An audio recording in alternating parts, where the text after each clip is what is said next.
Chapter 1891. If someone were to look down from the sky above the capital of otherworldly beings, they would be greeted with an unbelievable sight. The flying magical beasts that blanketed the skies like bees swooped down at the speed of arrows released from bowstrings. Finally, when they reached a certain spot in the capital of an alternate era, they immediately stirred up a circle of ripples as if they were diving into water, before vanishing without a trace. The dense horde of magical beasts that resembled ants also charged forward at the speed of bullets. When they reached the sturdy walls of the capital of a different generation, the walls were like a lake, swallowing the magical beasts one by one and stirring up circles of ripples.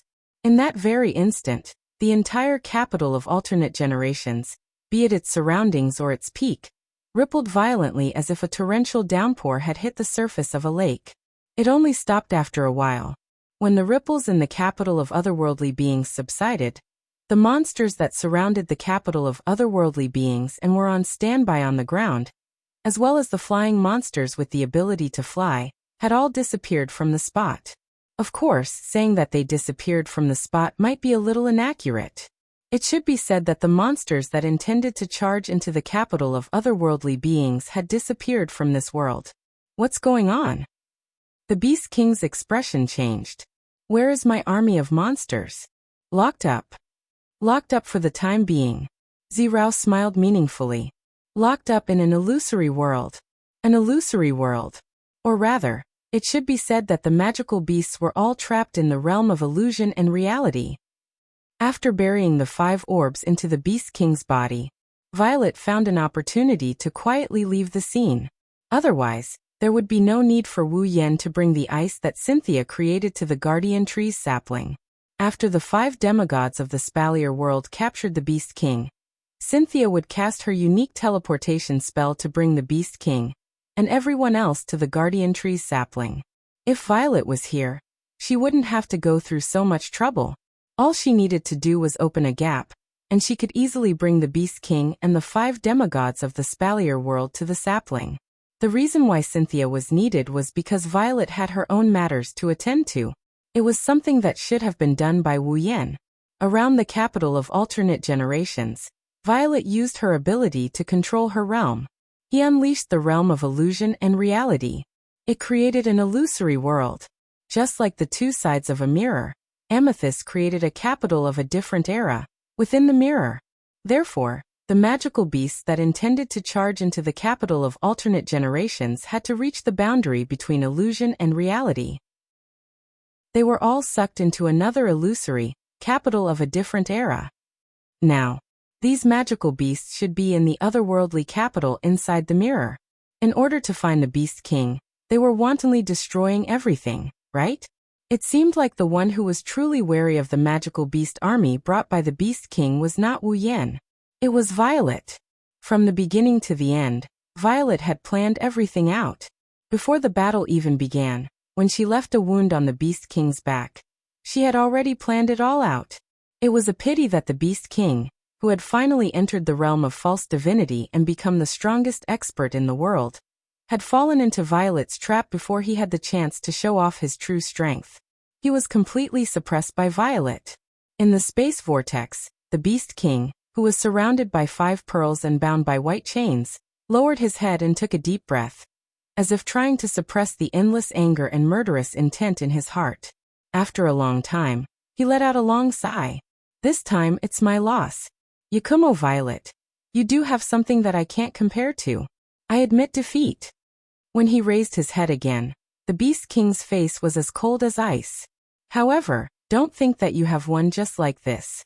Even if you can seal me for a while, you definitely won't be able to seal me forever.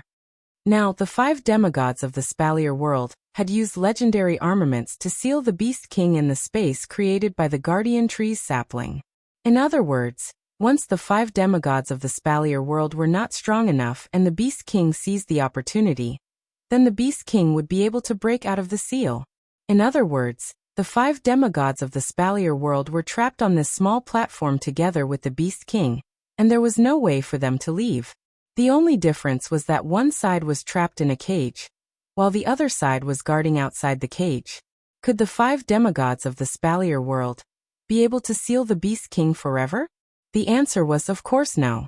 As long as the Beast King could catch his breath and suppress the 5 demigods of the Spalier world, then the Beast King would be able to break out of the seal. On the other hand, when the 5 demigods of the Spalier world exhausted their strength, fighting aura, and magic power, the Beast King would also be able to break out of the seal. This period of time would definitely not be too long. When the Beast King reappeared in this world, then it would be time for the Spalier world to welcome a true disaster. Wu Yan, Violet, and the 5 demigods of the Spalier world were all very clear on this point. Therefore, not only did they not feel relieved after suppressing the Beast King, but they also felt a little heavy. On the other side, the Beast King slowly withdrew his power as if he had given up. He was like an ordinary person, and the aura of his whole body was withdrawn. However, everyone understood that the Beast King didn't give up. Instead, he wanted to accumulate enough strength to break through the seal of the 5 demigods of Silveria, and break the time limit of the seal. Without the Beast King's power, the space created by the Guardian Tree's sapling began to slowly close. The space vortex also began to shrink. Everyone silently watched as the Beast King's figure gradually disappeared into the space vortex that was getting smaller and smaller. In the end, the Beast King left everyone present with an unchanging cold smile. Since you all made me fall today, I'll give you a kind reminder. Don't think that without me, the demonic beasts will stop attacking the Spalier world. Hearing this, the 5 demigods of the Spalier world were shocked. What does this mean? Each of the 3 empires of Silveria has a guardian deity behind them. Knowing this, do you think I would come here with peace of mind and allow my army of beasts to invade the 3 empires? What do you think I'm relying on to do so? The Beast King sneered. Let me tell you, there is a Beast King in each of the 3 armies of demonic beasts attacking the 3 empires. What? Everyone's mind went blank. Beast King? There are Beast Kings among the demonic beasts? And there are 3 of them? Don't doubt it. Seeing the sudden change in everyone's expression, the Beast King finally couldn't help but laugh out loud. There are 3 peak 9th level demonic beasts in my beast clan. These 3 peak 9th level demonic beasts have received the power of the false gods that I have bestowed upon them. With their leadership, my army of demonic beasts will not give up on attacking the Spalier world. Originally, I had prepared these 3 Beast Kings to deal with the demigods of the 3 empires. But now all of you are here, and in order to seal me, you can no longer retreat. The Beast King's voice was filled with joy. What do you think will happen to the 3 empires that have lost their 3 guardians under the attack of 3 Beast Kings? What will happen? Does it even need to be said? In the face of a demigod, if there were no other demigods, no matter how many demigods there were in the 3 empires, they would be nothing but fodder. In the end, the 3 empires will not be able to escape the fate of destruction. I would like to see how the Spalier world will resist my army of demonic beasts, after losing all 5 of their demigods. The Beast King slowly closed his eyes. I hope that when I reappear, the Spalier world will still be the world of humans. After leaving this sentence, the Beast King's voice completely disappeared into the closed space vortex. What was left was a small, transparent vortex that was covered by the 5 demigods of the Spalier world. It was slowly rotating, and there was a stifling silence. Chapter 1892. 7 pairs of eyes focused on the transparent whirlpool in front of the Guardian Tree sapling, which was surrounded by a light screen, and remained silent for a long time. Although it looked like the transparent whirlpool was only rotating slowly, and there was nothing strange about it, everyone present knew that if they were not careful, a Demon King would come out of the whirlpool. This was definitely not a joke. What was even more serious was the words left behind by the Demon King when he fell into a short slumber. 3 demigod beast kings. There were 3 demigod beast kings in the magical beast army that was attacking the 3 empires in the Spalier world. Originally, the beast kings had the ability to command the magical beasts that were below the demigod level. It was because of this ability that the 3 empires paid so much attention to the birth of the beast kings. And the magical beasts broke their own rules and ran out of their habitats. Without the orders of the beast kings, the magical beasts with low intelligence and territorial awareness would never run out of the behemoth forest and enter the human world. Not only that, the magical beasts lived in a world where the strong preyed on the weak. It was not uncommon for high-level magical beasts to treat low-level magical beasts as food, and low-level magical beasts to treat high-level magical beasts as their natural enemies. Under such circumstances, in a situation where there was food and natural enemies around them, they would not be able to survive. How could the magical beasts still unite and attack the humans? It was like putting a lion and a rabbit together. Both of them were animals, so who could make them attack the humans together? If there was such a situation, it would be the rabbit running away to avoid the lion, and the lion chasing after the rabbit to eat it. It would be impossible for the two to work together to hunt down the humans. However, the Beast Kings were able to do this. Therefore, if the Beast Kings were to be sealed here, they would lose their commander. The magical beasts would once again return to their normal state. They would not attack the three empires again. However, there were still 3 Beast Kings in the magical beast army. If what the Beast Kings said was true, then, with the 3 Beast Kings as their commander, even if the Beast Kings were to be sealed here, the magical beasts would still attack the 3 empires. The 3 guardian gods of the 3 empires had to stay here to maintain the seal of the Beast Kings. The situation was really urgent. Compared to the magical beasts, the humans were weaker than the magical beasts. They were already weaker in both numbers and power. Now that they had lost their guardian deity, the 3 great empires would definitely not be able to defeat the magical beast army, which had 3 beast kings. Therefore, the 3 guardian gods, Garen, Lena, and Magnubi, were already anxious. Missy, at that moment, the 3 guardian deities all looked at Z as if they were grasping at a life-saving straw. They spoke somewhat anxiously. What should we do now? The 3 of you, please calm down first. Cynthia tried to calm them down. Although the 5 of us can't leave, we still have Missy on our side. With Miss Z's strength, those 3 demigod-level magical beasts who borrowed the power of the pseudo-gods won't be able to cause any trouble. That's right. Even if there were 3 new Beast Kings among the magical beasts, these 3 Beast Kings had only just entered the demigod rank. For Z, who had already walked a long way in the demigod rank and had the power to control the realm, even if they joined forces, they might not be able to defeat Z. If Violet were to attack them one by one, these demigod-level demonic beasts that relied on the power of pseudo-gods to advance wouldn't be a match for her. If Z were to take action, the problem would not be too big. Unfortunately, Z shook her head with a bitter smile. No, just like you, I can't leave this place. Garen, Lena, and Magnubi became even more anxious when they heard this. Why? Don't forget that the power of the 5 of you, the seal, and the guardian tree sapling has formed a balance with the Beast Kings. That's why the Beast Kings can't escape. The one who answered the 3 guardian gods was not Z. It was Wu Yan, who smiled bitterly as well. Under such circumstances, it only takes one small magical beast to break in and affect you. The balance will be broken. By then, the Beast Kings will break the seal and the Spalier world will fall even faster. Unlike the realm of illusion and reality in Fantasy Village, the realm of illusion and reality that covered the entire capital of a different era was much higher in level. The realm of illusion and reality, in the Fantasy Village, was just to position the Fantasy Village as an illusory world to attract the monsters. It was just like a door that could lure the monsters. On the other hand, the realm of illusion and reality, that covered the capital of a different era, positioned the capital of a different era as a real world. Violet had personally created an illusory world to imprison the magical beast army. One was creating a door, the other was creating a world. It was obvious which was more difficult and burdensome. Therefore, unlike the Fantasy Village, Z could not leave this place as long as she maintained the realm of illusion and reality. Otherwise, the illusory world she created would definitely fall apart. At that time, the terrifying magical beast army would launch an attack on the capital of alternate generations, and attack the 5 demigod-level experts with their lives on the line. The 5 demigod-level experts who were unable to free themselves to protect themselves would become living targets. Once they were attacked, the balance would be broken. The Beast Kings would break the seal and return. Furthermore, they did not know if other magical beasts would attack again.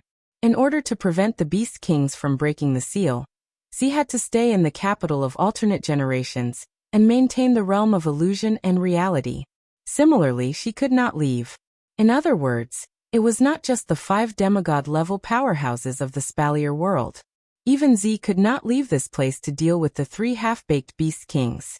Understanding this point, the hearts of the 5 demigod-level powerhouses of the Spalier world instantly sank. If the beast kings were sealed, the 3 empires would still be attacked by magical beasts. If the beast kings were not sealed, the Spalier world would still be destroyed. Wasn't this unsolvable? Of course, it was not unsolvable. The 5 demigod-level powerhouses of the Spalier world were indeed unable to leave, and Z also had to stay in the capital of alternate generations. However, Wu Yan did not have such restrictions. With the Red Jade mode, Wu Yan could obtain the same level of power as Z at any time. How could he not be able to deal with the 3 half-baked beast kings who had reached the demigod level through external means? It was just that the 5 demigod-level powerhouses of the Spalier world did not know this, which was why they were so gloomy. Thinking of this, Wu Yan sighed softly and took a step forward. Just as he was about to explain his ability to the 5 demigod-level powerhouses of the Spalier world, Z suddenly spoke. Everyone, please rest assured. The 5 demigod-level powerhouses of the Spalier world were startled at the same time. Then their faces lit up with joy. Miss Z. Mura, who was the most impatient of them all, spoke impatiently. Do you have any way to deal with the 3 beast kings and save the 3 empires? Garen, Linya, Cynthia, and Magnubi also looked at Z expectantly. Z did not disappoint the 5 demigod-level powerhouses of the Spalier world. Z's gem-like eyes flashed with wisdom as if she had thought of something and nodded. Not only do I have to deal with the 3 beast kings and save the 3 empires of the Spalier world, I also have a way to deal with the beast kings who have reached the demigod level. This time, not to mention the 5 demigod-level powerhouses of the Spalier world. Even Wu Yan was pleasantly surprised. Everyone understood that even if the 3 beast kings and the demonic beast armies' attack on the human world were dealt with, the real problem was not solved. This was because the beast kings who had reached the demigod level were the real threat. As long as the beast kings broke out of their seal, no one would be their match. At that time, the Spalier world would still be faced with a great disaster. However, the beast kings breaking out of their seal was something that could not be avoided. If Z really had a way to deal with the beast kings who had reached the demigod level, then the real problem would be solved. Z looked at the 5 demigod-level powerhouses of the Spalier world and said solemnly. However, we still need time to deal with them. So, I hope you can buy as much time as you can. Garen, Linya, Mura, Cynthia, Magnubi, and the other demigod-level powerhouses of the Spalier world looked at each other and said in a determined tone in unison. Please rest assured, Miss Z. We will do our best. Only then did Z smile in relief. Chapter 1893. From the moment the Beast King led his army of demonic beasts to the capital of otherworldly beings, to the moment the 5 demigods of the Spalier world sealed the Beast King in the space created by the guardian tree sapling, only 30 minutes had passed.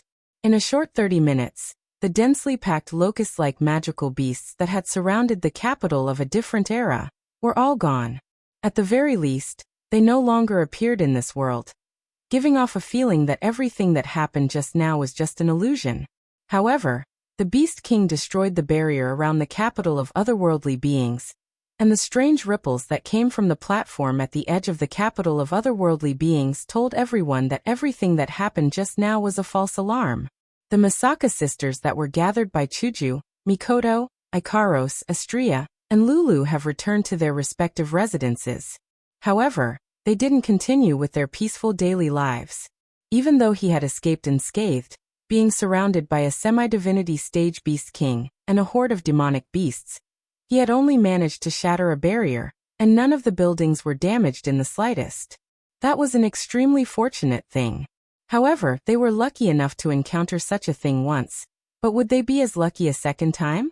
At the very least, for the Misaka sisters who were more rational than emotional, they would rather rely on themselves than place their hopes on an illusory fortune. Thus, after returning to their own residence, the group of Misaka sisters all chose some clothes that were more suitable for battle, as if they had agreed beforehand. They also brought some weapons along with them. Of course, these weapons weren't armaments or machine guns like the ones the Misaka sisters used in the magic catalog world. They were the display device that Wu Yan brought back from the date battle.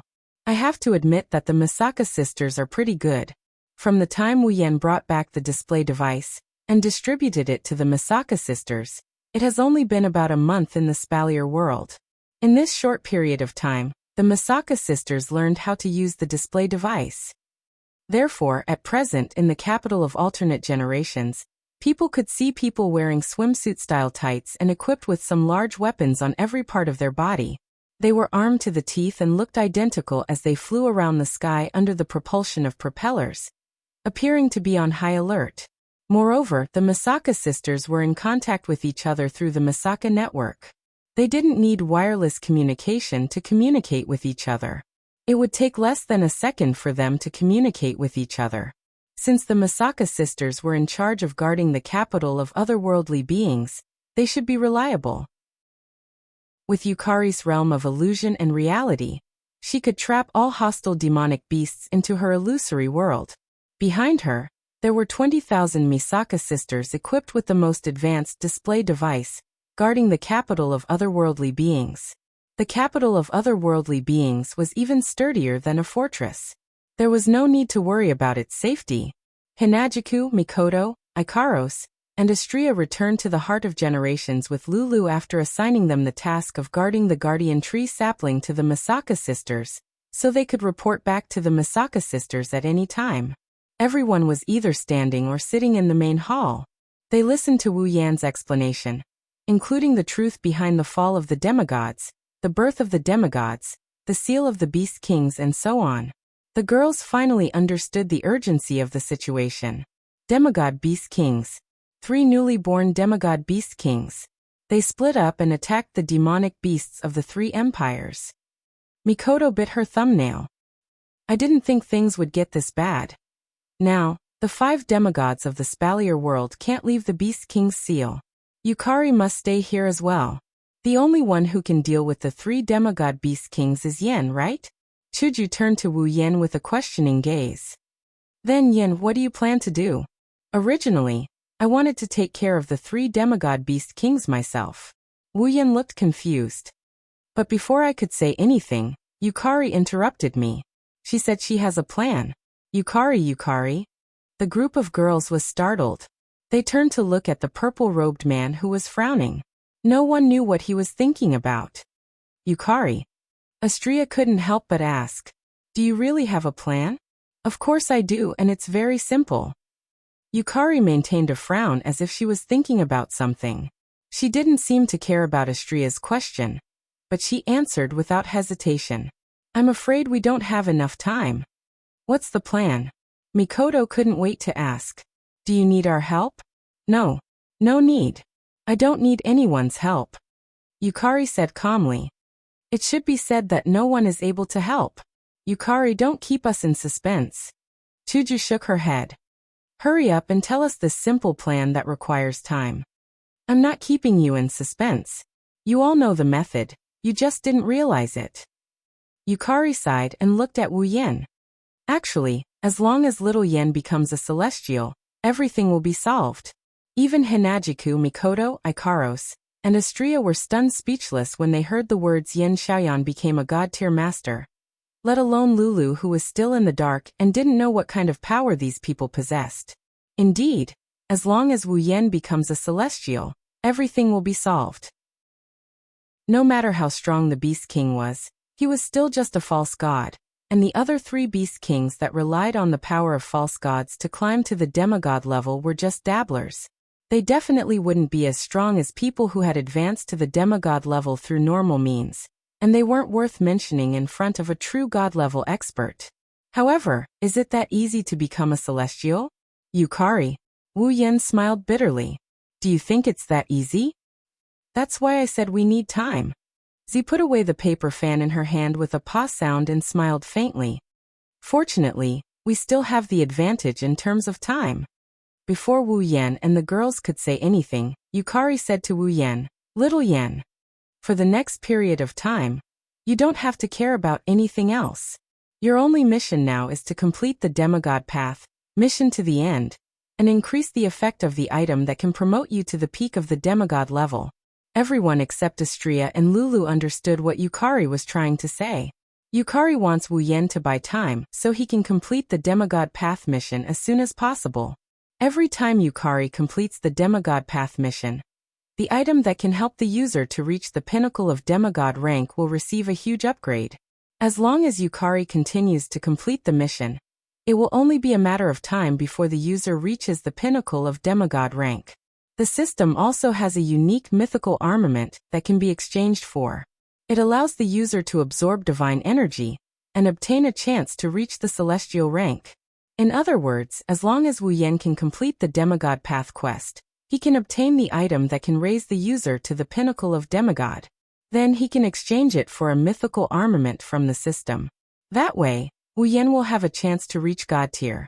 When the time comes, not even the Beast King of Demigods will be able to do anything to Wu Yen. Wu Yen will defeat the Beast King and save the entire Spalier world. Fortunately, one day in the Spalier world is equivalent to 100 days in other worlds. This is our advantage. Yukari looked straight at Wu Yen. If you can reach the celestial rank before the Beast King breaks the seal, then we win. If you can't, then the consequences will be unimaginable. Hearing Purple's words, both those who understood the reason and those who were still in a daze fell silent. If Yukari can reach the celestial rank before the Beast King breaks the seal, then we win. If Yukari can't make it in time, then everyone will be killed by the Beast King, including everyone in the Spalier world. R1152. Chapter 1894. Behemoth Forest, capital of alternate generations. In the sky, the Misaka sisters, who were equipped with personal display devices for combat, were on high alert as they flew. On the streets, the Misaka sisters, who were armed with heavy weapons, formed groups of 2s and 3s as they patrolled the area. In the houses, many of the Misaka sisters were like snipers, hiding in ambush between the buildings. They used binoculars and sniper rifles to observe their surroundings. On top of the city walls, the Misaka sisters stood guard like sentinels. They looked identical and had the same expression. Their delicate faces were devoid of any emotions. This was the current situation in the capital of alternate generations. The leisure they had in the past was gone. In order to bring back this leisure, the Misaka sisters had put down their daily desires and worked hard to eliminate the dissidents, hoping to find what they wanted with their own hands. Since hard work was necessary, the Misaka sisters would not be stingy with their efforts. After all, this time, the Misaka sisters were no longer risking their lives for a groundless experiment. Instead, they were working hard to take back the life they wanted. Therefore, there was no need to be stingy with their efforts. Walking down the street, Wu Yen looked at this scene and he couldn't help but sigh. The Misaka sisters were still expressionless and did not say anything. However, because they did not say anything, Wu Yen understood that the Misaka sisters were working hard.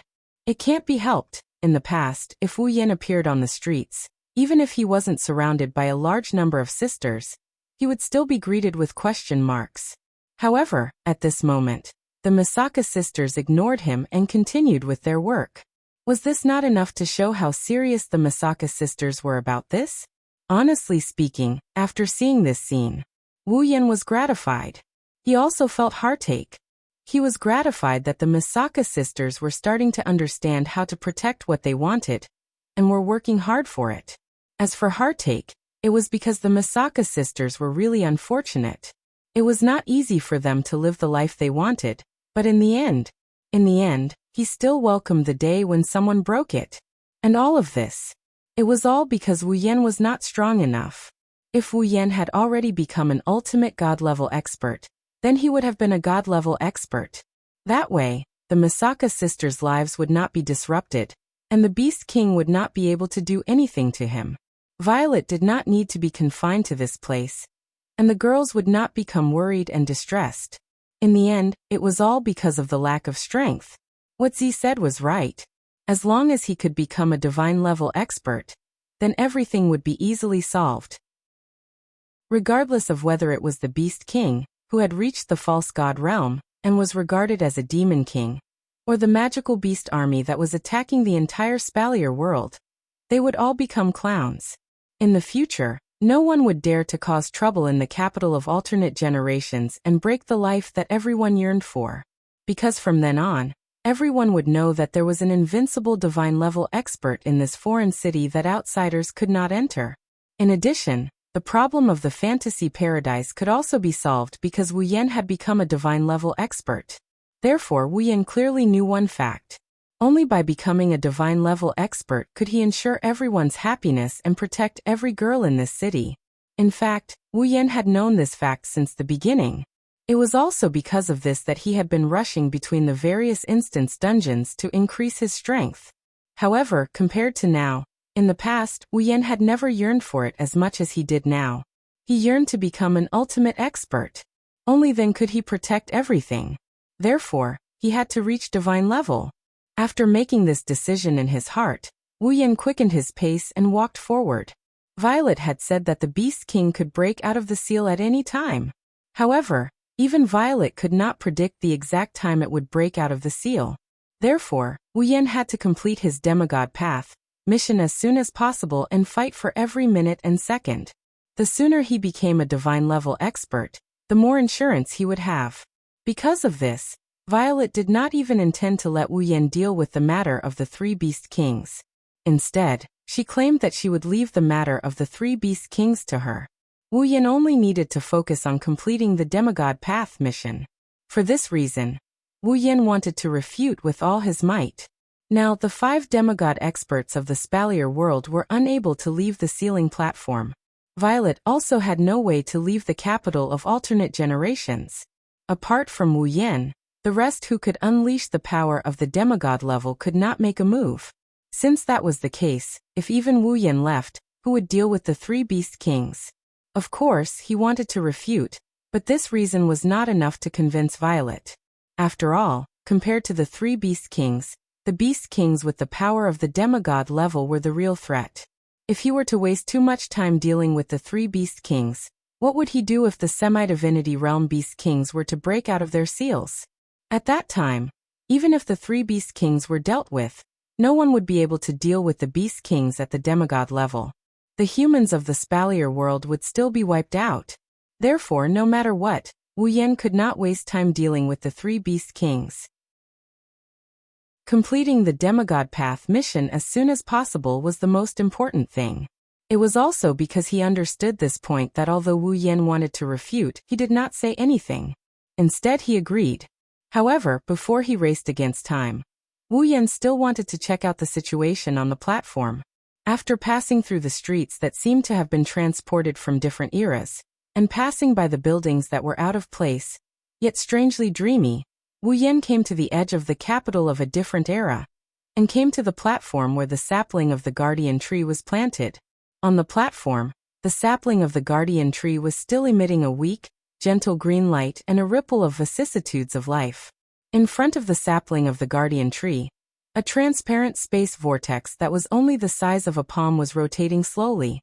The vortex was surrounded by a layer of colorful light curtain, as if a circle of rainbow had been added to the vortex. It looked very beautiful, but although it was beautiful, once this beauty was disturbed, it would become the most hideous and dangerous thing in the world. Garen, Linya, Mula, Cynthia and Maganubi surrounded it in the middle and stood straight as if they were the guards of a prison. Because of this beautiful scene that could become the most dangerous thing at any time, Garen, Linya, Mula, Cynthia and Maganubi surrounded it and stood straight like the guards of a prison. With a closer look, one could see streams of warrior power and magic power slowly rising from the bodies of Garen, Linya, Mula, Cynthia and Maganubi. The streams of warrior power and magic power were being injected into the weirdly shaped legendary weapons in their hands. The 5 legendary armaments were emitting a soft glow, and ripples that could not be seen by the naked eye reverberated on the rotating space vortex. Gradually, the ripples turned into streaks of colorful light, and injected into the light curtain that covered the space vortex, maintaining it. With the enhancement of Garen, Linya, Mura, Cynthia, and Maganubi with their legendary armaments, as well as the seal left by the gods and the power of the sapling of the guardian tree, the Beast King was barely sealed in the space vortex. If this balance was broken, the Beast King would break out of the seal. In order to break the seal, the Beast King was secretly accumulating his power. On the other hand, Garen, Linya, Mura, Cynthia, and Magnubi were constantly consuming their power in order to strengthen the seal and the space vortex. It was only a matter of time before the Beast King broke out of the seal. It was not unreasonable for Purple to be so eager for Wu Yan to complete the mission of the demigod path and become a god-level master. Realizing the urgency of the situation, Wu Yan also knew that he did not have much time left. He quickly collected his emotions and walked towards the platform. Garen, Linya, Mula, Cynthia, and Maganubi were focused on controlling their power so that they wouldn't waste any of it. They tried to prolong their energy depletion by using this method. Garen, Linya, Mula, Cynthia, and Maganubi noticed someone approaching them. They turned towards the direction of the footsteps. When they saw that the footsteps belonged to Wu Yan, the vigilance in their eyes disappeared. Seeing this, Wu Yan could not help but admire Garen, Linya, Mura, Cynthia, and Magnubi. They did not know what Purple's plan was, but they still did their best. The 5 demigod masters of the Spalier world were indeed worthy of respect. Chapter 1895.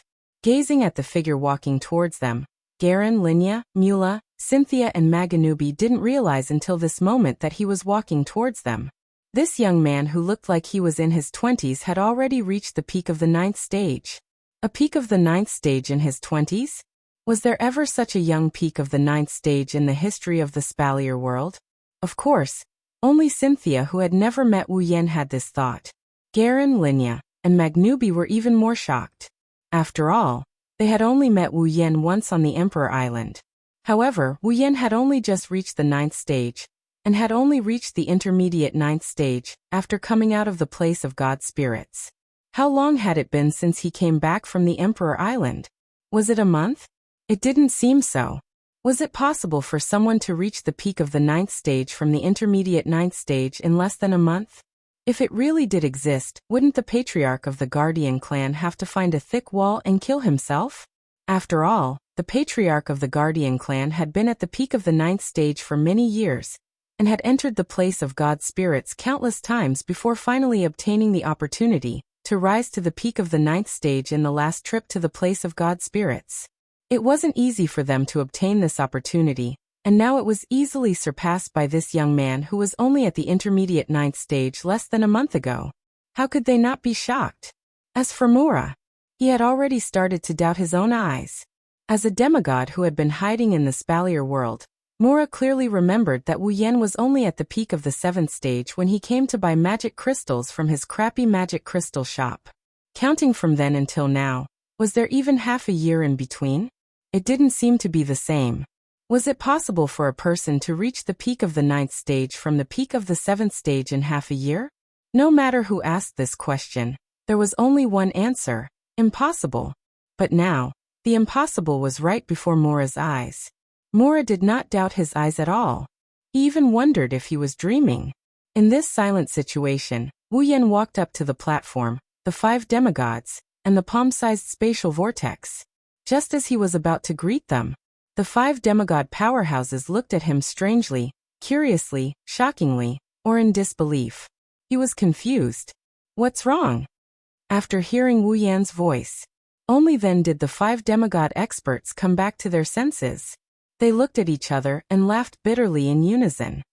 "Brat, how did you cultivate?" Mura said in his unique hoarse voice. He couldn't help but ask. How did he improve so quickly? Fast? Wu Yan paused for a second before he understood what Mura meant. He shook his head and glanced at Cynthia. Is this really fast? Sensing Wu Yan's gaze, the 5 demigod experts understood why Wu Yan said that. If she's young, then isn't Cynthia younger than Wu Yan? If Cynthia, who was younger than Wu Yan, could reach the demigod rank, then was Wu Yan's peak of the 9th stage considered fast? That was what Wu Yan wanted to express. The 5 demigod experts laughed when they understood what Wu Yan meant. I'm different from you. Cynthia didn't take her demigod rank identity seriously at all. Just like an ordinary girl. She playfully blinked her eyes. I didn't rely on my own cultivation to reach this stage, so you can't compare with me. You didn't cultivate by yourself? Wu Yan paused for a second. What do you mean by that? It's not strange that you don't know. Only us old fellows and the 3 princes of the 3 empires know about this. Jarlin explained. I'm sure you know why the royal families of the 3 empires are always guaranteed to have a demigod as their guardian god, right? It's because of the existence of the land of gods. Wu Yan answered directly. Because there are many opportunities in the land of gods that can transform people. The royal families of the 3 empires are always guaranteed to have a guardian god protecting the 3 empires, right?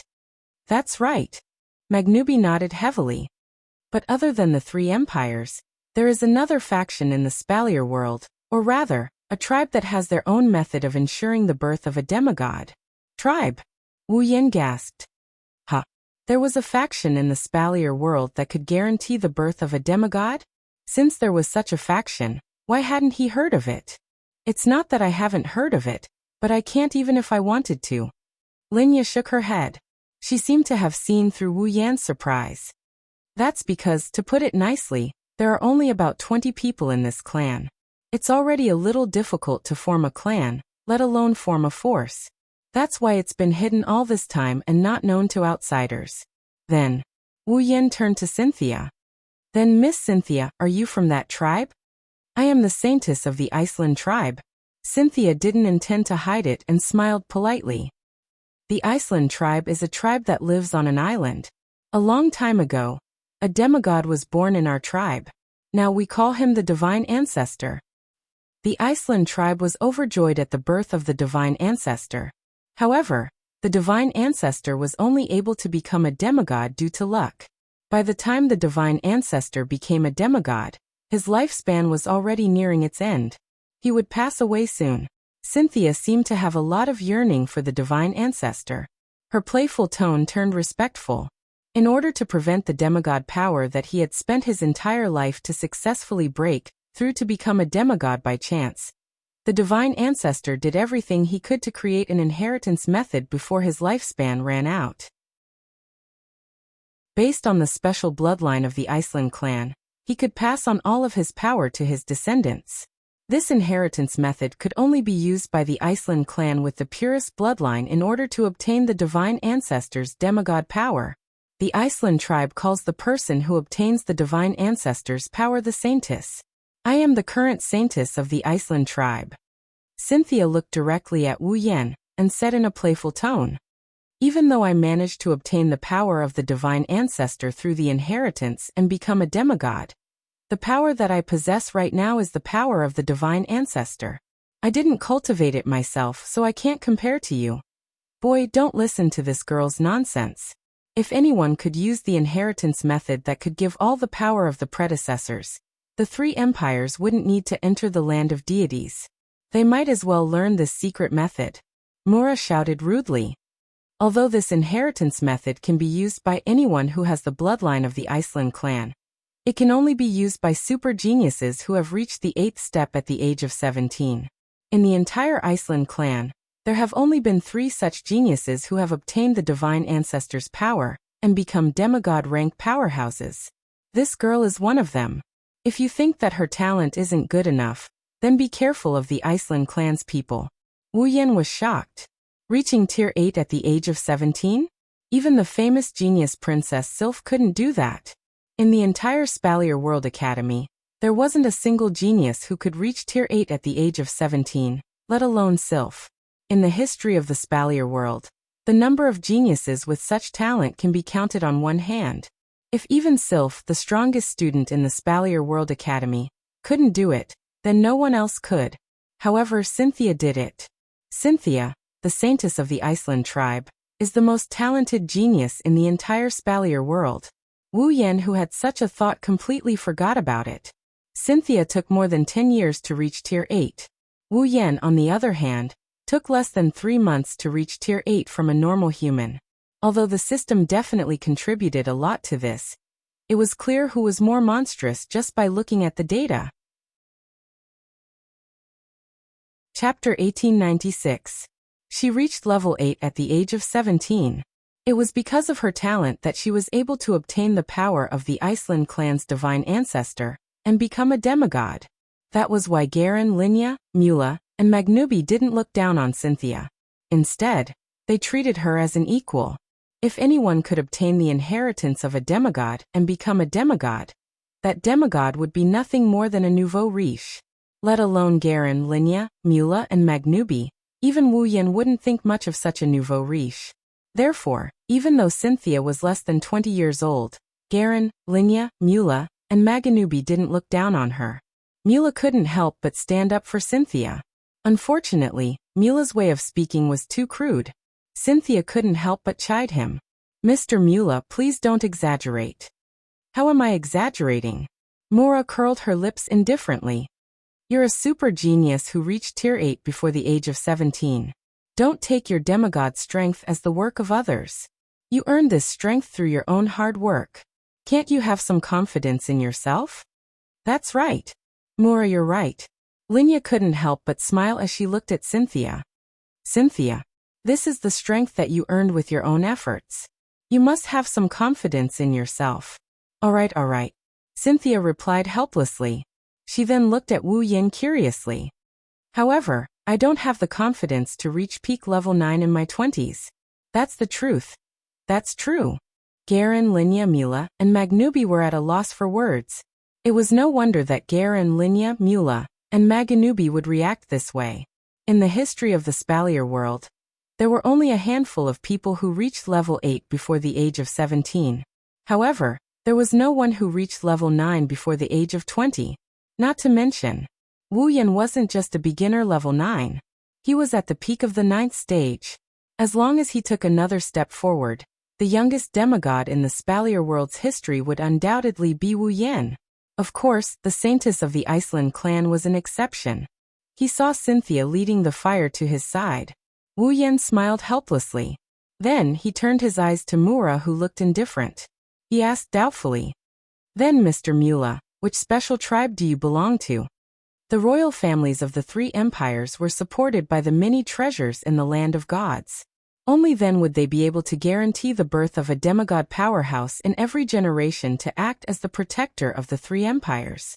As for the Iceland clan, due to their inheritance method, although they couldn't always have a demigod powerhouse, they still had the means to ensure the birth of a demigod powerhouse.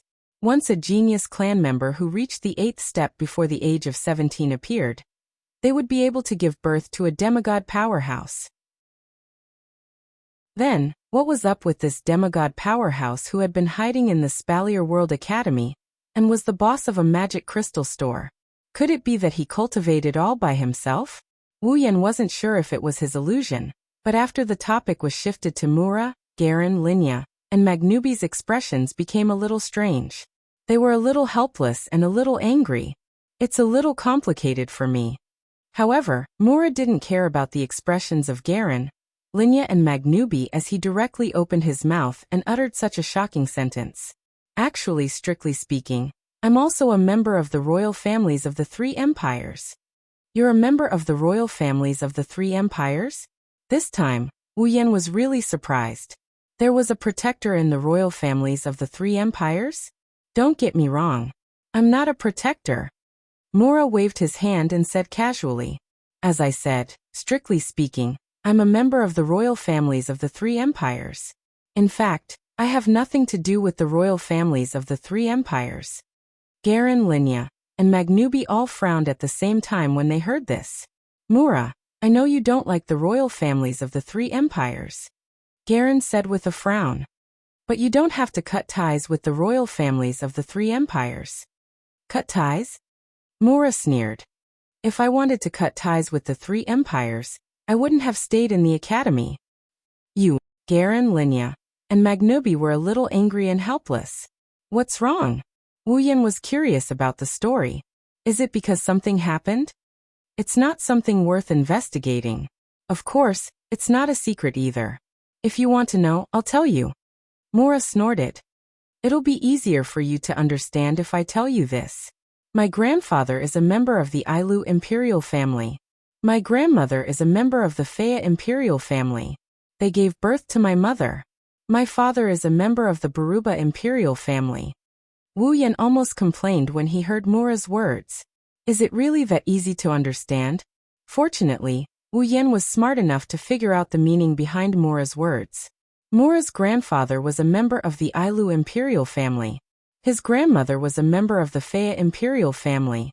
In other words, Mura's mother was a mixed blood of the Ailu imperial family and the Faya imperial family. Mura's father was a member of the Baruba imperial family. His mother was a mixed blood of the Ailu imperial family and the Faya imperial family. In other words, Mura was a mixed blood of the Ailu imperial family, the Baruba imperial family, and the Faya imperial family. Does that mean Mura has the support of the three empires? Kid, don't think it's a good thing to have the bloodline of three empires. Mura noticed something from Wu Yan's expression and sneered. In the eyes of the direct descendants of the royal family, a mixed blood like me would only be stigmatized as impure. Not to mention the right of succession to the throne.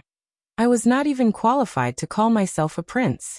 I was even disliked and humiliated by the so-called princes of the royal family of the three empires, and almost got killed. Hearing this, Garen, Linya, and Magnubi fell silent. Obviously, what Mura said was true. Since you know about the God Spirit lands, you should know that as long as you are a rank 6 member of the three empires, you can enter the God Spirit lands once every 10 years, right? Mura pouted as if she wasn't talking about herself. Back then, I was forcefully snatched away because of my identity as a mixed blood of the royal families of the three empires. Others can enter the land of gods once every 10 years, but I can only enter once every 30 years. However, when I advanced to rank 9, the royal families of the three empires came to me to get a rank 9 powerhouse. Mura's face was filled with disdain as he spoke. And when I advanced to the demigod level, these three fellows came to visit me personally. It was as if they were reuniting with me. Why did they bully me when I wasn't strong enough? Why did they come to fight for me once I became valuable? Because I've seen through their faces, I directly announced that I have nothing to do with the royal families of the three empires from now on. Mura said as he let out a sigh. Regardless, I was once a member of the royal family of one of the three empires when I entered the divine lands. If it weren't for the opportunities one received there, I wouldn't be where I am now. That's why even though I'm not related to the royal family of the three empires, I'm willing to stay in Silveria World Institute and become its guardian angel. I want to protect the new generation of Silveria World Institute. Now it seems that I made the right decision. Mura sighed with emotion. If not for the fact that I was in the academy and was attacked by the magical beast army, who knows what would have happened to the academy? Oh right, Wu Yan's eyes lit up when he heard Mura's words. Mr. Mura, how is the academy now? With me around, the students will be fine. The Ailu Empire's people must have arranged for them to take refuge or participate in the battles in other cities. Mura looked a little upset. But the academy itself can't be saved. We can only rebuild it in the future. I wonder how the three empires are doing. Cynthia looked at Wu Yan worriedly. Is Miss Violet all right? Wu Yan nodded under the gazes of Garen, Linya, Mura, Cynthia, and Maganubi. Leave it to us. Chapter 1897.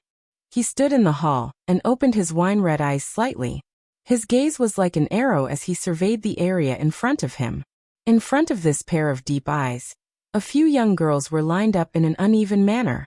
They also cast their gazes over and stared at the owner of those wine-red eyes. They did not say anything, but there was a strange sense of trust in their eyes. This kind of trust that doesn't require any reason or basis may be blind, but Wu Yan who received this kind of blind trust felt warm inside.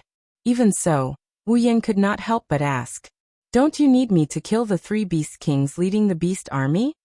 It can't be helped that Wu Yan is so worried. The 5 demigod masters in the Spalier world could not leave the sealed beast king's platform. Purple could not leave the capital of alternate generations either. If it left, there would be no one left who could defeat the demigod beast kings. Under such circumstances, Wu Yan could not help but worry. However, no matter how worried Wu Yan was, it was useless. I know what you're thinking, but I have to help you buy time as soon as possible. Little Yan, you know this. Purple shook its head gently, as if it was patiently teaching a child who was throwing a tantrum. Instead of worrying about the situation here, it's better to finish the mission as soon as possible. If that's the case, you might be able to kill the 3 Beast Kings when you come back. Purple was not just saying that for fun. Although they had to complete the Demigod Path mission and upgrade the effect of the Demigod Path reward item to the pinnacle of the Demigod level, the system didn't mention how many rounds of the Demigod Path mission one would have to complete in order to upgrade the effect of the item to that level. Therefore, no one knew about it. Maybe he could reach the goal in the next round, or maybe he would have to complete dozens of rounds. Anyway, anything was possible. If he was lucky, the next round of the Demigod Path mission would be announced as over. Wu Yan would then be able to kill the 3 Beast Kings in time, due to the difference in the time ratio between the 2 worlds. If he was unlucky, the Demigod Path mission had never reached its ideal state. Perhaps they would wait until the Beast King broke the seal. Wu Yan was still wandering around in some unknown instance dungeon world. On the other hand, the system had no idea how many more rings it would have to complete before Wu Yan could advance to the peak of a demigod. After all, the items required for each round of the Demigod Path mission were different. Among these items, there were some that could increase the effects of the Demigod Ascension tool by a lot, while others could increase the effects by a little. There was no way to know in advance, so even the system did not know to what extent the Demigod Ascension tool would be. This was also one of the reasons why Violet asked Wu Yan to hurry up. No matter what, the sooner it was completed, the better. Even though he knew this, Wu Yan still couldn't help but worry. You really don't have to worry. It was rare for Chuju to speak so softly as she smiled confidently. Although our opponents were 3 demigod powerhouses, didn't we also encounter a demigod level 9 giant spider queen when we were searching for treasures in the supply town with the auction house? Didn't we also come out unscathed then? What do you mean peak of a tier 7? Wu Yan said helplessly. Didn't we have Ikaros with us? But isn't Ikaros also at peak of a tier 8? Mikoto rolled her eyes. You don't have to worry so much. There are so many of us here, there's bound to be a way. Plus, we won't die. As Wu Yan summons, even if the girls were killed, Wu Yan only needed to spend half of the summoning points he spent to summon them to revive them. This was what Mikoto wanted to say. But this reason was not enough to convince Wu Yan. Could it be that because he could be resurrected, he could safely send the girls to their deaths? Others might be able to do it, even the girls themselves, but Wu Yan admitted that he couldn't do it. How about I summon another demigod? Wu Yan frowned. There shouldn't be a problem then, right? No problem, Yukari said with a half-smile. If there isn't a problem, why didn't you summon them from the start? Wu Yan choked. Little Yan, you don't have any summoning points left, right? Yukari exposed Wu Yan's lie. You must have used up all your summoning points when summoning that squatting princess in the Forever Pavilion, right? I still have 5 demigod magic crystals on me. Wu Yan retorted like he's trying to be brave. If you take out 5 demigod mana crystals and exchange them for items that can be exchanged for summoning points, you should be able to gather enough points to summon a demigod, right? That may be the case, but I don't agree with that. Yukari sighed. Let's not talk about us. Little Yan, since you knew you had 5 demigod rank magic crystals, why didn't you exchange them for items that could earn you summoning points to summon a demigod rank character? This time Wu Yan fell silent. Yukari is right, Wu Yan did have 5 demigod tier magic crystals left. He wanted to trade them for summoning points and turn them into the system. That way he would be able to gather enough points to summon a demigod tier powerhouse. But he gave up on that idea. Now that the Spalier world was in danger, who would have the time to trade with Wu Yan? Besides, even if he had the time, Wu Yan would have to complete the Demigod's Path mission. It was a race against time, wasn't it? Wu Yan couldn't help but hate himself. Why didn't he prepare more summoning points? It wasn't Wu Yan's fault. His strength had reached a point where it couldn't be ignored. There were very few places where he could rely on the system. It's because he's gradually getting rid of his dependence on the system that he didn't actively increase his points. Now when he needs them, he doesn't have them. He's in a tight spot right now. I told you you're worrying too much. Mikoto complained. Stop wasting time. Let's get going and complete the Demigod's Path mission as soon as possible. You should have more faith in us.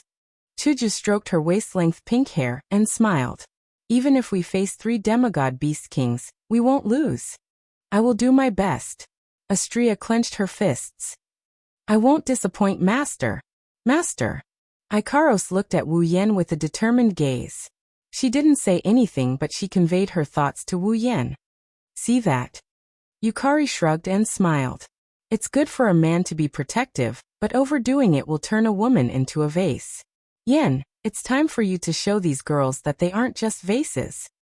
Chuju, Mikoto, Ikaros and Astria nodded in unison. Wu Yen lowered his head and after a moment of silence he bitterly smiled. Since you've already said so much, I'm going to look like an old woman if I don't. Wu Yen looked at Chuju, Mikoto, Ikaros and Astria again. His lips curved into a smile. If I'm going to do something, I have to do it to the best of my ability. I can't lose. Astria smiled. Ikaros' expression softened. Chuju and Mikoto looked at each other with confident smiles. They said in unison. Who do you think we are? White Emperor College's Student Council President is someone who doesn't know what it means to admit defeat. Tokuwadai's Electric Princess was also a person who charged forward bravely and would never admit defeat. This is Chuju and Mikoto's confidence. It's a dazzling confidence. Recalling the confidence of these girls, Wu Yen laughed out loud. His smiling face became an afterimage in the eyes of the girls. Then he disappeared from the spot. The girls stared at the direction where Wu Yen disappeared in silence. After a while, Yukari patted her fan. All right, it's time for us to welcome our comrades. Ikaros, Astria and Hinajiku, Mikoto and Hinajiku were also taken aback. After a while, they seemed to have thought of something and chuckled. That's right. Without their help, it would be a very troublesome matter. Chapter 1898. This is an open-air platform located at the top of the Heart of Generations. The floor of the platform was made of red stone bricks that were as red as blood, but it didn't make people feel horrified. Instead, it revealed a trace of beauty. Just like the carpets in the luxurious halls, it exuded a kind of aura that only high-end consumers could enjoy. It made people feel restrained. There's no ceiling above the platform. Instead, there's a fence made out of ceramic bars that cover the entire platform. There are canopies on both sides that can be opened to form a ceiling. The platform was surrounded by extremely strange walls. The walls were not like the platform's floor, which was paved with stone bricks. Instead, they seemed to be made of water, like a sponge that kept rippling. It made one unconsciously feel as if the platform was soaked in the deep sea. The walls of the platform weren't originally like this. The reason why they're like this is because the owner of the Heart of Generations and the owner of the Capital of Alternate Generations set up a barrier around the platform. Of course, the reason for setting up the barrier was very simple. It was to protect the lake in the central area of the open-air platform, which was about 1 meter higher than the ground. To be precise, it should be said that it was to protect the beautiful girls in the lake who were either sitting or lying in the water with their beautiful eyes tightly closed. These beautiful girls had been in this tranquil state for quite some time. But today, this tranquility is destined to be broken. At a certain moment, the door to the open-air platform slowly opened with a kacha sound.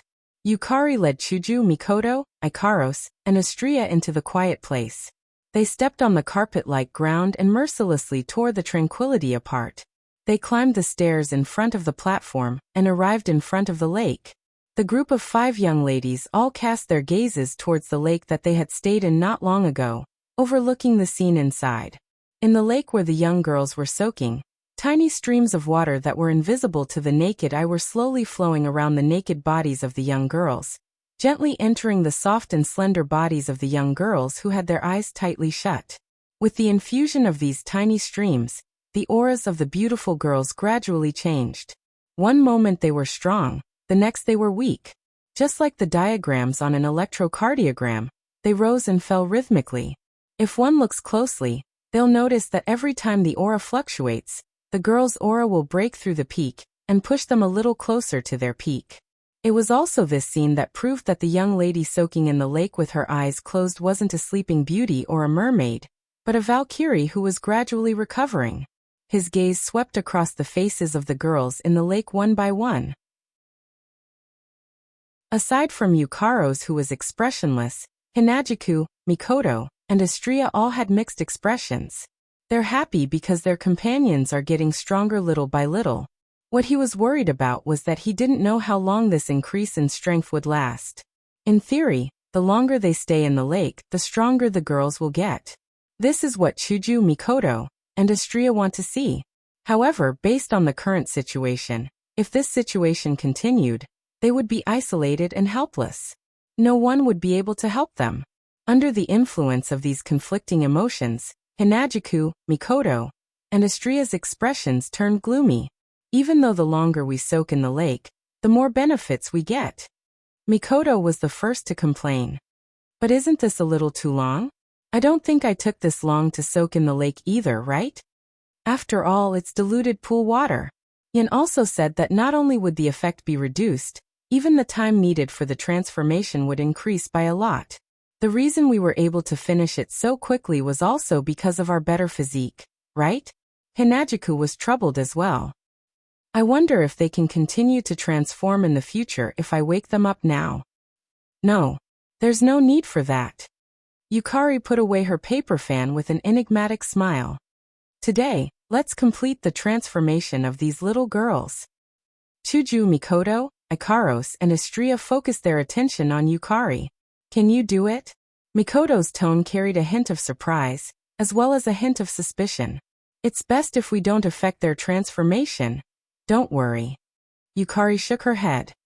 I just want to increase the speed at which the little girls absorb the pool water. Speed up their absorption rate? You mean speed up their transformation? Hinagiku exclaimed in surprise. If there's such a method, why didn't we use it earlier? I was just worried about the consequences of being too greedy. Yukari explained with a chuckle.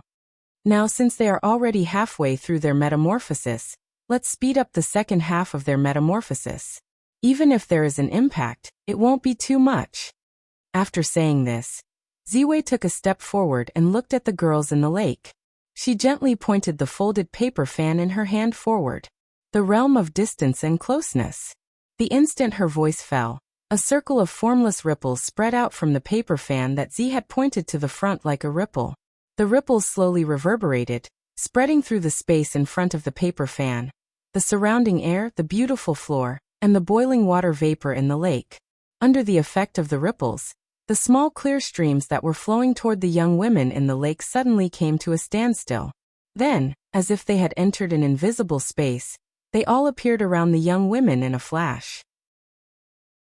Under the effect of the near and far realm, the pool water with the transformation effect was separated from the normal lake water, and gathered around the girls who were transforming. The realm of speed and closeness. At this moment, the frequency of the ripples that were spreading to the surroundings quietly changed. This time, the ripples passed through the lake water, but the lake water did not change in the slightest. Instead, the pool water that gathered around the girls, which had the effect of metamorphosis, suddenly swelled up and rushed into the naked bodies of the girls at an extremely fast speed. The influx of large amounts of water caused a change in the aura of the girls, which had been fluctuating rhythmically. It was no longer fluctuating up and down. Instead, it was as if they had encountered a rising tide, suddenly rising upwards. Under such a violent rise, the young girls in the lake all frowned. There was nothing they could do about it. Although the flow of the pool water had increased, the absorption speed of the girls did not increase. Naturally, this led to the pool water that had not yet participated in the transformation, and was absorbed by the girls to accumulate in their bodies. Therefore, it was natural for the girls to feel depressed. Yukari sister, Hinagiku Mikoto, and Astria all gasped at the same time. Even Ikaros couldn't help but reveal a worried expression. Purple did not have any reaction to this. Instead, with a leisurely chuckle, she opened the paper fan in her hand and waved it forward after the pool water that had gathered around the girls had completely entered their bodies. The realm of restriction and release. In an instant, The ripple that reverberated around the lake gathered and turned into an invisible airflow that rushed into the girls' bodies. The human body has a certain function that automatically limits one's potential. In order to prevent too much explosive power from damaging the body, and to prevent too much potential from being wasted, this restriction will accompany a person until they die, until they grow old. Now Yukari used her realm power to temporarily remove the restriction in the girls' bodies, freeing their bodies' original functions. As a result, the absorption ability of the girls' cells, skin, internal organs, and other tissues instantly increased. They absorbed all the pool water accumulated in their bodies for the metamorphosis. Waves of powerful auras rose from each of the young girls. R 1152. Chapter 1899. Buzz. Like a rising pillar of light, the invisible aura converged into a visible wave of air. Fiercely, the beautiful girls soaked in the lake soared into the sky, jumping up and down as if they were alive. In the lake water that had consumed all the water with the transformation effect was blown by the airwaves formed by the aura. It was as if a huge whale had flipped its body inside. The water surface fluctuated violently like waves, rolling up and down. Yukari, Chuju, Mikoto, Ikaros, and Astria took a step back at the same time. The rising lake water seemed to have been calculated, or it seemed to have encountered some kind of obstacle. It only stopped when it was right in front of the five of them. When the water in the lake returned to its tranquil and clear state, the naked young ladies who were soaking in the water with their eyes closed opened their eyes. Their eyes were full of color as they cast their colorful gazes towards the shore. Yukari, Chuju, Mikoto, Ikaros, and Astria exchanged glances with the naked girls. Yukari, Chuju, Mikoto, Ikaros, and Astria didn't say a word. Shokuho Misaki. Level 80 Itsuka Kotori. Level 83 Tokasaki Kurumi. Level 82, Night Sword God Toka. Level 83, Yoshino. Level 80, Hachui Agia. Level 80, 8th Dance Evening Chord. Level 80, Night Charmer. Level 80, Kanuhata Sai. Level 80, Frenda. Level 80, Takitsubu Riku. Level 80, Shokuho Misaki. Itsuka Kotori. Tokasaki Kurumi. Nightblade God Toka. For Bonos. Bawuyi Jushu. 8 Dances of the Evening Strings. Seducing Meijio. Kanuhata Sai. Frenda. Takitsubu Riku. A row of 11 girls, who had their eyes closed as if they were sleeping a second ago, suddenly opened their eyes. He had finally woken up. After ending their long and short hibernation, the 11 girls showed their transformations to Yukari, Chuju, Mikoto, Ikaros, and Astria. Shockingly, each of the girls had already advanced to the 9th stage after the transformation of the pool water. 11 Type 9 powerhouses. The 11 girls in front of him, who were all under 20 years old, had reached a level that no one else in the Spalier world could reach in their entire lives. Compared to these 11 girls, Cynthia, who had reached the 8th level at the age of 17, seemed rather ordinary. Of course, apart from these 11 girls at the 9th step, in the lake, there was another person whose level had not been detected by the system. Kite Origami. Although the system didn't detect the level of this girl, who could only display a slightly stronger fighting technique in the state of an ordinary person, everyone here knew that when Tabichi Origami put on her personal combat display device, she would be able to display her full strength. Only then would his true strength be revealed. At that time, Tabichi Origami wouldn't be any weaker than the other girls. He kept his eyes on the 12 girls. Yukari, Hinajuku, Mikoto, Ikaros, and Astria looked at each other and their eyes lit up with joy. About half an hour later, in the Hall of Generations Heart, Yukari, Hinajuku, Mikoto, Ikaros, and Astria were all gathered in one place. They were either standing or sitting at every corner of the hall. At this time, the 12 girls who came out of the lake had all changed into their own clothes. Each of the girls with outstanding appearances looked extremely gorgeous under the contrast of various cute, beautiful, and colorful clothes. In addition, there were quite a few of these girls. If there was an outsider present, no matter if that person was a man or a woman, he or she would be dazzled, right? The girls were also doing their own things. Shokuho Misaki, Kotori, and Kurumi were all sitting on the sofa. Kurumi looked a bit absent-minded, while Shokuho Misaki and Kotori seemed to be very focused on their conversation. Toka was with Astria. The Chowhound Angel and Chowhound Fairy took up a corner of the hall. They seemed to be chatting about something. Astria was talking about something excitedly, while Toka listened to her with an exaggerated expression. Every now and then, she would jump up and down in surprise. Yi Juya and Shixian stood to the side, exchanging glances with each other. There was a hint of confusion in their expressions. Meijio stood some distance away from the girls. Her gaze swept across the faces of the girls in front of her. Her eyes were filled with longing and she almost had a heart attack. Yoshino was standing beside Ikaros. She didn't know what was going on. She was talking to Yoshino, who was squeaking in her hand. Koichi Origami was standing by the window. Through the window, she stared at the Misaka sisters who were flying around in the sky with their personal combat display device. Her blue eyes were flashing with an indescribable emotion. Nobody knew what she was thinking about. On the other hand, Kinuhata Sayai, Frenda, and Takitsubu Riku, the trio that would never be separated, were huddled in a corner of the hall with their brows tightly knitted together. From the looks of it, these girls seemed to be doing their own things, presenting a picture of boredom. However, if one were to observe carefully, one would discover that these girls were all focused in one direction. In that direction, Yukari, Hanajiku, and Mikoto were sitting on the sofa. Hanajiku and Mikoto were explaining the current situation to the girls. It took them another half an hour to explain. It wasn't until half an hour later that Hanajiku and Mikoto finished their explanation. The girls also fell silent, filling the hall with a heavy atmosphere. Not long after, the atmosphere dissipated with the girls' exhalation. I think I have a rough idea of the situation. Shokuho Misaki pointed at her cheeks. Her golden eyes sparkled with a strange light. She looked like a cat that was about to capture its prey. She looked both happy and dangerous at the same time. No wonder Yukari woke us up. The situation is so urgent. It is indeed urgent, but rather than saying it is urgent, it is more like saying it is dangerous. Violet spoke in a relaxed tone that didn't sound like she was describing a dangerous matter at all. That's because you'll have to think of a way to deal with the 3 demigod beast kings who borrowed the power of the false gods and the endless army of beasts running amok in the world of Silveria. Us. Hearing this, some of the girls laughed bitterly, some of them were at a loss, some of them were eager to try, and some of them were in disbelief. Are you serious? Kotori subconsciously reached for her favorite lollipop, but she remembered that she just came out from the lake, so she didn't have a lollipop with her. The serious expression on her cute face instantly turned into annoyance. Do you think we have a chance of winning? Era? Kurumi tilted her head.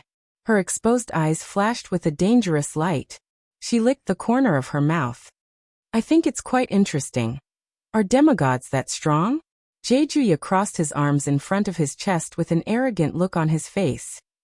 They are just a bunch of beasts. Do they think they can resist my ultimate judgment? Objection. Objection. Shixian mercilessly narrowed her eyes and glared at the arrogant Yi Juya. According to the system's rules, we are at least 10 levels lower than the beast Yakuya is talking about. Even if we form a party and wear equipment, we can't defeat the SS. Hey. This isn't a game. Kinuhata Sayai raised her voice, trying to make her presence known. That's a demigod beast king. We can't defeat it. Don't lower your own morale. Mikoto slapped the table to get everyone's attention. No matter what, Yukari can't leave. We need to deal with the 3 demigod beast kings and the demonic beast army. At this moment, Origami, who was standing by the window, suddenly spoke in an emotionless voice. Where's Shido? Shido. Yen. Chuju paused for a moment before shaking her head. He's having a harder time than us. He can't do anything for now. Hearing this, the group of young girls once again became distressed. Of course, only they knew if they were troubled by the lack of a way to deal with the demonic beasts, or if it was because Wu Yen wasn't here. Chapter 1900. For Yakuya, Shixian, Meijio, and Origami, who had just become summons not long ago, even if they were told that they had to deal with 3 demigods, They didn't know how strong these three demigods were. It can't be helped. As soon as they arrived at the Spalier world, all the elven girls entered the lake to transform. For Kotori and Kurumi, who have lived in the Spalier world for a while, they know what demigods mean. However, for Yakuya, Yushien, Meijio, and Origami, they don't know what demigods mean. That was why Yigeya, Shishien, Meijio, and Origami didn't feel nervous at all. In fact, Yigeya even had the look of God is number 1 and I'm number 3. Meijio also placed most of her attention on those beautiful and cute girls. Shishien also seemed to be half asleep and didn't have much energy. Origami, on the other hand, lowered her head and said calmly after a moment of silence, "Let's not talk about the 3 demigod kings for now. First, we have to deal with an endless number of monsters, right?" "Well, it's a little weird to call demigods monsters." Chuju scratched her face. "But other than the 3 demigods, we have to deal with a lot of other demigods as well. That's more or less what you said." Hearing this, Origami nodded. He lifted his feet and walked out of the hall, as if there was no one around. "Hey!" Mikoto called out. "Where do you think you're going?" "Outside," Origami said without looking back. "I promise, Shido. I have to teach the girls how to use CR unit. The way they use it now is too crude. It won't be effective in battle." After saying that, Origami walked out of the hall, leaving the girls behind.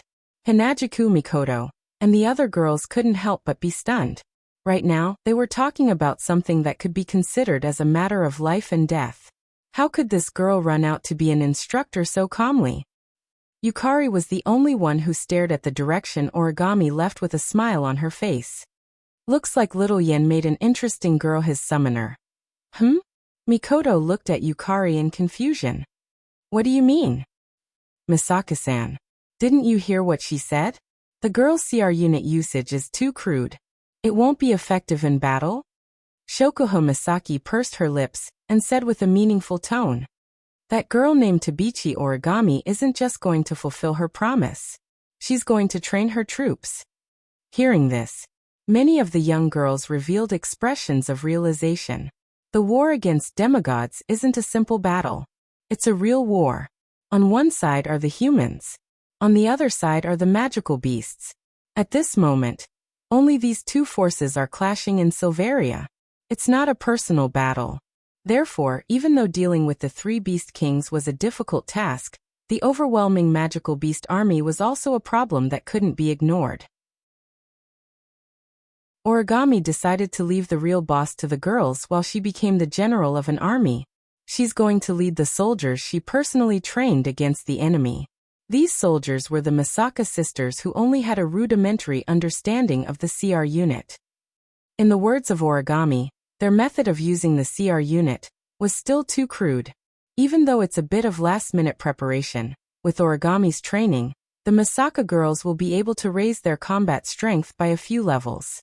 When facing the demigod army, whether it's to ensure their own safety or to wipe out the enemy, it's a good thing. That was Origami's plan.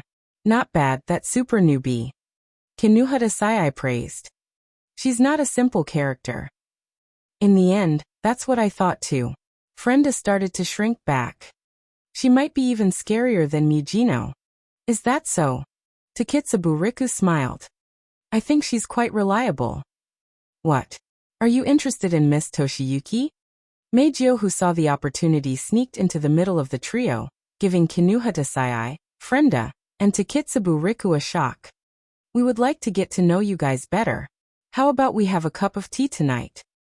After saying that, Meijio looked at Kinuhata Sai, Frenda, and Takitsubu Riku with her sparkling eyes, causing them to have a strange feeling. Intuition told Kinuhata Sai, Frenda, and Takitsubu Riku that if they agreed to this request, they would lose something very important. That's right. Something very important. However, Kinuhata Sai, Frenda, and Takitsubu Riku couldn't directly reject a newcomer. They looked at each other and nodded, causing Meijio's eyes to turn into crescent moons. Tonight, Kinuhata Sai, Frenda, and Takitsubu Riku will regret their hasty decision. Of course, by that time, they won't be able to get back what they thought was important. "Alright, let's get back to the topic." Shokuho Misaki pretended to be deep in thought, and looked at Yukari. Yukari, you should have a plan, right? In an instant, all the girls turned their attention to Yukari, who was sitting on the sofa. Under the gazes of all the girls present, Violet didn't even say a word. She only stretched her hand forward. Poochie. In the next moment, on the wall that the purple finger pointed at, 3 pitch-black cracks filled with sinister eyeballs appeared in front of all the girls with a tearing sound. In these 3 gaps, there were 3 scenes with the same plot even though the specific content was different. They were 3 cities that occupied vast areas and were surrounded by sturdy city walls. But now these 3 sturdy cities were being attacked by all kinds of ferocious and terrifying magical beasts. Under the attack of the magical beasts, on the walls of the 3 cities, soldiers and spellcasters wielding bows and arrows were releasing arrows and spells imbued with battle energy, resisting the charging magical beast army. Suddenly, the roars of all kinds of magic beasts, the roars of soldiers, the murmurs of magicians chanting magic incantations, and the roars of the knights in the city reverberated in the air. It was as if the end of the world had arrived, and it made one's heart feel very heavy. While the group of young ladies were feeling depressed, Violet spoke up. As you can see, the 3 empires are only left with these 3 imperial cities. The other cities, including the Spalier World Academy, have all fallen and become the empire of the demonic beasts. The girls sucked in a deep breath of cold air. In the entire Spalier world, only 3 imperial cities were left and the other cities had all fallen? Doesn't that mean that once the 3 imperial cities fall, the entire Spalier world will be under the control of the demonic beasts? Even Shokuho Misaki couldn't hide her shock. But how many days has it been since the demonic beasts attacked the Spalier world? Had he already fallen to such a state? That's right. If the humans of the Spalier world really wanted to defend their cities, they wouldn't have fallen to this extent in just a few days. Yukari shook her head. However, the 3 emperors have already seen the current situation. They believe that if they continue to defend the other cities, they will be overwhelmed by the demonic beasts sooner or later. Thus, the 3 empires have decided to take away the important resources from the other cities and concentrate their forces on the imperial cities. They plan to use one imperial city as their base to fight the demonic beasts. A wise choice. Kotori nodded in agreement. If they were to stubbornly defend the other cities, not only would they disperse their combat strength, but the cities would still fall in the end. At that time, even the materials would be destroyed. To be able to make such a wise and decisive choice, the 3 great emperors are truly capable. However, there are pros and cons. Once the 3 imperial cities fall, the humans will be finished. Shokuho Misaki muttered. The 3 beast kings are near the 3 imperial cities, right? That's right. That's right. Purple nodded and glanced at all the girls present. Then you should know what to do now, right? Chuju Mikoto, Shokuho Misaki, Kotori, Kurumi, and the others looked at each other and smiled. Destroy them one by one. Hearing this answer, Z also smiled. Chapter 1901. The next day, when the first ray of sunlight shone down from the sky, passing through the realm of illusion and reality that did not obstruct it at all, when it shone into the capital of a foreign era, the streets of the capital of a foreign era seemed to have lost their vitality as silence filled the air. However, that didn't mean that the residents of the capital of alternate generations were slacking off in their own homes, hiding in their warm beds, and refusing to get up. On the contrary, the residents were even more hardworking than usual. This was because in front of the heart of generations was an empty space where 20,000 residents of the capital of alternate generations who were identical in appearance, height, hair color, and physique were lined up neatly like an army, waiting for the arrival of their general. At this moment, the 20,000 Misaka sisters were all wearing extremely revealing skin-tight outfits. Every part of their body was equipped with a certain amount of technological elements. There was a thruster on their backs and a heavy cannon in one hand. This was a personal equipment that utilized all the display devices in battle. Its full name was the Tactical Display Unit, or CR Unit for short. The display devices used in battle were stored in a type of connecting device called a circuit suit. In other words, the tights that carried the display devices could be instantly equipped during battle. As the basic equipment, the circuit suit had a basic display device that could create a domain around the user that was invisible to ordinary people and could perform different functions according to the user's wishes. It was the Tori. Of course, this was a function that all the CR units had. The performance of these functions depended on the overall performance of the CR unit. The better the performance of the CR unit, the greater the power it could unleash. It wasn't easy to unleash the full potential of a CR unit. Not only did it require the user's control skills, but it also required the user's brain to be more developed than ordinary people. It was because of this that magicians who could use CR units were so rare and precious in the date battle. There were only a handful of people who could use CR units to fight against the elves. These 20,000 Misaka sisters were all equipped with the best mass-produced CR units available at the moment. Other than personal CR units like Irene's Pandaragon and Origami's Mordred, the CR units that the Misaka sisters were equipped with were the best out of all the CR units available. Moreover, the crucial factor in controlling the CR units was the user's brain development ability. Without a doubt, these CR units had increased the strength of the Misaka sisters, who were at least tier 7 at the very least, by leaps and bounds. After all, superpowers were born from the personal reality after the development of one's brain. Although the highest superpower the Misaka sisters had was only LV4, their brain development was much stronger than ordinary people. Perhaps if the Misaka sisters were to become magicians in the date battle world, the elves wouldn't be able to live a carefree life anymore. Looking at the neatly arranged troops that seemed to stretch on endlessly, the girls couldn't help but sigh in amazement. They really looked the same. Yakuya even forgot to maintain his Chinibu tone.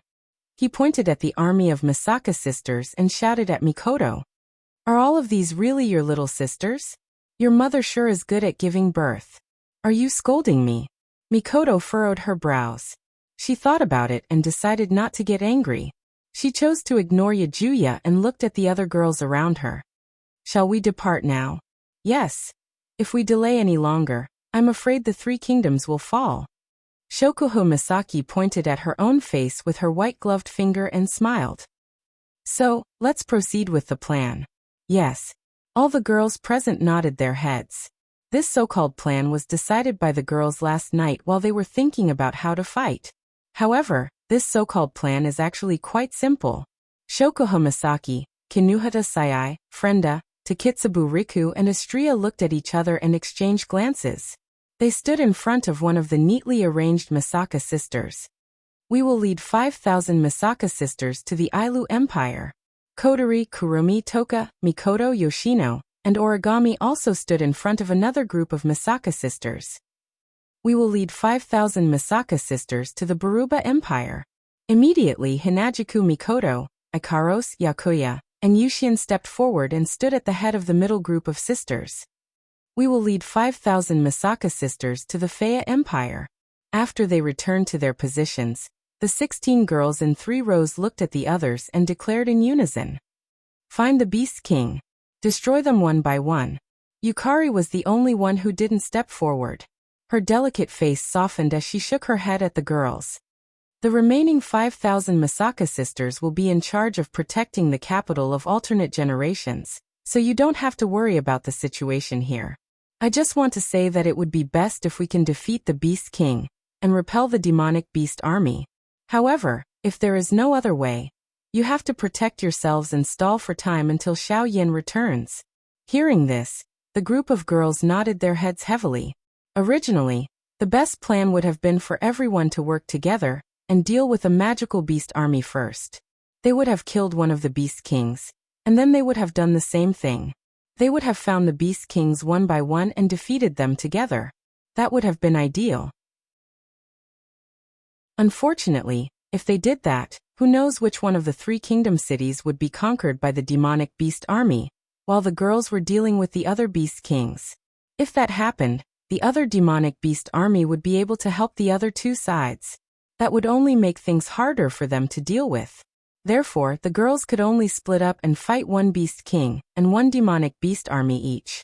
It would be best if they could defeat the other side, but if they couldn't, They had to stall for time until Wu Yen returned from his mission. That was the general idea of the so-called plan. As for the details, they had to come up with a strategy to deal with the Beast King and the demonic beast army that they were in charge of. Different people had different opinions about this. Yukari turned around and waved her hand in the direction of the generation's heart. A huge crack appeared in the space in front of them, revealing ferocious and terrifying eyeballs to the girls. Now, in order to maintain the state of illusion and reality, the range of my ability is very limited. This crack can only send you to the nearest supply town. You will have to travel the rest of the way by yourselves. After saying that, Yukari silently retreated to the side and sighed. Remember, protect yourselves. Even if you don't care about your own lives, you have to think about Xiao Yin who has returned. The girls who were prepared to fight to the death held their breaths when they heard this. After a moment of hesitation, they nodded helplessly. Yukari smiled in satisfaction when she saw this. She flipped her hand, and 3 rings appeared in her hand. They were 3 space rings. Yukari tossed the 3 space rings forward, and the space rings that formed an arc in the air were swallowed up by the crack that opened up in midair. The next moment, Hinajiku, Shokuho Misaki, and Kotori noticed that a ring had appeared on their hands. Put it on. Yukari smiled as the girls looked at her in confusion. It will be of help to you. After saying that, Yukari turned around. It seemed like she had no intention of bidding farewell to the girls. However, this action didn't anger the girls. Instead, it warmed their hearts. With Yukari's personality, if she didn't bid them farewell, it meant that she didn't want them to leave. Even though she didn't say anything, it was the best blessing, wasn't it? Therefore, the group of girls did not say anything, nor did they bid farewell to anyone. They led a total of 15,000 Misaka sisters into the huge gap, and disappeared one by one from this dreamy city. Chapter 1902. The Behemoth Forest is located in the middle of the Ailu, Baruba, and Fea empires. Each of the 3 empires occupied a part of their territory. The Ailu, Baruba, and Fea empires each built a small city on the edge of the Behemoth Forest territory. These cities were used to transport the resources they obtained from the Behemoth Forest to other cities in their empires. Unfortunately, ever since the Beast King was born, the Behemoth Forest became a dangerous place. Normal humans, warriors, and magicians were no longer allowed to enter. All the resources from the Behemoth Forest were supplied by the Behemoth Forest campsite. They were no longer transported through the supply town. As a result, the Ailu, Baruba, and Fea empires used to be an important resource hub. Today, the supply town can only be used as a hub to transport the resources from the Behemoth Forest to other cities. As for the low-level warriors and magicians who used to live in the supply town and hunt the Behemoth Forest's magical beasts for a living, they can no longer be seen in the supply town. Even so, the supply town is still a prosperous place. After all, there are many shops and auction houses here. It is the closest location to the Behemoth Forest. There are also other ways to obtain rare treasures in the supply town. For example, medicinal herbs, high-level magical beast parts, and all sorts of other treasures. These are all things that have a high market value. Therefore, even if the supply town is not as prosperous as it used to be, it is not that different. Yet, in such a bustling city, the girls and the Misaka sisters are witnessing such a scene. The luxurious auction house turned into a dilapidated building riddled with holes. The bustling trading company turned into a pile of rubble. The roofs of the hotels burned with flames. The buildings were all over the place, covered in charcoal. The asphalt road cracked inch by inch. The bricks and tiles were a mess. They were casually tossed to the ground. Big, small, exquisite, and simple stalls were in shambles. The smell of burnt flesh filled the air. Thick smoke rose from the sky. Flames could be seen everywhere. All signs of life were extinguished. The bustling scene of the past is gone. There is not even the slightest sign of life. Everywhere is a sign of destruction. To put it bluntly, this is a place filled with despair. No one would believe it. This place. Not long ago. Furthermore, it was a bustling and beautiful little city with all kinds of colorful magic lights shining in the night sky. Seeing such a scene, let alone Shokuho Misaki and the others who had witnessed the prosperity of the supply town, they were stunned. Even Yeguya, Dusk Cord, Meijio and Origami, who had come to the supply town for the first time, were speechless and depressed. As for Hinajuku and Mikoto, who had stayed in the supply town for a period of time, played around for a period of time, and even caused a ruckus at the auction house, they were clenching their fists and biting their lips, their faces dark and gloomy. Phew! Hinajuku exhaled and spoke in a low voice. War is indeed the cruelest thing. That one sentence voiced out everyone's thoughts. The war between humans was indeed terrifying, but the war between races was even more terrifying. If humans wanted to live a peaceful life in the Spalier world, they couldn't allow demonic beasts to invade their territory. On the other hand, demonic beasts treated humans as their food. The saying, "Those who aren't of the same race are bound to have different intentions," was perfectly reflected here. Roar! Roar! Arvith! While the group of young ladies mourned over this despairing scene, the culprits of everything didn't seem to have completely left the town they destroyed. Amidst a series of delighted roars as if they had discovered their prey, the ground began to tremble slightly. It was only then that the girls noticed that low-tier magical beasts of Tier 1, Tier 2, and Tier 3 were hiding in the corners of the burning buildings or in the alleys that could not be seen, charging towards them. The 4th, 5th, and 6th stage demonic beasts were the backbone of the demonic beasts. The 7th, 8th, and 9th stage demonic beasts were the high-end combat strength of the demonic beasts. These two groups of demonic beasts would definitely be gathered by the 3 beast kings to deal with the 3 royal cities. As for the 1st, 2nd, and 3rd stage demonic beasts, although there were many of them, they were nothing more than a bunch of cannon fodder in a war. Therefore, in the cities that were conquered by the demonic beasts, there would basically be these low-level demonic beasts that were symbolically left behind by the demonic beasts as a sign that they had occupied the area.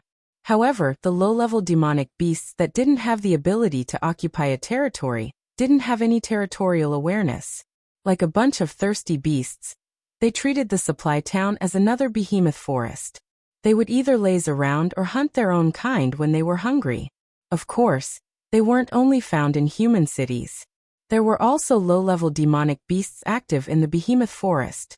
It was due to the presence of these demonic beasts that Violet needed to guard the capital of alternate generations and maintain the illusion and reality realm day and night. Otherwise, if one of them were to slip in and disturb the 5 demigod powerhouses of the Spalier world who were strengthening the seal, the situation would be dire. It was only by maintaining the illusion and reality realm that the seal of the 5 demigod powerhouses and the beast kings of the Spalier world wouldn't be affected. It was for this reason that Violet didn't leave the capital of alternate generations and took on the responsibility of guarding it. The moment they thought of Violet, who had been guarding the most important seal in the capital of a foreign era, a determined look appeared on the faces of the girls who were awakened by the charging low-level demonic beasts. The Misaka sisters raised the heavy cannons in their hands and were about to kill the demonic beasts, but Shokuho Misaki stopped them. Shokuho Misaki's beautiful, starry eyes glinted coldly. She stroked her dazzling, waist-length golden hair, and an inexplicable glint flashed in her eyes as though all the stars in them had lit up. In the next instant, the ferocious roars of the low-grade magical beasts all came to an abrupt halt, and they stopped in their tracks in a daze. The ferocious light in their beastly eyes was replaced by starry eyes, and their expressions became ferocious once again. Roar! Roar! Roar! The demonic beasts roared in unison. But this time the demonic beasts didn't charge at the group of young ladies. Instead, they pounced on their own kind as though they saw their mortal enemy and started tearing each other apart. This was all Shokuho Misaki's doing. Mikoto couldn't help but be surprised. You can use your ability without a remote control now?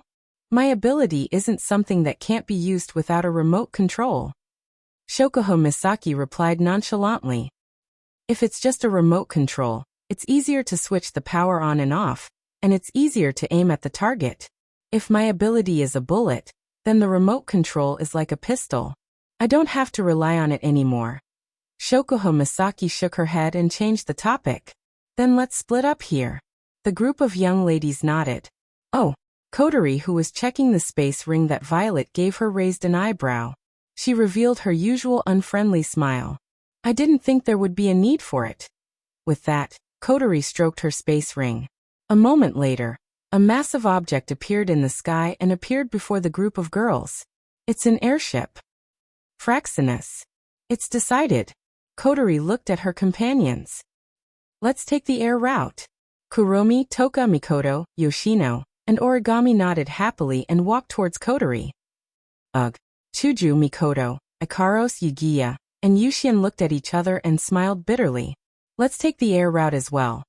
Other than Chuju, Mikoto, Ikaros, Yugiya, and the Masaka sisters can all fly. Ikaros brought Chuju along, and the group flew towards Feiya Empire. As for Shokoho Misaki, Kinuhata Sayai, Frenda, Takitsubu Riku, and Astria, it's even easier. There should be airships left behind by people who didn't have the time to use it, right? Chapter 1903. Ailu Empire, King City. As the city of Ailu Empire's royal palace, King City's prosperity was undeniable. However, at this moment, there wasn't a single ordinary person in this prosperous city. The shops, auction houses, and other buildings were all closed, and there wasn't a single idle person on the streets. Instead, there were fully armed knights and soldiers doing all sorts of things with tense and solemn expressions. At this moment, a large number of warriors and magicians were standing on top of King City's walls. The warriors were all armed with bows and arrows, looking into the distance. They were the type of long-range attack type. The magicians, on the other hand, were lined up in a row, standing behind the warriors who were armed with bows and arrows, holding magic staves in their hands. Every warrior and magician had a tense expression on their faces as they looked at the empty space below the city wall in front of them. Their combat aura and magic power were slowly increasing in intensity. At the same time, the dochi and magic power that were slowly strengthening also exploded and surged violently at the same time as a loud shout sounded out. The first wave of demonic beasts has entered the attack range.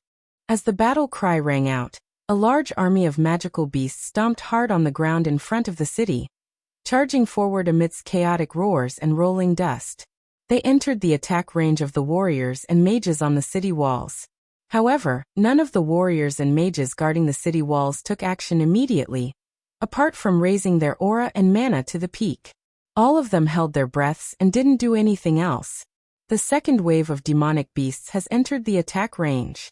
Then, less than 200 meters behind the first wave of demonic beasts, another wave of demonic beasts roared and charged over. If one were to observe carefully, they would discover that the second wave of magical beasts was much larger than the first wave, whether it was in size or momentum. Moreover, the first wave of demonic beasts was only a group of 4th and 5th ranked demonic beasts. The second wave of demonic beasts was a group of 6th ranked demonic beasts. Of course, even though their ranks were different, the number of demonic beasts was still as dense as locusts. They outnumbered the humans in King City by more than 10 times. It was terrifying. However, even so, the warriors and magicians on the walls did not attack. Instead, he continued to wait on the city wall. It wasn't that they didn't want to attack. It was just that long-range archers had a maximum attack range of 2,000 meters. Magicians, on the other hand, differed according to their magic. Some were only a few hundred meters tall, while some were more than 3,000 meters tall. Right now, the first wave of magic beasts had just entered the highest range of attack. In other words, they had just entered 3,000 meters. The second wave of magic beasts was even further away. It was far from the time to attack. Only when the magical beasts charged into the attack range of the archers would it be time for them to attack. After a few days of large-scale battles, the defenders of the city had long understood when they could attack. Therefore, at this time, everyone was still able to remain calm. According to past experience, when the third wave of magical beasts entered the range of the magicians with the highest shooting range, the fourth wave of magical beasts would arrive. That would be the time to attack. This time it didn't take too long. The third wave of demonic beasts has entered the attack range. As soon as this voice rang out, the people guarding the city all raised the armaments in their hands and focused their attention. The next wave would be the time to attack. The fourth wave of demonic beasts is estimated to enter the attack range in 10 seconds. All warriors, Get ready to attack. As this voice echoed in the air, all the warriors gathered their fighting spirit and began to aim. Although it was said to aim, it was actually just knocking the bow forward. The sea of magical beasts in the distance was almost overwhelming, so there was no need to aim at all. All they needed to do was to calculate the position where the arrows were about to land. At this moment, the warriors welcomed the opportunity to attack. The fourth wave of demonic beasts has entered the attack range. Warriors, aim at the first wave of demonic beasts. Attack. Boom. The moment the angry shout fell, a loud sound like that of a cannon being fired reverberated in the air. That was the sound of all the warriors releasing their hands at the same time, causing the sound of arrows being ejected in unison. It was a loud sound that caused the world to tremble, and everyone's hearts to shrink. Shing. Immediately after, the sound of air being torn apart could be heard, and a black mass of arrows rained down on the magical beasts like raindrops during a storm. Roar. Roar. Arg. In an instant, tens of thousands of magical beasts turned their roars into mournful wails. One by one, the magical beasts fell to the ground dauntlessly. Most of them were from the first wave of demonic beasts. However, there were still a large number of arrows that missed and hit the second and third wave of demonic beasts. Surprisingly, the second and third wave of demonic beasts had entered the shortest attack range of 2,000 meters. Not only that, but the fifth wave of demonic beasts had also charged over from the horizon. The fifth wave of demonic beasts has entered the attack range. Mages, get ready. Under the command, the mages in neat rows took a step forward and chanted spells. The staffs in their hands flickered in a glaring magical radiance. Aim for the second and third wave of demonic beasts. Mages, attack. Buzz. As though rehearsed, in an instant, fireballs, icicles, wind blades, thunder bombs, and rocks exploded in the sky above the city walls like fireworks, and a tide that blasted toward the second and third wave of demonic beasts. Along with the wails of the magical beasts, the second and third wave of demonic beasts were struck by 4 to 5 magical spells at the same time. They were either wrapped in a layer of flame, or charred by electricity. Some were pierced by icicles, torn apart by wind blades, or smashed by rocks. Thus, the second and third wave of demonic beasts suffered the same fate as the first wave of demonic beasts. In such a situation, the magical beasts continued to roar crazily, completely disregarding the deaths of their own kind. They even stepped on their corpses mercilessly and charged toward the city. In the sky, arrows were still shooting wildly and magical spells descended one after another, reaping the lives of the overwhelming number of demonic beasts. While this battle was going smoothly, at a certain moment, a nervous shout sounded from the other end of the city walls. High-level demonic beasts are attacking. Hearing this, everyone's heart suddenly rose to their throat. The 4th, 5th, and 6th level demonic beasts were only appetizers. The ones that truly posed a threat were usually the high-level demonic beasts above the 7th level. Not long after, everyone on the city walls also saw it. In the distance at the edge, a large group of demonic beasts with huge bodies and powerful auras were charging toward them. This made the people guarding the city start to feel nervous. Hurry! Get rid of all the mid-level demonic beasts.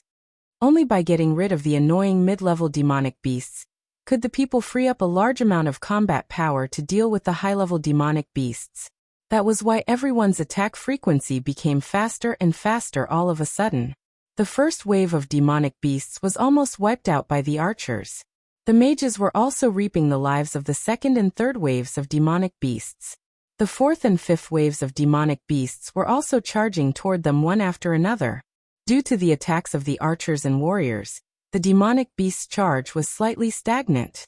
A large number of demonic beasts' corpses divided the battlefield into 2 parts.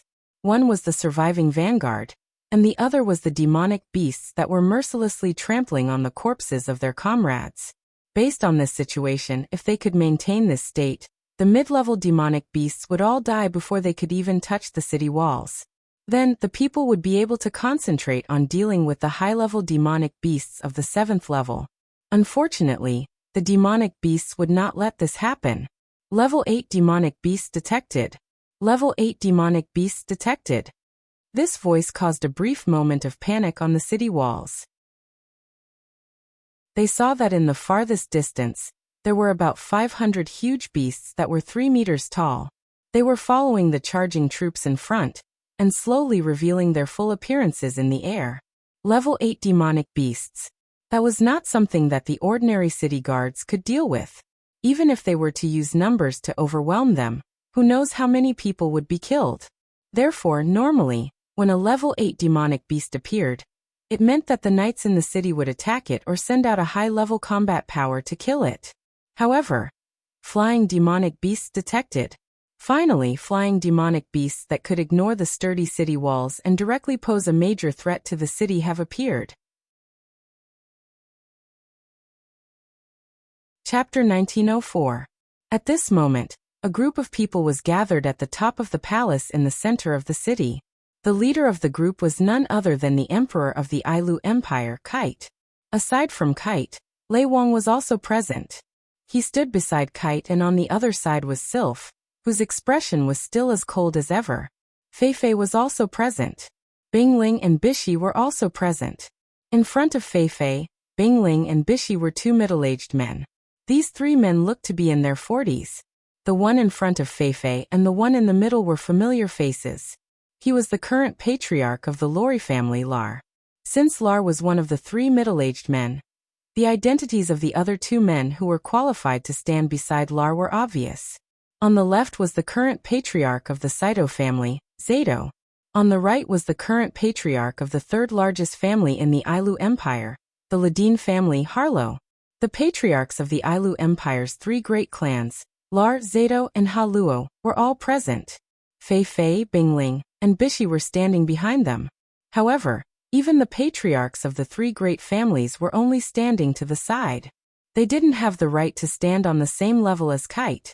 The only exception was Sylph, the genius princess who was favored by the emperor.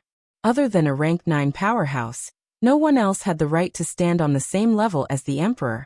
That was why Lei Wang was able to stand beside Kite openly. Because of that, there were 2 other people standing on the same level as Kite, Sylph, and the Thunder Monarch. They were 2 old men who looked to be in their 70s. One of the 2 old men had a gloomy face. His body emitted a faint cold aura.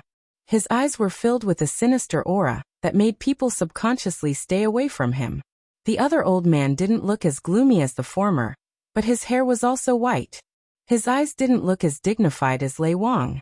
Instead, there was a hint of arrogance in his eyes. One look, and one would know he wasn't someone to be trifled with. Since these 2 old men could stand together with Kite, Lei Wang, and Sylph, it was obvious who they were.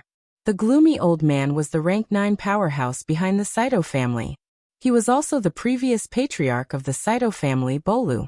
The arrogant old man was the rank 9 powerhouse behind the Ladin family. He was also the previous patriarch of the Ladin family, Yak. Now that the royal city was in danger of being invaded by the demonic beast army, the Ailu Empire's royal family and the 3 great families were gathered at the top of the royal palace, watching the battle from afar in silence. However, this silence did not last long.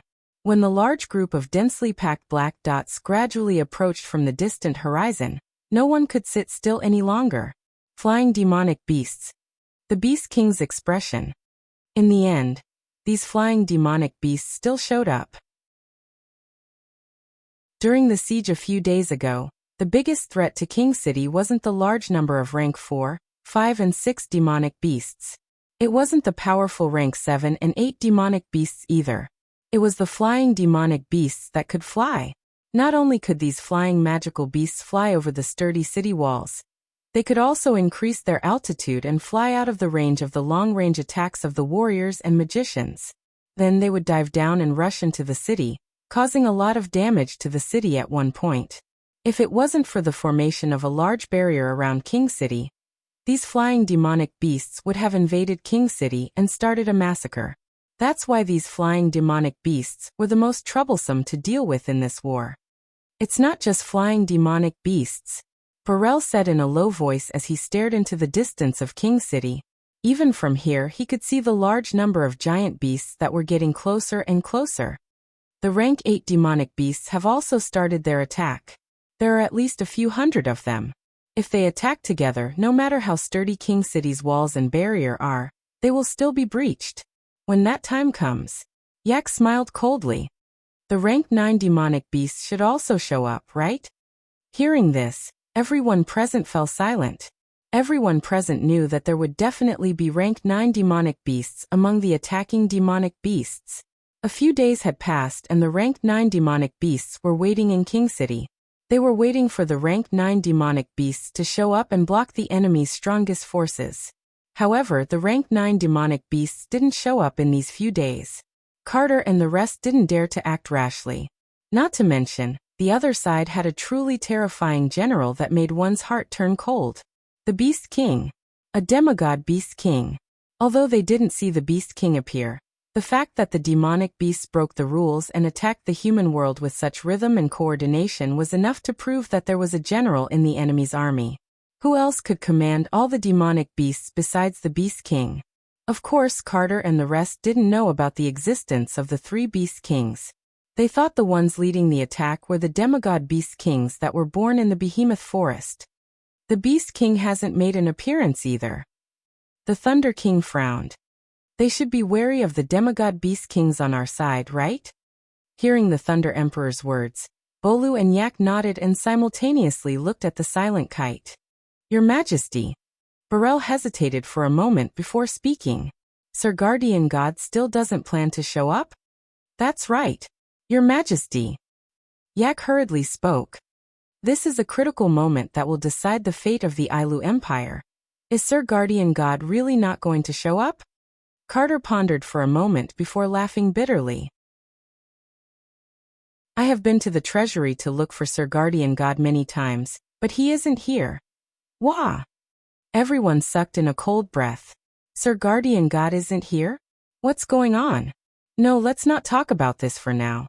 If Sir Guardian God really isn't here, then the Beast King will personally attack without the demigod Beast Kings. Wouldn't the city be doomed? No matter how many people there are, without a demigod Beast King, they won't be able to stop a demigod Beast King. Everyone was clear about this. Thunder King, Bolu, and Yak had ugly expressions on their faces. Lars Sardo and Haluo looked at each other. As for Fei Fei, Bingling, and Bishi, they were clenching their fists so hard that their knuckles turned white. Things were getting serious. That's why we can't let the Beast King know that Sir Guardian God isn't in the city. Carter said in a deep voice. Otherwise, the Beast King will personally attack and we'll be finished. That one sentence made the hearts of everyone present become incomparably heavy. They could not resent the guardian deity who should have been in the royal treasury. Nor could they blame the guardian deity for disappearing. It wasn't that they didn't want to, but the current situation didn't allow for it. Carter took a deep breath and looked at Lars Sardo and Haluo as he said, in short, we have to deal with the enemies in front of us first. Moreover, we can't go into battle, or else we'll draw the Class 9 magical beast out. Lars, Zar, and Harlow, the 3 of you will lead the team and annihilate the Class 8 demonic beast. Yes. Lars, Zar, and Harlow lowered their heads. Sylph. Feifei. Carter turned to Sylph and Feifei. The 2 of you are also Class 8 demonic beasts. Follow the 3 patriarchs into battle. Yes. Sylph and Feifei nodded heavily. Carter didn't give any more orders after that. He turned around and continued to observe the battlefield. Bingling and Bishi gritted their teeth in frustration. The only reason Bingling and Bishi were able to stand together with these people was because they were the young masters of the 2nd and 3rd most powerful families in Ailu Empire. It was purely because of their status. In terms of strength, Bingling and Bishi were only Class 7 demonic beasts. They didn't have the qualifications to stand here. That's why Sylph and Feifei were allowed to fight while Bingling and Bishi didn't even have the chance to fight. After all, there were plenty of Class 7 demonic beasts in the city. Bingling and Bishi were of noble status and couldn't take the risk. That's why Carter didn't give any orders. How could Bingling and Bishi be willing to accept the fact that they were being protected like this? Just as the few people who received the order were about to step out to fight, Kite suddenly noticed something strange. In the distant sky, a black shadow suddenly rushed in, R1152.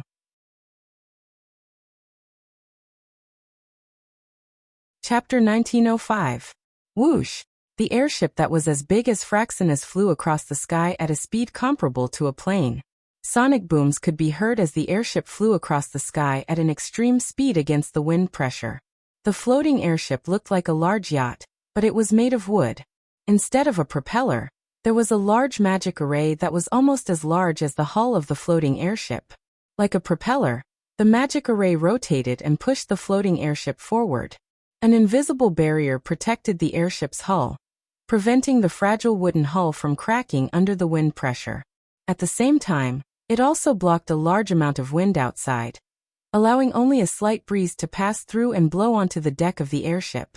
On the deck of the airship, Shokuho Misaki, Kinuhata Sayai, Frenda, Takitsubu Riku, and Astria led the Misaka sisters to the front of the airship. Shokuho. Until a certain moment, Kinuhata Sayai pointed to the front, or more accurately below, and shouted, "Look! It's the royal city." Hearing this, the group of young ladies all turned their gazes to the front and below. Soon after, they all saw it one after another. Below the airship was a gigantic city, and at the center of the city was a dazzling golden palace. It was dazzling. However, looking at the dazzling city, the young girls' faces became a little shocked. There was no other reason than the fact that the dazzling city was currently being invaded by a violent invasion. The gigantic magical beasts formed a wave-like assault team. Wave after wave, they ran out from the mountains in all directions and charged towards the city in the center in an extremely violent and direct manner. In the sky, the flying magical beasts that had transformed into huge black shadows were lined up neatly like fighter jets. They glided. Once they found the right time, they would dive down and crash into a translucent barrier around the city, causing the barrier to tremble violently. Arrows, fireballs, wind blades, lightning bolts, rocks, icicles, and other ranged weapons and spells were fired from the city. They landed on the charging demonic beasts and the gliding demonic beasts. Every single one of them caused a huge explosion. Many demonic beasts fell to the ground. Corpses of demonic beasts could be seen everywhere within a few thousand meters of the city. Some of them were only left with broken limbs and bones. It was a hellish scene. The only fortunate thing was that there were no traces of humans among the corpses. The demonic beasts were only 1,000 meters away from the floating airship. They didn't enter the city. The city walls were still fine. The barrier was shaking, but it still managed to hold on. At first glance, it looked like Feng Zheng had the upper hand, but Shokuho Misaki frowned and said, "Let's go. This isn't good." Huh? Kinuhata Sayai, Frenda, Takitsubu Riku, and Astria looked at Shokuho Misaki in confusion. Why is the situation so bad? Frenda was puzzled. Isn't the floating airship holding the advantage? Yes. For now, yes. Shokuho Misaki's eyes were filled with worry. But this won't last long. Why? Takitsubu Riku asked. Is the barrier about to break? That's one of the reasons. That is also one of the reasons. The barrier might be able to withstand the attacks of the flying demonic beasts, but once the Class 8 demonic beasts reach it, it will break sooner or later. Shokuho Misaki looked at the demonic beasts furthest from the city and shook her head. Also, didn't you notice that the demonic beasts haven't used any spells yet? Yes. The girls finally realized what was going on. Yes, the demonic beasts haven't used any spells yet. Demonic beasts tend to use spells that have high attack power. In terms of area of effect, their spells should be weaker than human spells. Shokuho Misaki frowned. But because of this, the magic of the demonic beasts is much more powerful than that of humans. Now they have not reached the attack range, so they can only charge. But once the demonic beasts charge into a certain range and collectively release magic, the barrier of the royal city will shatter sooner or later. The girls understood the severity of the situation after hearing Shokuho Misaki's explanation. Unfortunately, this isn't the most serious problem. The barrier won't be able to withstand the attacks of several hundred Tier 8 demonic beasts. Shokuho Misaki stepped forward and looked at the flying demonic beasts. Now, the people guarding the city have put their attention on the Class 8 magical beasts, but they have subconsciously forgotten that there are Class 8 magical beasts among the flying magical beasts. When the Class 8 magical beasts appear, they only need to collectively dive down, and the barrier will be finished. What should we do now? Astria quickly asked. Should we charge forward? Yes. Charge forward. Shokuho Misaki's lips curled into a sly smile. That's right. We have to charge forward. With that, Shokuho Misaki raised her hand and swung it down. Everyone. Tertori Domain of Will. Activate. The moment she finished her sentence, the Misaka sisters on the deck stepped forward and extended their arms. Buzz. In the next second, a protective barrier made of emerald green crystals appeared around the Misaka sisters and spread out to their surroundings. It combined with the territory around them and spread out together. Not long after, the Misaka sisters collectively released a territory to form a gigantic territory barrier, enveloping the entire airship within. Shokuho Misaki shouted again. Take control of the airship. Charge forward. Right away, the floating airship that was enveloped by the realm of will sped up and dashed forward violently with an intense air-braking sound. With the protection of the territory, the impact on the airship would be reduced to zero, and the girls on the airship wouldn't be affected at all. However, that's only true for the girls. To the magical beasts that were within the range of the airship's charge, the airship that was enveloped by the territory, domain at will, was no different from a meteorite falling from the sky. Therefore, before the demons could even roar, the floating airship that had turned into a meteor charged into the battlefield between the humans and demons under the cover of the territory, domain of will. The airship charged towards the direction of the capital as it charged ferociously. Boom, boom, boom. The territories.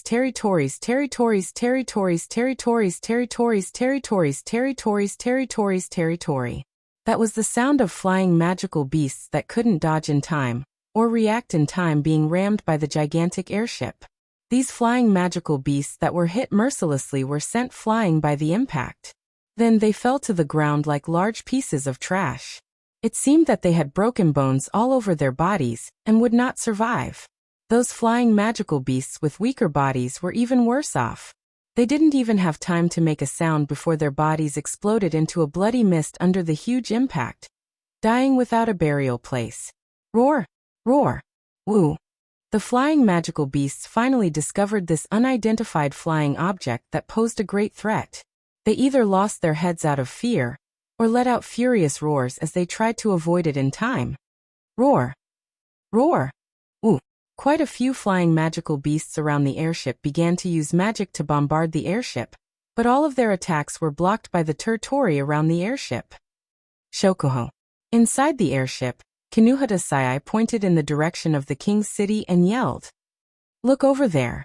In the direction that Kinuhata Sai pointed at, an opening appeared in the enchanted field of the king's city. Shokuho Misaki reacted quickly and yelled. Hurry! Fly in.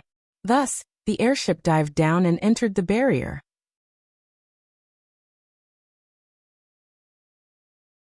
Chapter 1906.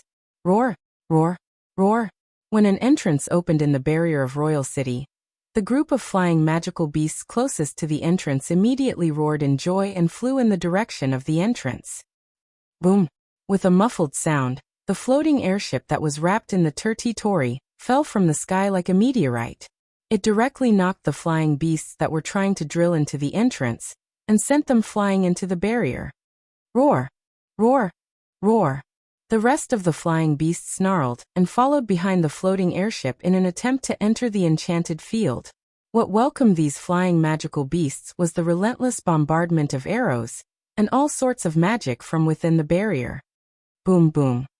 Howls of anguish and cries of pain rang out from the flying magical beasts, but there were still other flying magical beasts who wanted to take advantage of this opportunity to enter the barrier. In an instant, many flying beasts noticed the enchanted field's entrance and formed an overwhelming vanguard that swooped down dauntlessly like bees to honey. Just the sight of the dark shadows that filled the sky was enough to make one's hair stand on end.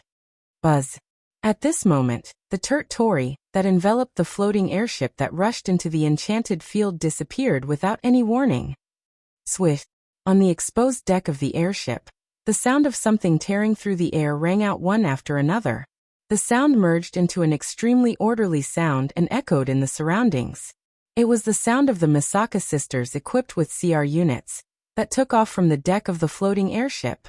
Apart from the Misaka sisters who were piloting the floating airship, a total of 4,000 Misaka sisters flew out from the deck of the floating airship and soared into the sky under the propulsion of the thrusters as though they wanted to block the entrance of the enchanted field. They lined up neatly in midair and raised the heavy cannons in their hands, aiming directly at the flying beasts that were converging toward the enchanted field. In an instant, the 4,000 Misaka sisters pulled the triggers of their heavy cannons. Deadly beams of light shot out from the cannons and converged into a gigantic beam of light that was the size of the entrance of the barrier. The beam of light shot through the entrance of the barrier and landed on the flying demonic beast that was right above the barrier. Boom! Following a violent explosion, the dense flames above the entrance of the barrier blossomed in the sky like bright fireworks. Along with it, there were flying magical beasts that were smoking all over and turned into charcoal that fell to the ground. Just this attack alone had annihilated more than 1,000 flying beasts. How terrifying! But this wasn't surprising. Originally, the Misaka sisters were all at least at the 7th stage. In addition to the CR units, with the best performance, the Misaka sisters were able to unleash the power of an 8th stage. The combined attack of more than 4,000 Tier 8 metahumans. If not for the fact that it might affect the barrier, the Misaka sisters would have held back some of the firepower. Otherwise, they would have killed more than 1,000 flying demonic beasts. Seizing this opportunity, the enchanted field trembled, and the entrance of the floating airship was closed, leaving the flying beasts with no way to enter. The Misaka sisters landed on the deck of the floating airship with the help of the thrusters. The floating airship gradually reduced its speed and landed on an empty field in front of the palace. On that empty field, a group of people was standing there. Of course, they were Kate and the higher-ups of the Ailu Empire. Phew! The floating airship landed lightly on the ground, creating a small ripple of air. Then the magic formation behind the floating airship disappeared, and the floating airship quieted down. Shokuho Misaki, Kinuhata Sayai, Frenda, Takitsubu Riku, and Astria led the Misaka sisters down the airship and welcomed Kate and the others. Kate and the others walked up to them, as if they were going to welcome Shokuho Misaki and the others. When they saw the CR units on the Misaka sisters, they were stunned. What is that? It can't be just their clothes, right? If it's just their clothes, aren't they a little too revealing? Perhaps Shokuho Misaki saw through Carter's and the others' doubts, but she suddenly smiled. It's just a set of armament with enhancement effects. Don't mind it. Hearing this, Carter and the rest shifted their gazes away from the Misaka girls. The Thunder King even took a step forward and scanned the group of girls. When he realized that Lulu was not among them, he immediately panicked. Where's Lulu? Why isn't she with you? Lei Wang thought Shokuho Misaki and the others were Lulu's reinforcements. Now that the reinforcements are here but Lulu isn't with them. Even Lar and Feifei started panicking. Shokuho Misaki shook her head at Lei Wang and the others. Lulu is currently looking after the 5 demigods in the capital of alternate generations. That's why she isn't with us. Looking after the 5 demigods? Kate's eyes lit up and he took a step forward. You're saying that the 5 demigods of the Spalier world are with you? Shokuho Misaki knew why they were acting like this and she sighed. Everyone was looking at her expectantly, nervously, and anxiously. I know you have a lot of questions and doubts. I will tell you all the information we know so far. Let's find a place where we can talk first. Kate and the others calmed down and nodded. They were in a large hall in the palace. The hall was quite spacious, occupying an area as large as a football field. However, in such a spacious hall, there was nothing else except for a long table in the middle, surrounded by seats that looked expensive. At first glance, one could tell that it was not a place that ordinary people could sit casually. This was the place where Kate used his status as the emperor to discuss important matters with the ministers of the Ailu Empire. Therefore, not only was the head of the long table in the style of a king's throne, but the seats around the long table were also made of real gold. It was a dazzling sight. Shokuho Misaki, Kinuhata Sayai, Frenda, Takitsubu Riku, and Astria were seated in the row closest to the head of the table. Shokuho Misaki explained the current situation to them, including the Beast King's seal and the current situation of the 5 demigods in the Spalier world. As Shokuho Misaki recounted her story, everyone's expression turned gloomier and gloomier. Kite sat on his throne and gripped the armrest as if he could calm himself down by doing so. He took a deep breath, but in the end, he let out a bitter laugh. In that case, no matter if it's the 3 guardian deities, the other 2 demigods, or Lord Z, none of them will be able to help. Under such circumstances, we still have to deal with a demigod-level Beast King ourselves, right? Yes. The other 2 empires are in a similar situation. Shokuho Misaki didn't seem to be affected by the harsh situation. She still had that elegant smile on her face. She tapped her cheeks with her white-gloved hand. She didn't seem nervous at all. She didn't seem nervous at all. That is why you should prepare for the worst. Hearing this, the expressions on everyone's faces became even more unsightly. Are you telling us to retreat? Burrell's expression darkened. Do you know what the consequences are? What consequences? The Ailu Empire will be destroyed? Shokuho Misaki looked at the old head of the Saito family with a half-smile. Do you think the Ailu Empire will be destroyed? Or do you think the human race will be destroyed? Burrell was speechless. Are we going to give up just like that? Yak's voice was filled with unwillingness. Give up on the only city left? Give up on the Ailu Empire? Shokuho Misaki raised an eyebrow. I'm not telling you to give up, I'm just telling you to prepare for the worst. After all, we have to fight a demigod-level Beast King without any demigod-level powerhouses around. That one sentence made everyone's mood drop even lower. Fighting a demigod-level Beast King without a demigod-level expert's help? How are we supposed to fight? R1152. Chapter 1907. How many people were there in the Spalier world? Unlike Earth, although there were 3 empires that ruled over the Spalier world, in this world where the strong were respected, there were conflicts between people every minute and every second. Wars were unavoidable. Under such circumstances, not to mention how many people there were in the Spalier world, just the number of people who died every day in the Spalier world was definitely in the thousands. Yes, at least 1,000 people died every day. Because, in this world where the strong were respected, conflicts were everywhere. Since so many people died every day, naturally no one would be bored enough to count the number of people every day. However, even so, the Spalier world's population was much higher than Earth's. After all, just the Spalier world's size was 10 times larger than Earth's, and the ocean was even wider. Although there was no detailed count, the Spalier world's population was definitely close to 100 billion. Out of 100 billion people, there were only 5 demigod powerhouses. One could imagine how rare a demigod powerhouse was, and how difficult it was to advance to the demigod rank. Then, how strong were these rare and difficult to advance to the demigod rank? If one had to use data to show it, it would be very unclear if one used battle strength, or how many times stronger than a Tier 9 powerhouse. However, in the Spalier world's history, there had been a large number of Tier 9 powerhouses besieging a demigod rank. That was something that happened a long time ago, and Kite and the others only knew about it from books. There was a passage recorded in the book. 20 Tier 9 powerhouses joined forces to fight a demigod rank powerhouse. The battle lasted for 3 whole days, and after 3 days, 17 of the 20 Tier 9 powerhouses were killed, and the demigod rank powerhouse was heavily injured.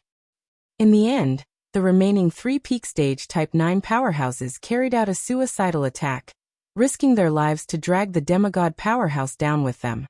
The result: a demigod rank powerhouse, 3 Tier 9 powerhouses, and 17 other Tier 9 powerhouses. All of them have fallen. 20 Stage 9 powerhouses, and 3 of them were at the peak of Stage 9, just a step away from the demigod stage. Such a terrifying lineup. In the end, yet, he was defeated by a newly ascended demigod. If it weren't for the fact that the remaining 3 Type 9 powerhouses had decisively dragged the demigod powerhouse down with them, they would have been dead already. In the end, it was still unknown whether that demigod expert would fall or not. This was the terror of a demigod. Of course, compared to the beast kings that attacked the Ailu Empire.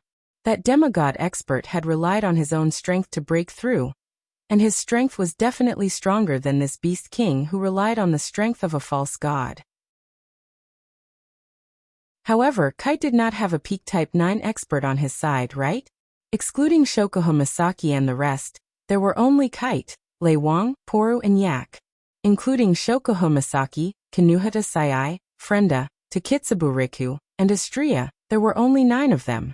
However, there wasn't a single peak Type 9 among them. With such a lineup, the best outcome of the battle against the fake Beast King would be the same as what was recorded in the history books: mutual destruction. Fight? How?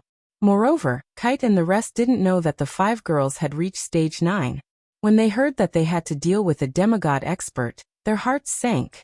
As a result, under this heavy atmosphere, everyone fell silent, causing the oppressive atmosphere to spread uncontrollably. At this moment, Sylph, who was sitting at the side, suddenly spoke. "Where is he?" Everyone was taken aback, but they soon understood who Sylph was referring to. Shokuho Misaki looked at Sylph meaningfully and smiled. "He's different from us who have to deal with a false beast king. He's the one who's shouldering the greatest burden. He's trying his best to deal with the beast god that's locked up in his house. I wonder if he's putting his life on the line."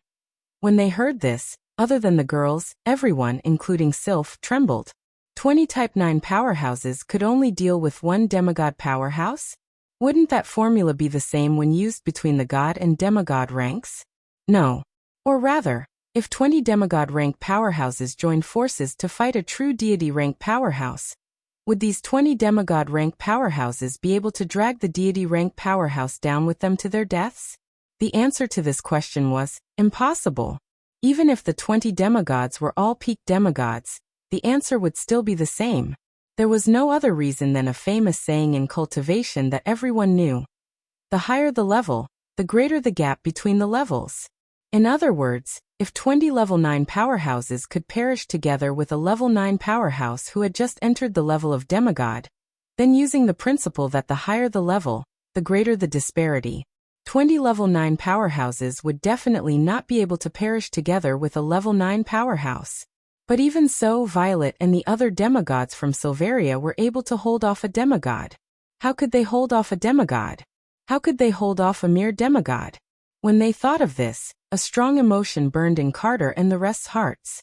Shokuho Misaki's words dispelled the depression and despair in Carter and the rest's hearts. However, that doesn't mean their doubts are gone. You're saying that he intends to work with Lady Violet and the other demigods to take on a demigod beast king? Sylph's frosty expression showed a hint of worry. Will he be fine? How could he be fine? A cold glint flashed across Burrell's eyes when he mentioned Wu Yen. He's just a little brat with some talent. He might have reached stage 9 at such a young age, but he's so arrogant that he wants to take on a demigod that we can only seal and guard day and night. He must be tired of living. Does he think he's on the same level as a demigod? Burrell didn't hide the resentment in his voice when he said that. It was only natural. Who was Burrell?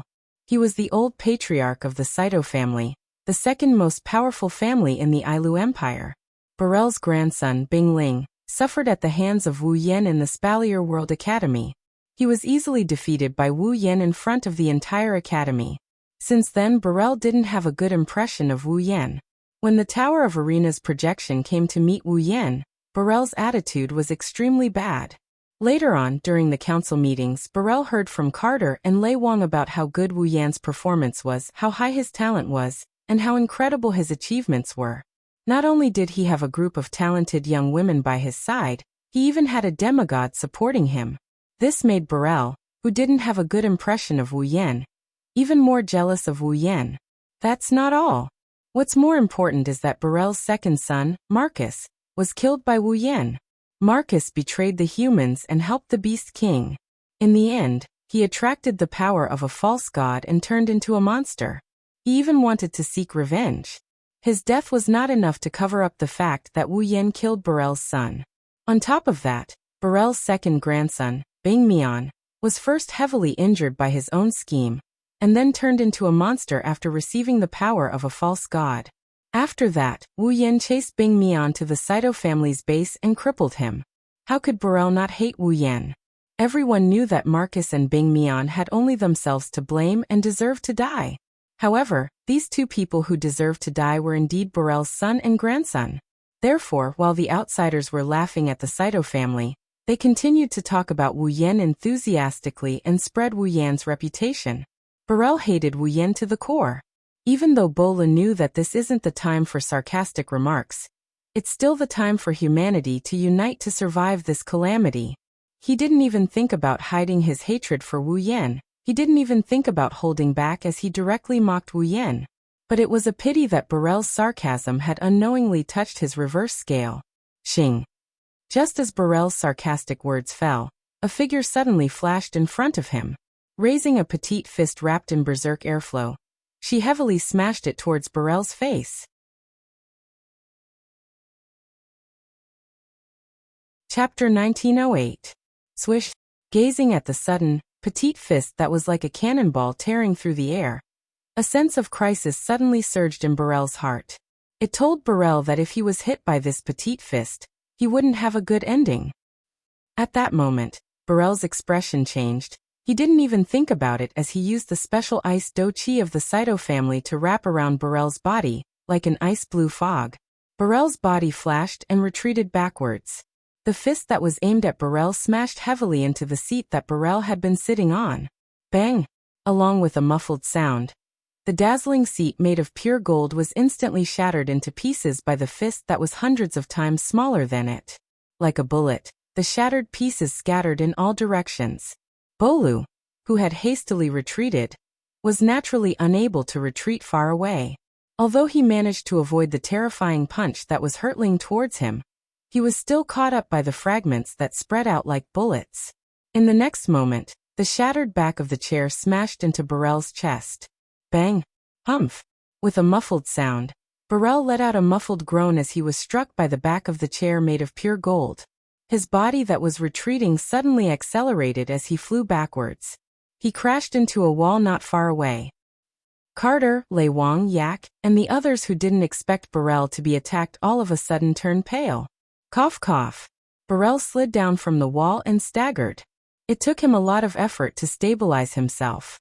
With one hand on the wall and the other on his chest, he felt the blood in his chest rushing to his face, causing his face to turn red.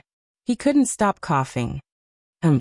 Unknowingly, Kinuhata Sai, who was standing in front of Burrell's seat, retracted her fist that was surging with air and stared at Burrell. She snorted coldly. Then she said in disdain, "You're just an old man who flaunts his seniority. You've turned into this half-dead state after taking a punch from me. But you're so arrogant that you dare to comment on the owner of our capital of a different generation? You must be tired of living. Do you think your superpower is on par with his?" This sentence had only been slightly modified. The content was more or less the same. It was just that the target had changed, and the words were returned to Burrell, causing an angry expression to appear on Burrell's face. Seeing the anger on Burrell's face, as Burrell's old rival, the Thunder King, who understood Bola's character the best, was immediately shocked and shouted loudly, "Stop!" However, Bolu completely ignored the Thunder Lord. The frost do-chi that was rolling around his body a moment ago was like steam, violently surging out from his body. With a single step, his body turned into a black shadow as he charged towards Kinuhata Sai. But that was the end of it. Buzz. Just as Burrell was about to kill this arrogant little girl with his palm, a strange ripple suddenly appeared in front of him and swept across Burrell's body. Under the reverberation of that bizarre ripple, Bolu felt as though he was trapped in a swamp. His charging body came to a halt, and he froze in front of Kinuhata Sai. And all of this was out of Burrell's control. Such a strange situation caused Burrell's expression to change again and again. He could only raise his head with difficulty and look in the direction where the strange ripples came from. Then what entered Burrell's eyes was Shokoho Misaki's elegant smile, but there was no trace of a smile in her beautiful eyes. Instead, there was a trace of coldness and a strange glint. Without a doubt, this was all Shokoho Misaki's doing. But how is this possible? He was a rank 9 powerhouse. How could he be suppressed by a little girl who just graduated from the academy? What kind of method did she use? It was a pity that before Burrell could figure it out, the petite fist that was wrapped in chaotic energy swung out once more. This time, it landed heavily on Burrell's abdomen. Pung. Poochie. As though he was struck by a heavy hammer, Burrell spat out a mouthful of blood, and his body was sent flying like a broken kite, crashing into the ground. The entire place was silent. Seeing Burrell lying on the ground, his face pale and blood flowing out of his mouth, struggling to get up, everyone was speechless. They could only look at Shokuho Misaki, Kinuhata Sayai, and the rest of the girls in shock. There was nothing they could do about it. A veteran ninth-stage powerhouse had been knocked down by these young girls who were not even 20 years old, right in front of their own eyes. It seems that you're not wrong to say that you're taking advantage of your seniority. Kinuhata Sayai retracted her fist and mocked. Can't you see our strength? After hearing Kinuhata Sayai's words, everyone realized that the aura of these young ladies, which they could still see through not too long ago, was now like a dense fog in the rain, unable to be clearly sensed. What does this mean? It means that Shokuho Misaki, Kinuhata Sayai, Frenda, Takitsubu Riku, and Estria's strength is not something they can easily discern. There are only two possibilities in this situation. 1. The other party has cultivated some kind of secret technique or battle technique that allows them to hide their strength. 2. The other party's strength is on the same level as them, or even higher. Once the other party retracts their aura, they can't clearly sense their strength. Looking at how Kinuhata Sayai was able to knock Boru to the ground with just a wave of her hand, wasn't it obvious whether it was the first possibility or the second one? Thinking up to this point, Carter and the rest were stunned and couldn't react in time. How hateful.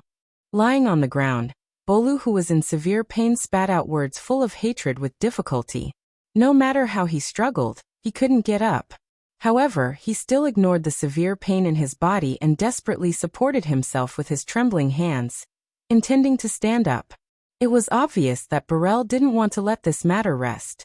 However, it wasn't hard to understand. As a Type 9 powerhouse, since when did Burrell receive such treatment? Not to mention being knocked to the ground by a little girl who looked like she had yet to reach adulthood. With Bola's pride, he would never allow that to happen. Stop right there. Burrell's voice, which was full of hatred, woke Carter up. Seeing that Burrell still wanted to attack, his face immediately sank, and his sharp eyes fell on Burrell. Haven't you embarrassed yourself enough? Burrell's body froze and he couldn't move anymore. Kinuhata-san, please don't get angry, Carter said as he turned to look at Shokuho Misaki. This is a matter of life and death for humanity. Isn't it foolish to fight among ourselves? So everyone knows. Shokuho Misaki smiled coldly. If that's the case, why didn't this old man who flaunts his seniority think about the survival of mankind? Why did he mock his companions at this time? Burrell's expression turned ugly. Carter and the rest were speechless. Shokuho Misaki, who was acting nonchalant just a moment ago, still had a faint smile on her face. However, her gaze was so cold that it was scary. She looked around with Kinuhata Sayai, Frenda, Takitsubu Riku and Estria. Your Majesty, Carter, there's something I have to say. Shokuho Misaki looked straight at Carter. Actually, we don't care even if the humans of the Spalier world are wiped out. Everyone's expression changed when they heard that. The only reason we came here is because that man wanted us to. That man is just like us. He doesn't want to be the savior of the world. He just couldn't bear to see his friends suffer such a calamity. Shokuho Misaki stroked her hair and turned around. So, don't let our good impression of you go to zero. Otherwise, we won't stand by and do nothing. After that, Shokuho Misaki turned around and left as if she had nothing else to say to Carter and the rest. Kinuhata Sayai, Frenda, Takitsubu Riku, and Estria leaped up and followed after Shokuho Misaki, looking at the group of girls gradually leaving, and then looking at Burrell, who was still lying on the ground with a pale face and coughing up blood. Everyone fell silent.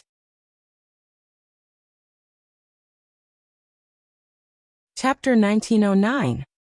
Carter and the others watched Shokuho Misaki, Kinuhata Sayai, Frenda, Takitsubu Riku, and Astrea leave the hall in silence. If it were another group of people who said something like, I have nothing to do with the extinction of mankind, Kite would definitely regard them as an unstable factor.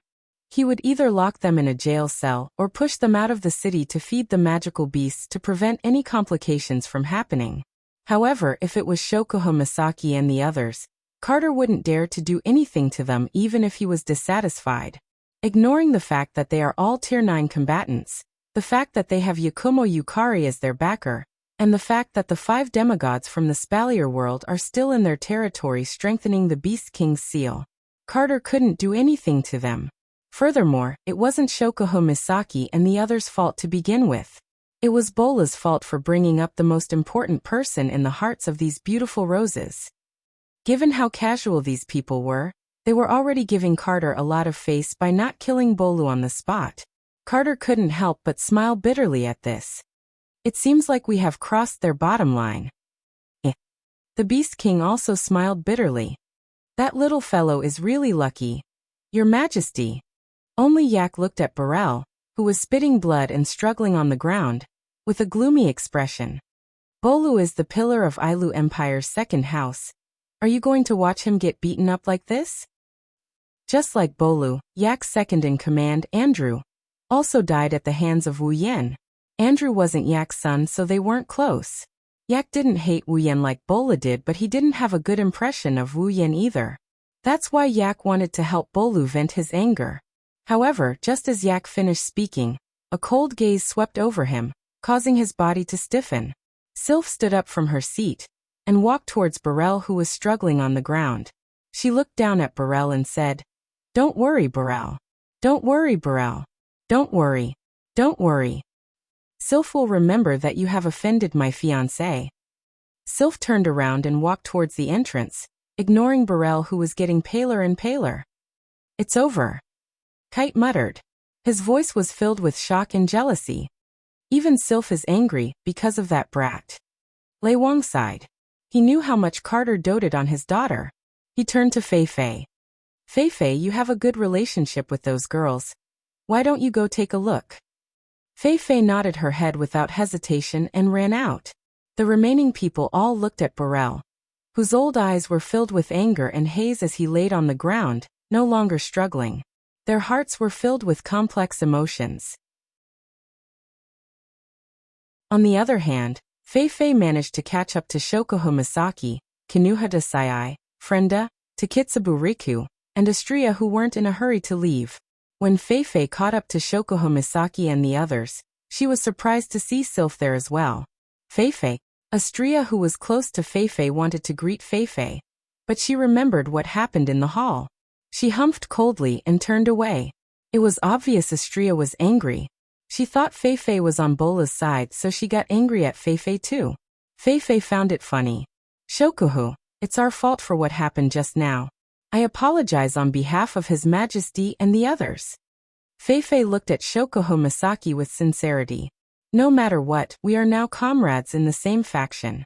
Even if you don't care about me, please don't make things difficult for His Majesty and the others for Yan's sake, okay? Shokuho Misaki didn't know whether to laugh or cry. Sylph said the same thing just now. Princess. Fei Fei looked at Sylph in surprise. She didn't expect Sylph to speak up for Shokuho Misaki. It was obvious that Sylph was on Shokuho Misaki's side, not Wu Yan's. I didn't mean to speak up for them, Sylph said expressionlessly when she saw Fei Fei's surprise. I just don't want father's relationship with them to deteriorate too much. Fei Fei knew that Sylph was telling the truth. She couldn't help but reveal a troubled expression. It's fine, don't worry. We're not that petty. His Majesty and the others are His Majesty, and that old bastard is that old bastard. We won't blame you because of that old bastard. Shokuho Misaki said in an annoyed tone. Seriously, you always use little Yen to pressure us. You know we have no choice but to compromise when we hear that name. In the end, you couldn't have been worried that we would run away, right? Frenda mocked with a grin. Do we look like we're going to run away? Yes. Yen hopes that we can help you. Takitsubu Riku shook her head. That's why we will stay. Don't worry. Both Sylph and Fei Fei heaved a sigh of relief in their hearts. Even though Sylph and Fei Fei are on Wu Yan's side, the Ailu Empire is their home. They don't want to see Shokuho Misaki's relationship with the Ailu Empire strained. You mentioned that he's trying to find a way to deal with the demigod Beast King, right? Sylph raised her head and looked at Shokuho Misaki with her icy blue eyes. Does he really have a way to deal with the demigod Beast King? Don't tell me you don't trust your own fiancé. Kinuhata Sai grumbled in dissatisfaction. Or are you just like that old bastard?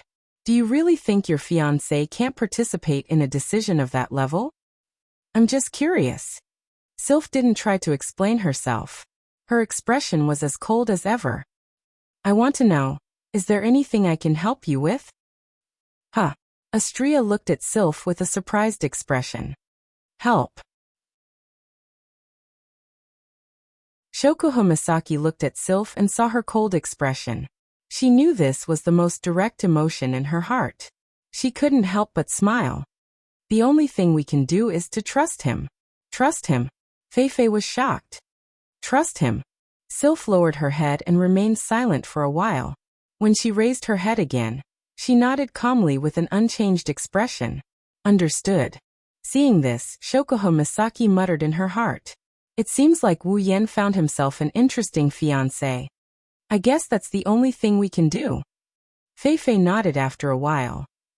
Then we'll leave the matter of the demigod Beast King to Lord Yan, Lord Yukari, and the other demigods.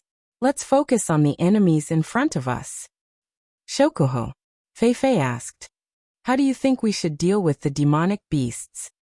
Deal with the demonic beasts? Shokuho Misaki chuckled. Are you talking about the demonic beasts that are attacking the capital? Let's forget about it then. Not only Fei Fei, but even Sylph was taken aback when she heard this. Forget about it? What does she mean by that?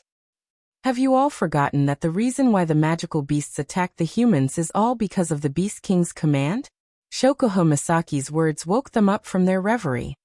As long as we can get rid of that half-baked Beast King who relied on the power of a false god to climb to the top, then the magic beasts outside will collapse on their own.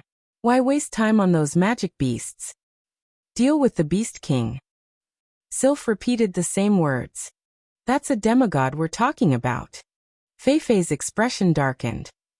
Even if the other party is just an irregular demigod who took a shortcut, he's still not someone ordinary people can deal with. To deal with such an existence, we'll need at least 3 peak-tier 9th order powerhouses to fight to a draw. Only with 5 would we have a chance of winning, right? So, Shokuho Misaki's eyes glowed with excitement. We'll have to play some tricks. Tricks? This time it wasn't just Sylph and Fei Fei. Even Kinuhata Sai, Frenda, Takitsubu Riku, and Astria were paying attention. While everyone was focused, Shokuho Misaki finally spoke. Hey, can you help me find something? R1152.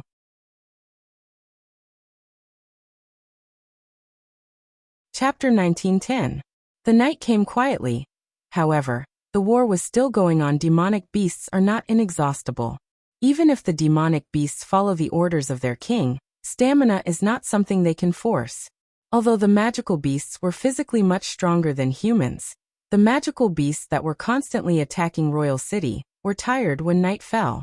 In addition, many magical beasts' magical powers, vision, and other factors were affected by the darkness. The tide-like magical beasts finally stopped their attacks at a certain moment. It was as though someone had given them an order. They roared and retreated in an orderly manner. But as mentioned earlier, even if night falls, the war will continue. There are many types of demonic beasts. Some move during the day, some are affected during the night. Of course, there are also those that move during the night. Compared to the day, there are more powerful nocturnal demonic beasts. This was something that the people on the walls of Royal City, who were already exhausted after a hard day of guarding the city walls, were aware of. It won't be long before the nocturnal demonic beasts take over the retreating demonic beasts and continue to attack the city. Therefore, the war will continue for both humans and demonic beasts. It's just that the demonic beasts will change batches, and the guards will also change shifts. Thus, the demonic beasts took advantage of the night to hide themselves. As they gradually retreated into the surrounding mountains, the exhausted city guards who had been guarding the city for an entire day began to slowly relax their vigilance and began to change shifts. At night, the city guards climbed up the city walls one after another. On the other hand, the guards who were guarding the city during the day dispersed into Monarch City with tired faces. In an instant, the entire Monarch City became extremely noisy, as though it was a market. They decided to give up on the other cities and concentrate all the fighting forces in Ailu Empire to defend the city. When they decided to use the city as a base to fight against the demonic beasts, all the civilians in Ailu Empire were evacuated. In order to prevent the civilians from being dragged into the war, Qin Yun has already arranged for them. Carter had already made arrangements to gather all the ordinary people in the city and those in need of refuge, and send them overseas to seek temporary refuge. If the humans win this war, they will return to Ailu Empire. Then, the Ailu Empire would bring them back from overseas. In the end, if the humans were to lose this war, then these refugees would be the last hope of the human race. They would have to shoulder the task of reclaiming the continent of Silveria and engage in a war of attrition against the demons that would last for an unknown amount of time. That's a bit far-fetched. In short, it's because of this. Currently, there are no civilians in the city. Everyone is at least rank 5 warriors and magicians. There's not a single rank 4 in sight. In other words, these people in King City were the strongest faction the Ailu Empire could muster. There was no other faction that could match up to them. The Baruba Empire and the Fea Empire should be in the same situation. Compared to the past, today's war against the demonic beasts went smoothly. There's no other reason. Because there's a new group of soldiers. 5,000 Misaka girls. No matter who these girls were, they all looked exactly the same. Anyone in the Spalier world would have heard of them. After all, the Misaka sisters had never hidden themselves. Not only did they hunt in the giant beast forest, they even fought against demonic beasts in the giant beast forest campsite for a period of time. Furthermore, they looked exactly the same as the Misaka sisters, and possessed the ability to control electricity. Even the people of the other two empires had heard of the Misaka sisters' existence, so how could the people of the Ailu Empire not know of them? It was only today that the people in the capital knew what kind of power this rather famous legion, whose members looked exactly the same, had. Disregarding everything else, just the performance of the 5,000 Misaka girls in the city today was enough to shock many people to the point of disbelief. There was no other reason other than the fact that all 5,000 Misaka sisters could display strength comparable to a stage 8 powerhouse. Yes, 5,000 rank 8 powerhouses. That's the reason why everyone was shocked to the point of disbelief. At this moment, almost all of the rank 8 powerhouses in the Ailu Empire have gathered in the city to participate in this war that will decide the fate of the empire. Although the number of rank 8 powerhouses in the city isn't all of the rank 8 powerhouses in the Ailu Empire, it's at least 95% of the total number of rank 8 powerhouses in the empire. Then how many rank 8 powerhouses are there in the city? Rank 8 powerhouses are very important in the battle. That's why the number of rank 8 powerhouses in the city has already been calculated. Since the start of the war, there's a total of 1,188 rank 8 powerhouses in the city. How many rank 8 demonic beasts are there? Humans haven't calculated this point. However, based on the number of rank 8 demonic beasts that attacked the city during the day, there were at least a few hundred rank 8 demonic beasts in each direction. The total number of demonic beasts from all 4 directions is about 2,000 to 3,000 rank 8 demonic beasts. If you include the nocturnal demonic beasts that attack at night, then there's about 5,000 rank 8 demonic beasts. In terms of rank 8, the Misaka sisters are more than enough to fight against the demonic beasts that attack the Ailu Empire. In other words, the demonic beasts' numbers in every rank are higher than the humans. But with the arrival of the Misaka sisters, the situation has been completely reversed. Of course, numbers aren't everything. The Misaka sisters might be able to display rank 8 battle prowess, but that's only between the beginner and intermediate rank 8. On the other hand, the demonic beasts and Ailu Empire's rank 8 demonic beasts were mostly at the peak of rank 8. Any one of them could easily take on 2 or 3 Misaka sisters. Even so, the presence of these 5,000 Misaka sisters is enough to affect the outcome of the war. At this rate, as long as the rank 9 demonic beasts and pseudo-beast kings don't show up, it's only a matter of time before the humans defeat the demonic beasts. Carter and Leiwon couldn't help but feel relieved that Shokuho Misaki didn't back out because of the conflict during the day. If she did, they would have lost their only hope of victory. Even Burrell and Yak, who hated Shokuho Misaki and the rest, shut their mouths, not daring to say anything else. However, is it possible that the rank 9 demonic beasts and pseudo-beast kings won't show up? Of course, that's impossible. Thus, Shokuho Misaki made a decision that shocked Sylph and Fei Fei after they parted on bad terms in the morning. The terrain of Royal City was actually similar to a basin. Although it wasn't as high as the surrounding area and as low as the center, King City was surrounded by an irregular circular mountain range. The irregular circular mountain range that surrounded the capital was the habitat of the demonic beasts that attacked the capital. As the night grew darker, the magical beasts retreated into the mountain range. About 1.5 hours later, the nocturnal magical beasts began to move in the mountain range. They stepped on the flattened roads and growled as they descended the mountain and headed in the direction of Royal City. On the path of one of the groups of Class 7 magical beasts, there was a small mound not too far away. At a certain moment, several black silhouettes passed by and silently landed on the ground. The black figures tried their best to suppress their breathing as they quietly hid on the ground. Their auras, which were more obvious compared to the magical beasts, were also suppressed to the minimum. It was not easy for them to hide from the sharp senses and smell of the magical beasts. These silhouettes are all beautiful young women. They are Shokuho Misaki, Kinuhata Sayai, Frenda, Takitsubu Riku, and Astria, who were supposed to be in King City. Not only Shokuho Misaki, Kinuhata Sayai, Frenda, Takitsubu Riku, and Astria, but even Sylph and Fei Fei are hiding here. However, Sylph and Fei Fei looked more serious than Shokuho Misaki and Astria. Are you sure you want to do this? Even Sylph couldn't maintain her usual cold tone. Her voice was laced with disapproval. I think it's too dangerous. Since we're already here, even if you try to persuade me, I won't retreat. Shokuho Misaki purposely said this sentence in a playful manner, but her next sentence was laced with a sense of nervousness. Tonight, we will assassinate the half-baked beast king hiding behind the scenes.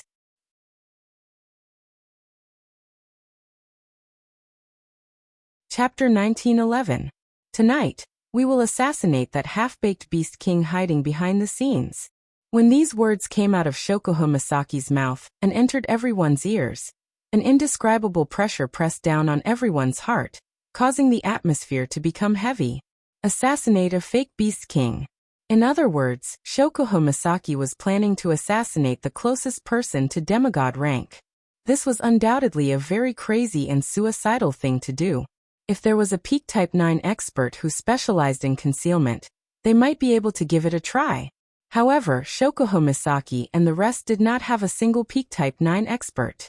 Aside from Astria, Shokuho Misaki, Kinuhata Sayai, Frenda, and Takitsubu Riku were only at the beginning of Tier 9. Compared to a peak Tier 9 expert, the difference was huge. As for Sylph and Fei Fei, they weren't even at the peak of Tier 9.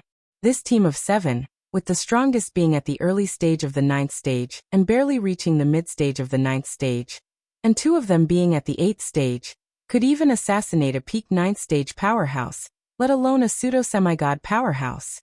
Of course, Astria has Pandora mode. Once she enters Pandora mode, her strength will increase by leaps and bounds. She might even reach the peak of rank 9. Even so, the success rate of an assassination attempt is pitifully low. No matter what. Although he was a dabbler, he still had 1 foot over the demigod barrier, and could not be compared to a real demigod powerhouse. Even so, he was still much stronger than a peak Tier 9 expert. That was why Shokuho Misaki's words sounded like crazy, courting death, and audacious to others. But even in such a dangerous situation, Shokuho Misaki still had that elegant smile on her face. It made people wonder if Shokuho Misaki really knew how to assassinate a fake beast king. If Shokuho Misaki could really assassinate a fake beast king, Then the Ailu Empire's crisis would be resolved. When they thought of this, Sylph and Feifei felt a trace of hope in their hearts. However, they still didn't have high hopes for Shokuho Misaki. Are you sure about this? Feifei sounded hesitant. If we fail, you should know what the consequences are, right? How about this? How about this? Shokuho Misaki glanced at Sylph and Feifei. Let's maintain the current situation. Once that half-baked Beast King makes his move, you should know what the consequences are, right? Sylph and Feifei choked at the same time. That's right, if the current situation continues, Ailu Empire will be annihilated once the fake Beast King makes his move. This was because without the help of a demigod, no one would be able to deal with a fake Beast King. Even if all the experts in King City, including Tier 9 experts, were to make a move. In other words, if they don't take care of the fake Beast King, the Ailu Empire's fate will not be good. Now, the demonic beasts have yet to send out their Class 9 demonic beasts, while the Ailu Empire's Tier 9 experts are still waiting. Both sides are holding each other back. Let's see who will make the first move and break the stalemate, Shokuho Misaki said as she looked ahead. But that is only temporary. The one who will decide the outcome of this war is the real deal. It's none other than that half-baked Beast King hiding behind the scenes. As long as he makes a move, Ailu Empire will be destroyed without a doubt. Once he dies, Ailu Empire's victory will be decided. Shokuho Misaki sighed. The reason why the half-baked Beast King didn't make a move now is because it thinks the Ailu Empire's guardian deity is still in King City. That's why the half-baked Beast King doesn't dare to act rashly. Once it finds out that the guardian deity has left King City, it will be able to act without restraint. When that happens, Shokuho Misaki didn't finish her sentence. Everyone knew what she was going to say next. Do you understand now? Shokuho Misaki said with a half-smile when she saw Sylph and Feifei's expressions darkening. Now is not the time to decide if we should make a move or not. If we don't make a move, we won't have a chance of winning. Sylph and Feifei were speechless.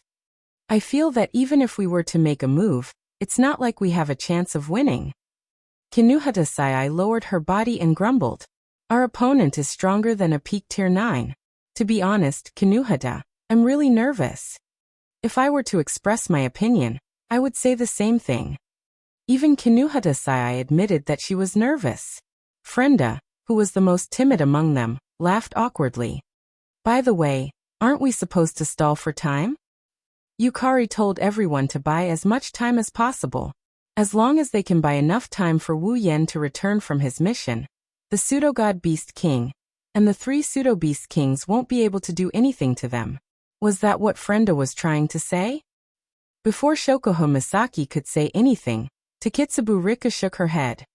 Shokuho isn't the kind of person who would choose to defend passively. Instead of waiting in fear in King's City, Shokuho prefers to eliminate the fear factor and then easily solve the problem. Takitsubu knows me best. Shokuho Misaki smiled. She blinked her starry eyes. It's better to eliminate the threat first. If we fail, we can just run away. Everyone nodded helplessly at Shokuho Misaki's mischievous smile. Then Shokuhane-san. Astria asked carefully. Do you want me to make a move? Listen to my instructions. Shokuho Misaki said. She looked at Sylph and Feifei. You two stay here. Regardless of whether we succeed or fail, the demonic beasts will riot. I will need your help then. Sylph and Feifei nodded solemnly. Be careful. Shokuho Misaki smiled and nodded. She looked at Takitsubu Riku and their eyes met. Takitsubu Riku understood what Shokuho Misaki meant. For some reason, her eyes started trembling as if she was electrocuted. Busy. Frenda's eyes twitched. She raised her hand and waved it. Shokuho Misaki, Kinuhata Sai, Frenda, Takitsubu Riku, and Astria all disappeared into thin air.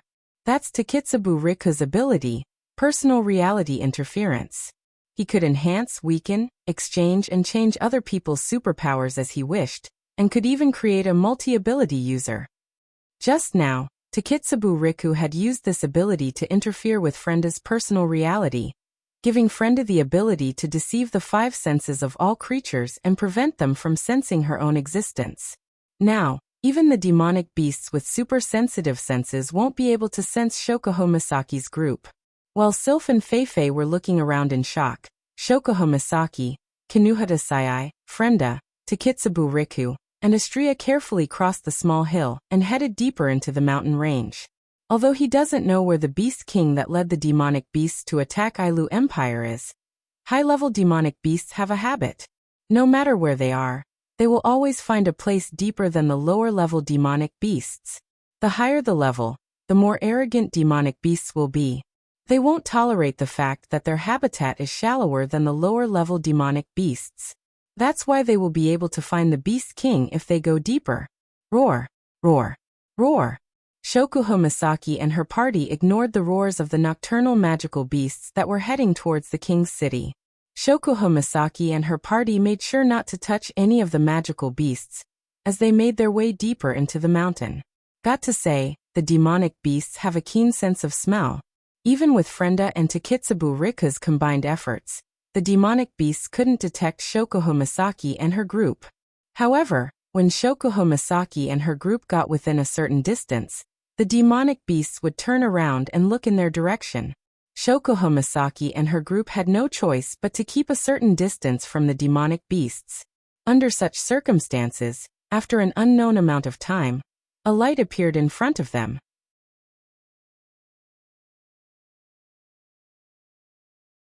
Chapter 1912. Shokuho Misaki, Kinuhata Sai, Frenda, Takitsubu Riku, and Astria were hiding behind a few trees. They peeked their heads out and looked ahead. What appeared in front of the group of girls was an extremely peculiar scene. It was a vast woodland surrounded by aged trees. Unlike the other places in the mountain range, this forest was lit up even in the middle of the night. Even though it wasn't fully lit up, it wasn't affected by the darkness of the night. In the forest, numerous large magical beasts that faintly gave off a ferocious and dangerous aura were patrolling the area. These magical beasts were clearly Class 8 at the very least. Flying magical beasts constantly flew past in the air, taking in the entire scene below. Between the trees in the forest, there were also magical beasts with exceptional night vision keeping watch. Their sharp eyes that shone with either scarlet or green colors frequently swept across the surrounding dark corners. Their vigilant appearance made one involuntarily think of the word strict when looking at them.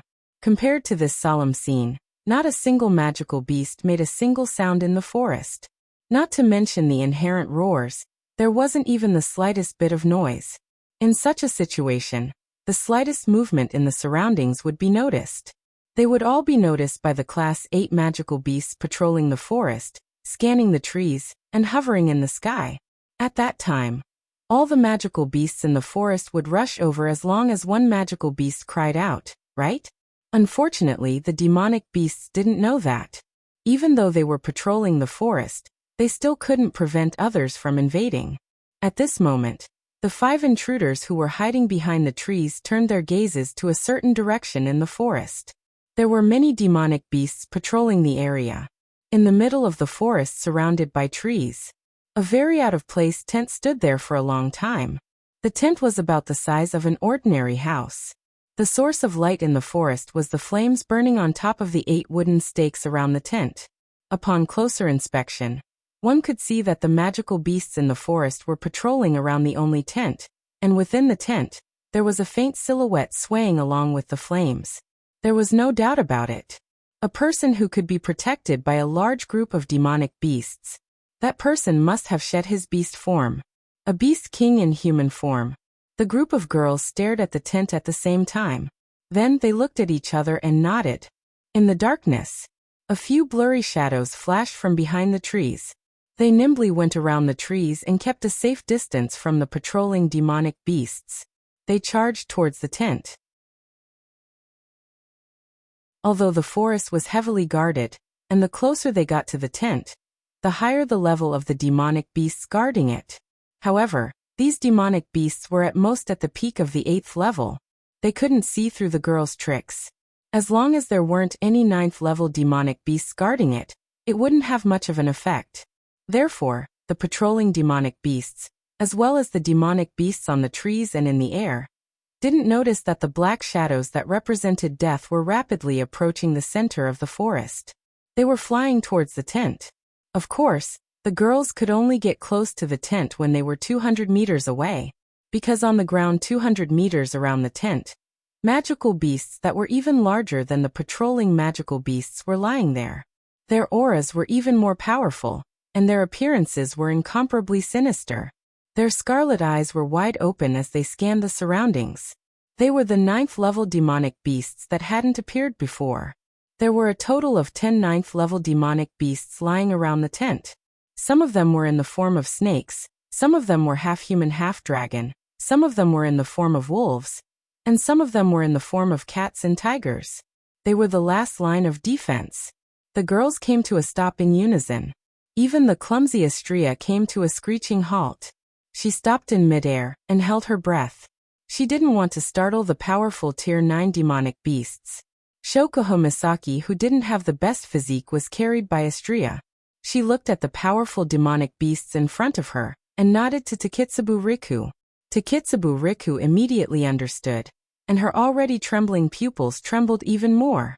A ripple that no one else could sense spread out from Takitsubu Riku to Shokuho Misaki and Kinuhata Sai. Takitsubu Riku had to maintain her ability, so she couldn't interfere with her personal reality. However, if she wanted to interfere with someone's personal reality, no matter how many demonic beasts there were, as long as they were within Takitsubu Riku's line of sight, she would be able to interfere with their personal reality. And so, Shokuho Misaki and Kinuhata Sai were granted the ability to conceal their 5 senses under Takitsubu Riku's ability, just like Frenda. In front of a Class 9 magical beast, Frenda would be in danger of being discovered if she was alone. But if Frenda couldn't do it alone, then Shokuho Misaki and Kinuhata Sai should be able to do it. The concealment ability of the 3 of them came into effect. The girls' presence became weaker until it was as weak as a rock. Only then did the group of girls start moving again. With Shokuho Misaki in her arms, Astrea glided past the Tier 9 demonic beasts without causing any disturbance in the air. Kinuhata Sai, Frenda, and Takitsubu Riku might not be able to fly, but in Academy City, the 3 of them used to be members of the Black Ops, so they had done a lot of assassinations. Thus, they were quite good at hiding. Not even a single Class 9 demonic beast noticed them. It didn't take long for the girls to arrive at the 2 sides of the tent. As Ri looked at the tent in front of him, the group of girls exchanged glances with each other before turning their attention to Kinuhata Sai. Kinuhata Sai squinted her eyes and stretched out a finger. A small whirlwind appeared on her finger and stuck it into the tent. Then a few tiny holes appeared in front of the girls. The situation inside the tent was exposed to the girls' eyes. In the brightly lit tent, there was only one figure sitting inside. It was a very tall and sturdy man, as tall and sturdy as a bear. At this moment, the strong man was sitting on a tiger skin rug on the ground. In front of him was a shapeless beast that was dripping with blood. The robust man directly stretched out his hand and tore off a piece of meat from the bloody beast in front of him. Then he ate it with relish, causing his rough mouth to be stained with blood. It was obvious that the muscular man was eating. The girls outside the tent frowned at the sight of the man eating raw beast meat. Astrea even had a disgusted look on her face. For Astrea, who loved to eat, this was the most disgusting, boorish, and wasteful behavior she had ever seen. Forget Astrea. Even Kinuhata Sai, Frenda, and Takitsubu Riku, who had been in the Black Ops for so many years, had never seen such a gory scene of raw meat being eaten. They couldn't help but avert their gazes for a moment. Shokuho Misaki was the only one who didn't frown. She took in everything inside the tent, and her gaze stopped on a porcelain pot beside the muscular man. The porcelain pot was filled with water. Shokuho Misaki rolled her eyes and came up with a plan. She used her mind control ability to communicate with Kinuhata Sai, Frenda, Takitsubu Riku, and Astrea telepathically.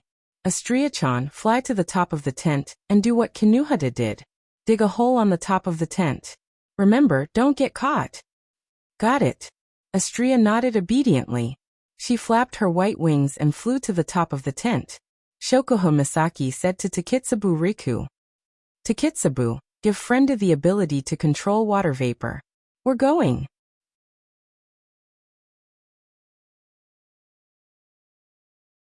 Chapter 1913. Phew. In the tent, the robust man who had eaten his fill exhaled a long breath. He did not mind the blood in his mouth and treated it like soup. He wiped it all over his face. As he wiped it, he muttered to himself in a coarse voice. Even though the portion is sufficient, it's still the meat of a normal beast. It's tasteless, it can't even be compared to the trash outside. Human meat is still better. The robust man grinned as he spoke, as if he was reminiscing about something. Come to think of it, after the invasion of Ailu Empire, he must have enjoyed the flesh of many unlucky people who fell into the tiger's mouth. But it was only a few days ago that the muscular man was able to enjoy a good meal. Ever since Ailu Empire transferred all the resources and manpower from the cities, the muscular man didn't manage to catch a single human. There are so many humans in that broken city, yet I can't even enjoy a good meal. How annoying. The muscular man didn't look as cold as the Beast King. His personality was a little rough. He cursed and swore. After staying here for so many days, I really don't know when I'll be able to destroy that city. Humans are too stubborn. Can't they just be obedient and become food? How dare they resist? They don't know what's good for them. Might as well just crush that city. Of course, that's what he said. But the muscular man didn't dare to do so. The muscular man clearly remembered when the beast god bestowed him with the power of a false god, allowing him to be reborn and lead the demonic beast army to attack Ailu Empire. Before he arrived, the beast god had solemnly warned him not to act rashly and provoke the humans' capital. That's because there's a demigod guardian god residing in each of the 3 capital cities of the 3 empires. The muscular man knew that with his current strength, he wouldn't be able to do anything. He wouldn't be able to fight against the guardians of Ailu Empire.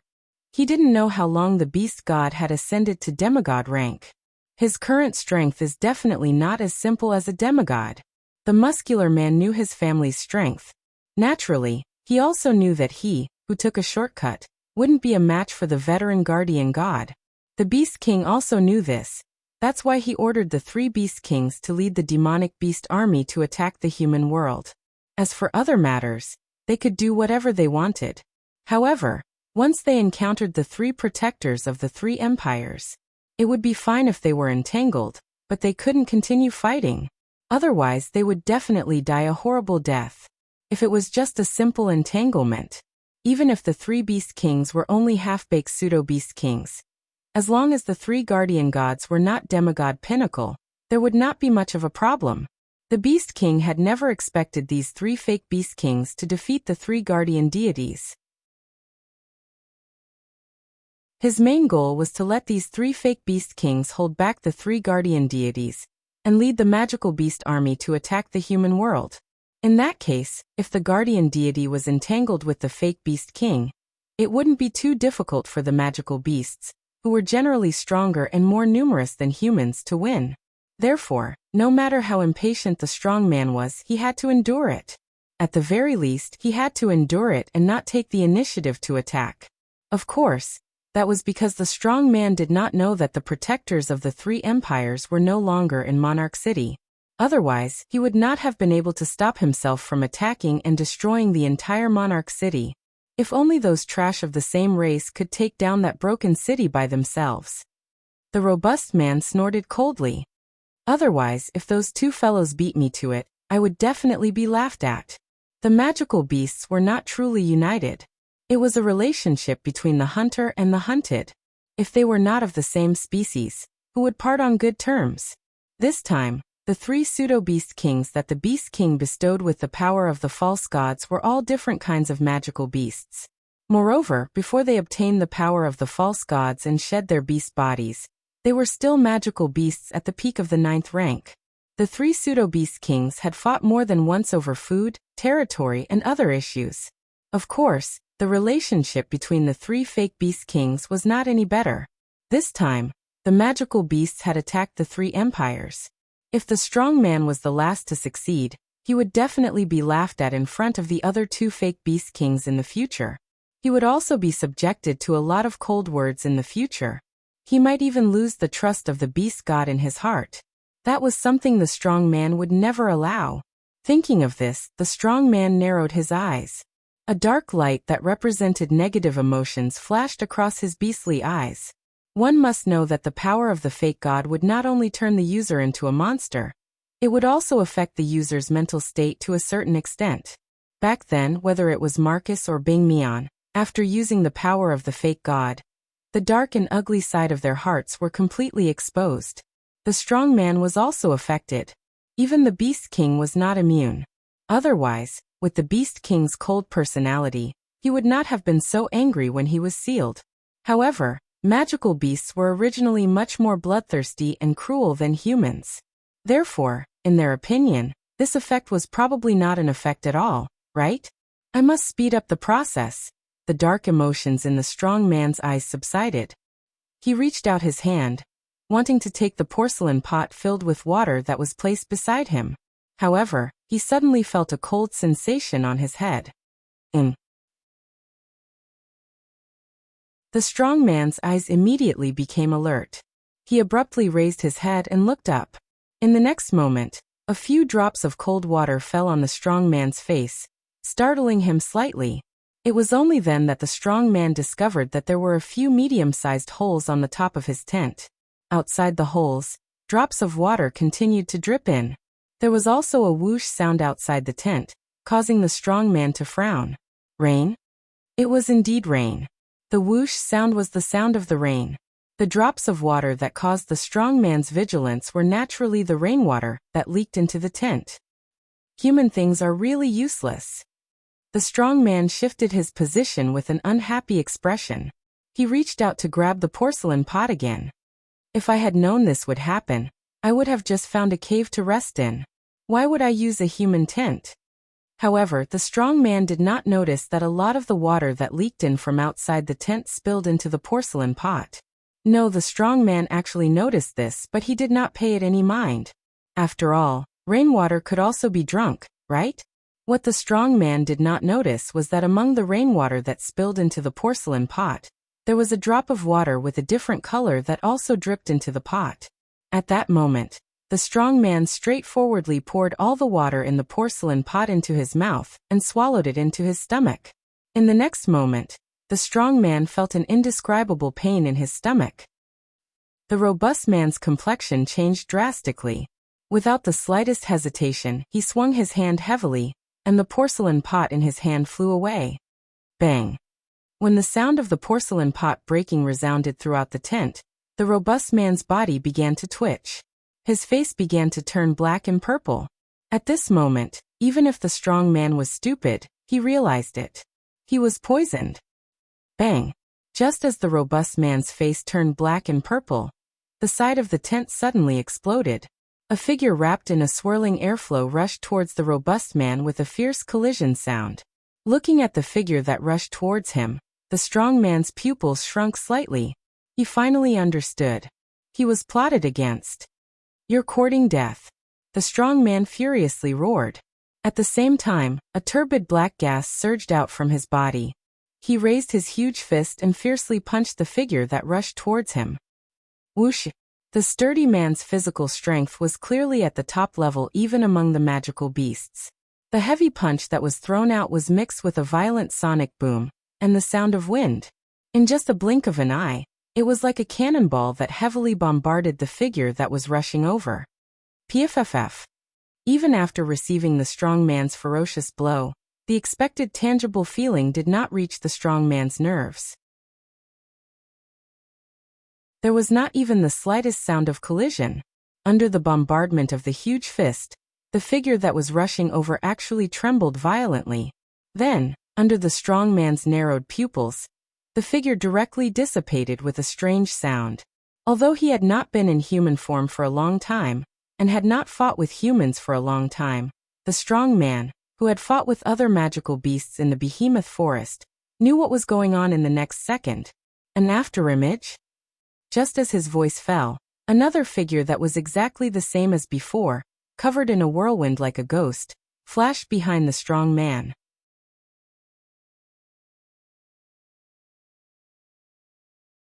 Chapter 1914.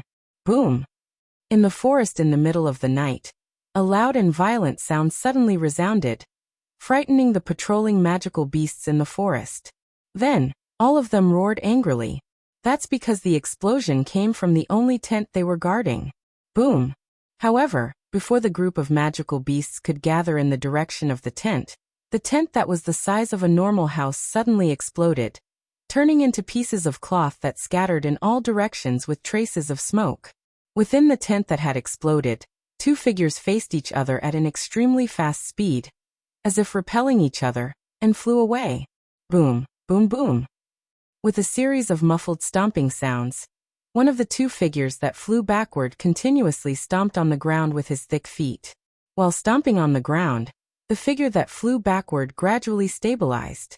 When he completely stabilized his body, a burly man like a bear raised his head, revealing a greenish-black face that was filled with rage. Whoosh! Before the other figure could land on the ground, a figure with pure white wings descended from the sky and caught him in his arms. Then he circled and landed beside the other three figures who had appeared out of nowhere. Needless to say, they were Shokuho Misaki, Kinuhata Sai, Takitsubu Riku, Frenda, and Astria. After the man was poisoned, the one who ambushed him was Kinuhata Sai, and it was Kinuhata Sai who was strengthened by Takitsubu Riku's ability. The afterimage that appeared before Kinuhata Sai's ambush was Shokuho Misaki's doing. To be precise, it wasn't an afterimage. It was just an illusion created by Shokuho Misaki's mind control. But even with Takitsubu Riku's buff and Shokuho Misaki's camouflage, Kinuhata Sai's ambush was noticed by the man, and he managed to counterattack. While facing the man's counterattack, Kinuhata Sai was no match for him. Thus, Frenda threw a bomb doll into the tent and blew it up, allowing Kinuhata Sai to escape. In other words, the assassination attempt by the group of girls had failed. No. Well, it wasn't a failure. At least, the man was indeed poisoned by Shokuho Misaki's water vapor. When it started to rain, the poison mixed into the rain and sprinkled into the water that the strong man drank. That poison. It's the poison Shokuho Misaki asked Sylph and Feifei to prepare. It's the most potent poison in the Spalier world. Under the influence of the violent poison, the robust man's body was constantly on the verge of collapse. His face was constantly alternating between green and black, but the robust man still managed to hold on. Looking at the group of girls in front of him, a furious and ferocious roar suddenly rang out. Humans, you're courting death. Roar. Roar. Roar. At this moment, the magical beasts in the forest were all roaring and rushing over in a frenzy. Capture them, dead or alive. The strong man's roar resounded through the entire forest. Just as the strong man's roar fell, many black shadows shot out from the sky and trees, surrounding the group of girls. Among them were the 10 Class 9 demonic beasts. Looking at the numerous huge black shadows that were shooting towards them from all directions, the expressions of the group of young ladies changed slightly. With the help of the system, the girls could clearly sense that there were more than 10 Class 9 demonic beasts. There were also countless Class 8 demonic beasts. Even if Shokuho Misaki, Kinuhata Sai, Frenda, Takitsubu Riku, and Astria worked together, they had no choice but to retreat. But even if the girls wanted to retreat, the demonic beasts wouldn't let them.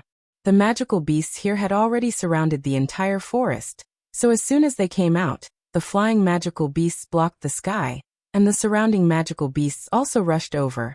There was no way out. Therefore, if the girls wanted to escape, they could only force their way through. Astria-chan. Shokuho Misaki shouted.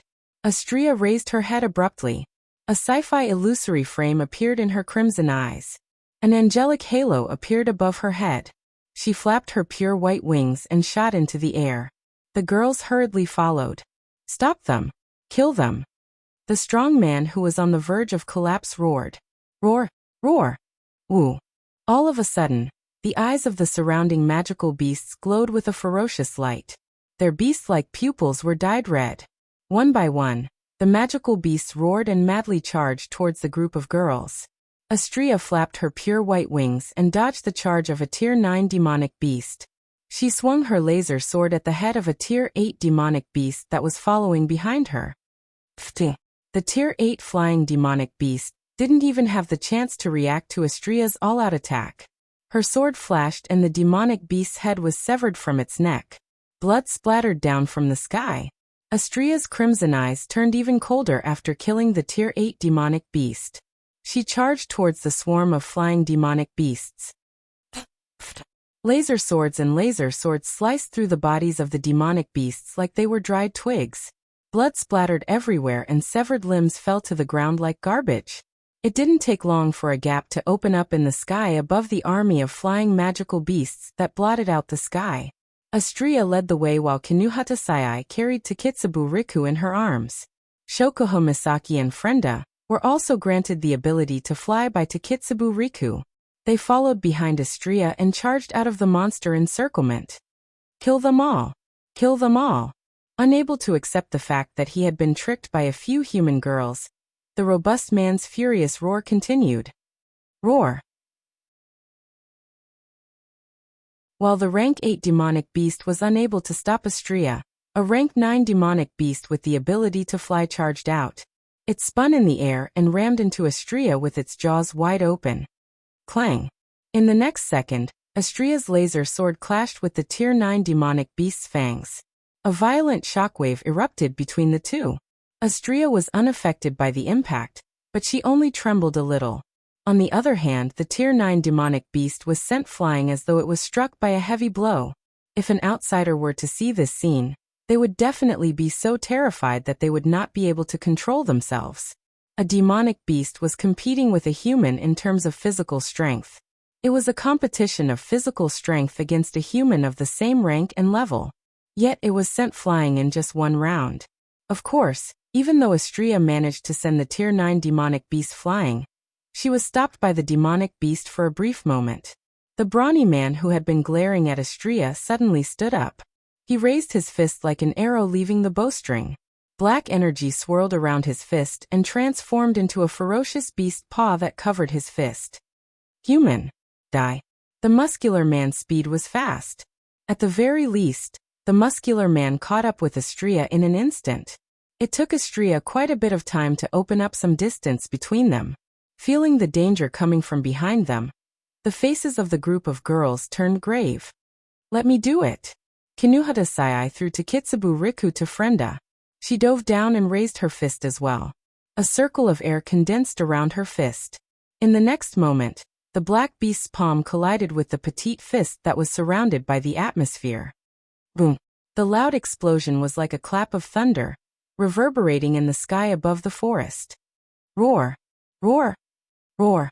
A violent gust of wind spread out at an extremely fast speed, blowing away all the surrounding magical beasts for a short distance. The battle continued.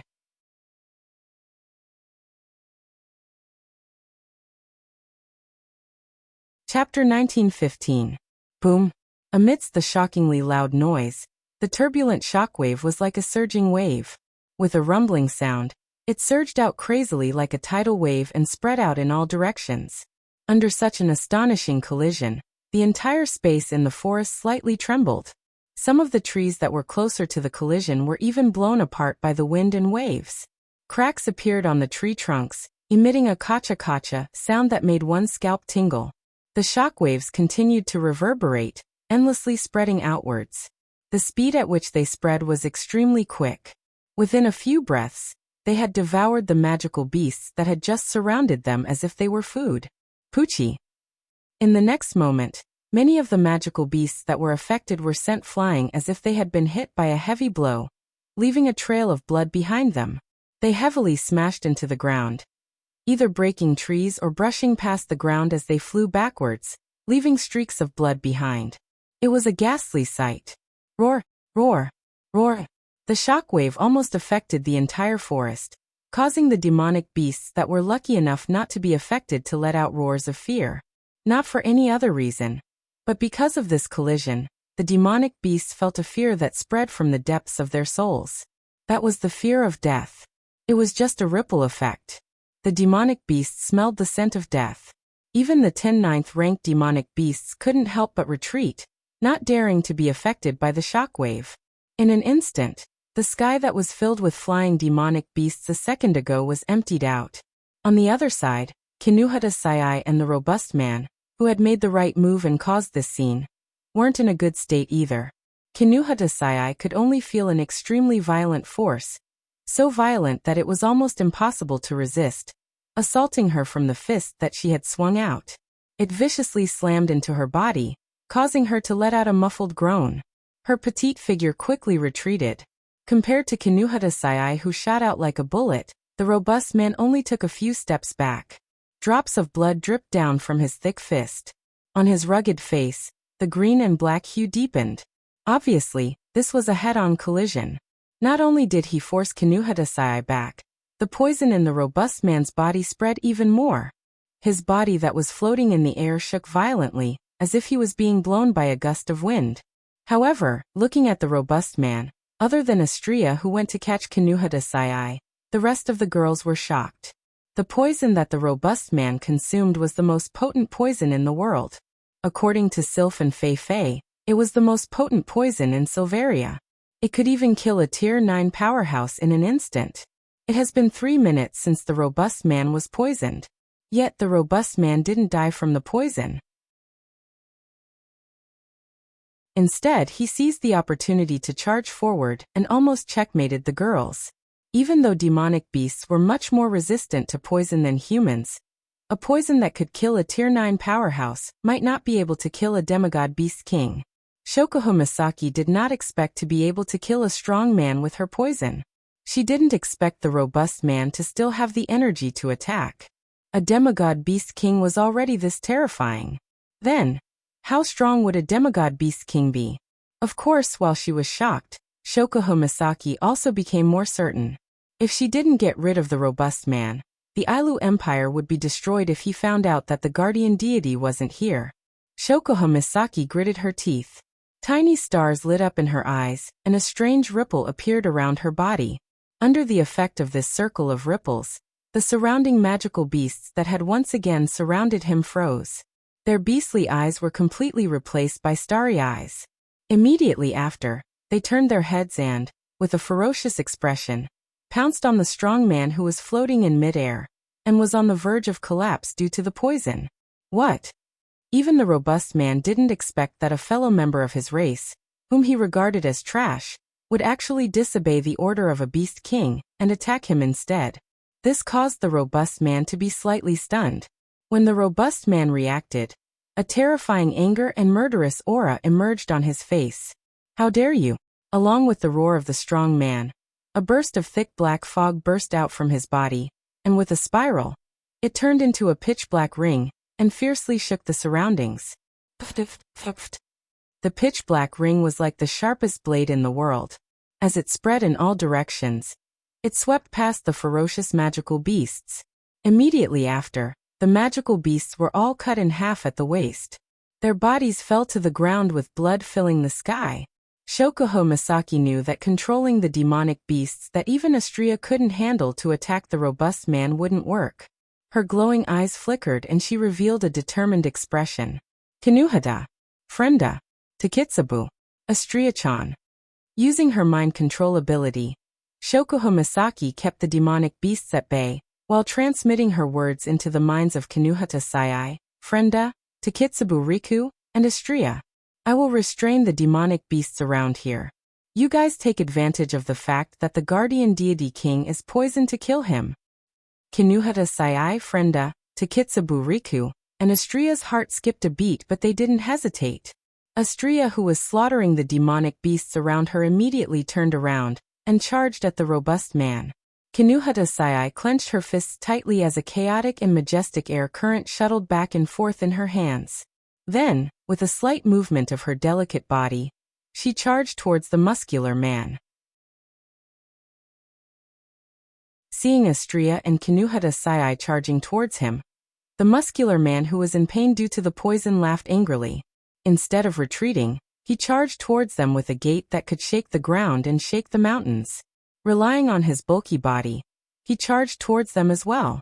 A pair of hands that were harder than hammers and bigger than earthenware pots emitted dense black energy. The muscular man swung his fist at Astria, who was the first to arrive in front of him. Clang! It was a laser lightsaber that met the fist of the robust man, which was surrounded by black gas.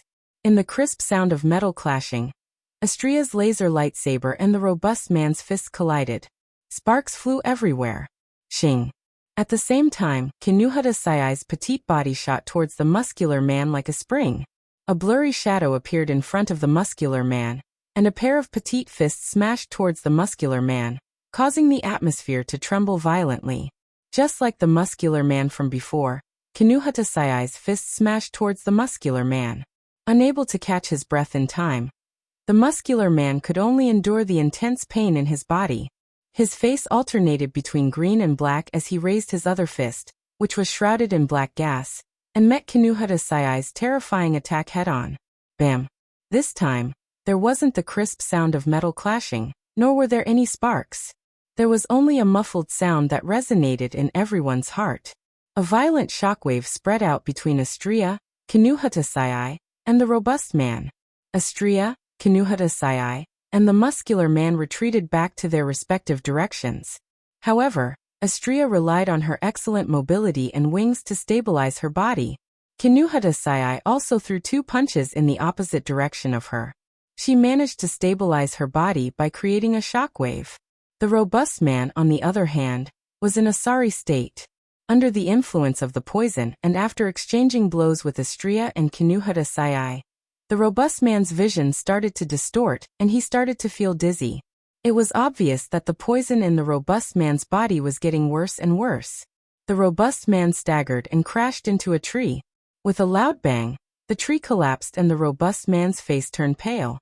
Of course, it wasn't Astria or Kinuhata Sai's credit. It was all due to the poison. If this continues, even if the robust man doesn't die from the poison, he will be killed by Astria and Kinuhata Sai due to the poison's influence.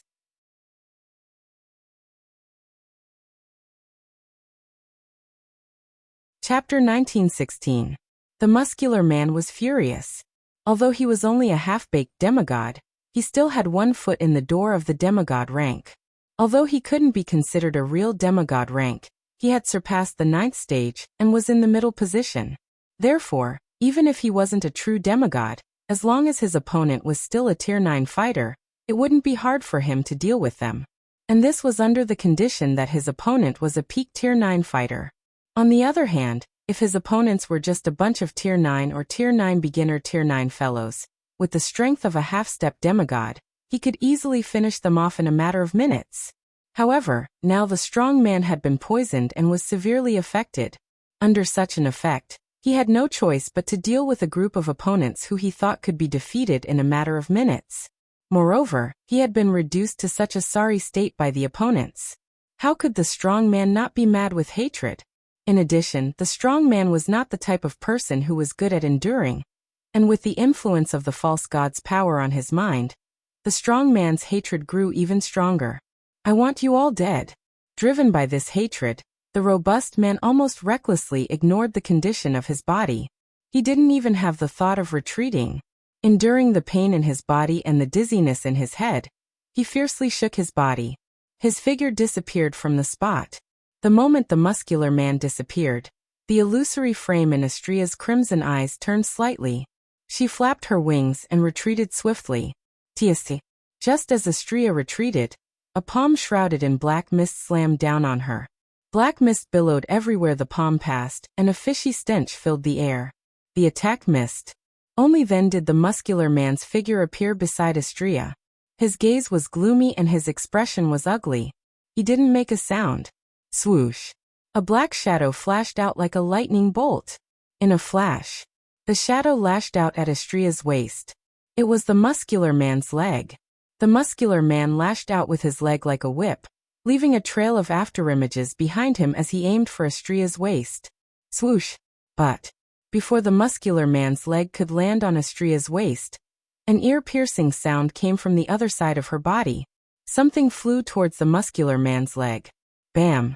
With a muffled thud, a petite fist caught up with the man's leg before it could land on Astria's waist. The fist landed on the man's leg with all its might. As a result, the robust man's leg was repelled, and the owner of the petite fist was also pushed back. It was Kinuhata-sai without a doubt. Damn it! A sharp light flashed in the sturdy man's eyes. He faced upwards and issued a loud and clear roar. Roar! As the roar spread, the demonic beasts that surrounded them seemed to have received an order and rushed over. Busy.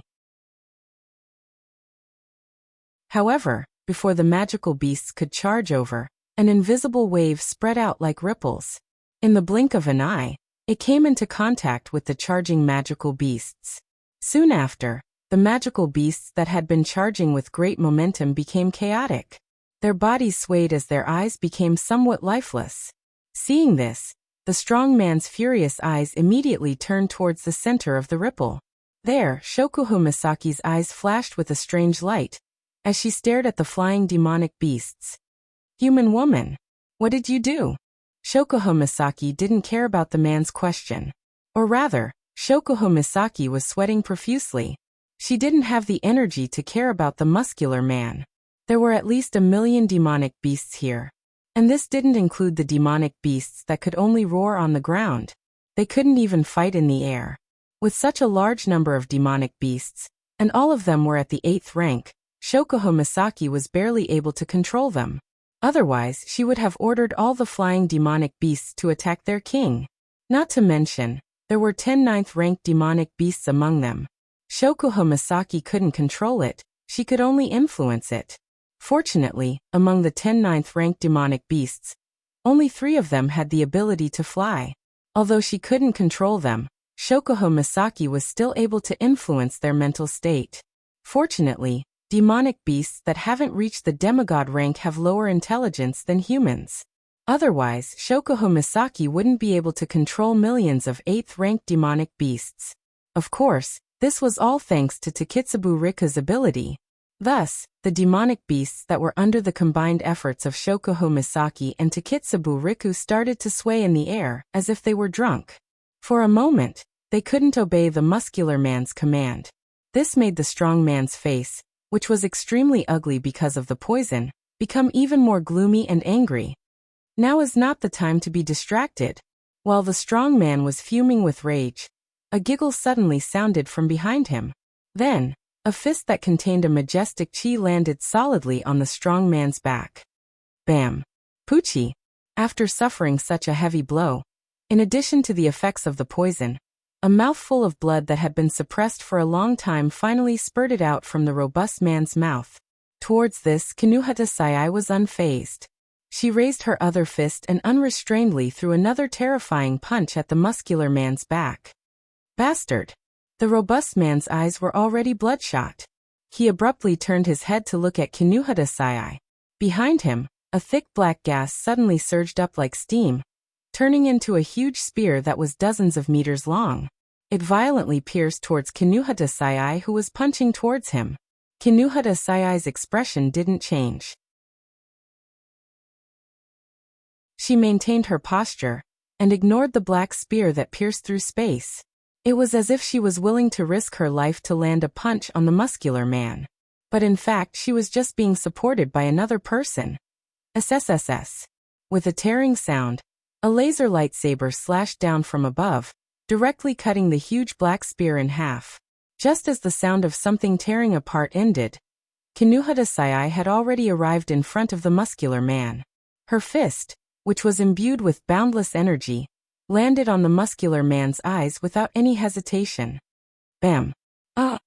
At the same time, a smear of blood and a blood-curdling scream sounded from the sky. The muscular man with blood flowing out of his eye fell from the sky and landed heavily on the ground. Bam! Immediately, smoke and dust rose in all directions. The ground seemed to tremble at this moment, as if there was an earthquake. Cracks as thick as an arm extended from the burly man's bear-like body, smashing a huge deep hole in the ground. In the deep pit, the muscular man's body was in pain, his head was dizzy, and one of his eyes had been completely blasted off. He was constantly screaming in pain. Fresh blood flowed out from his broken eye socket, as if it was free of charge. At the same time, the resentment in the muscular man's heart was successfully ignited. "I will tear you into pieces," the muscular man roared at the sky like a madman. His voice was filled with unparalleled killing intent and anger. Without a doubt, this was the most miserable day the muscular man had ever lived. It was also the most furious day he had ever been. As the roar fell, the robust man's body seemed to erupt like a volcano. Dense black gas boiled and condensed, and black bubbles appeared one after another. In just a moment, the black gas turned into a huge pitch-black sphere. The sphere contained a terrifying power that caused the surrounding space to fluctuate. Bam! In the next moment, the sphere suddenly exploded, and a pitch-black light beam streaked across the sky like a stream of light soaring into the sky. Astria and Kinuhadasai felt the terrifying power of the pitch-black pillar of light. Their faces turned grave. The fake Beast King had gone completely mad. It didn't care about its body that was being tormented by the poison, and attacked with all its might. No matter who it was that was hit by an attack of this level, they would definitely be dead without a doubt.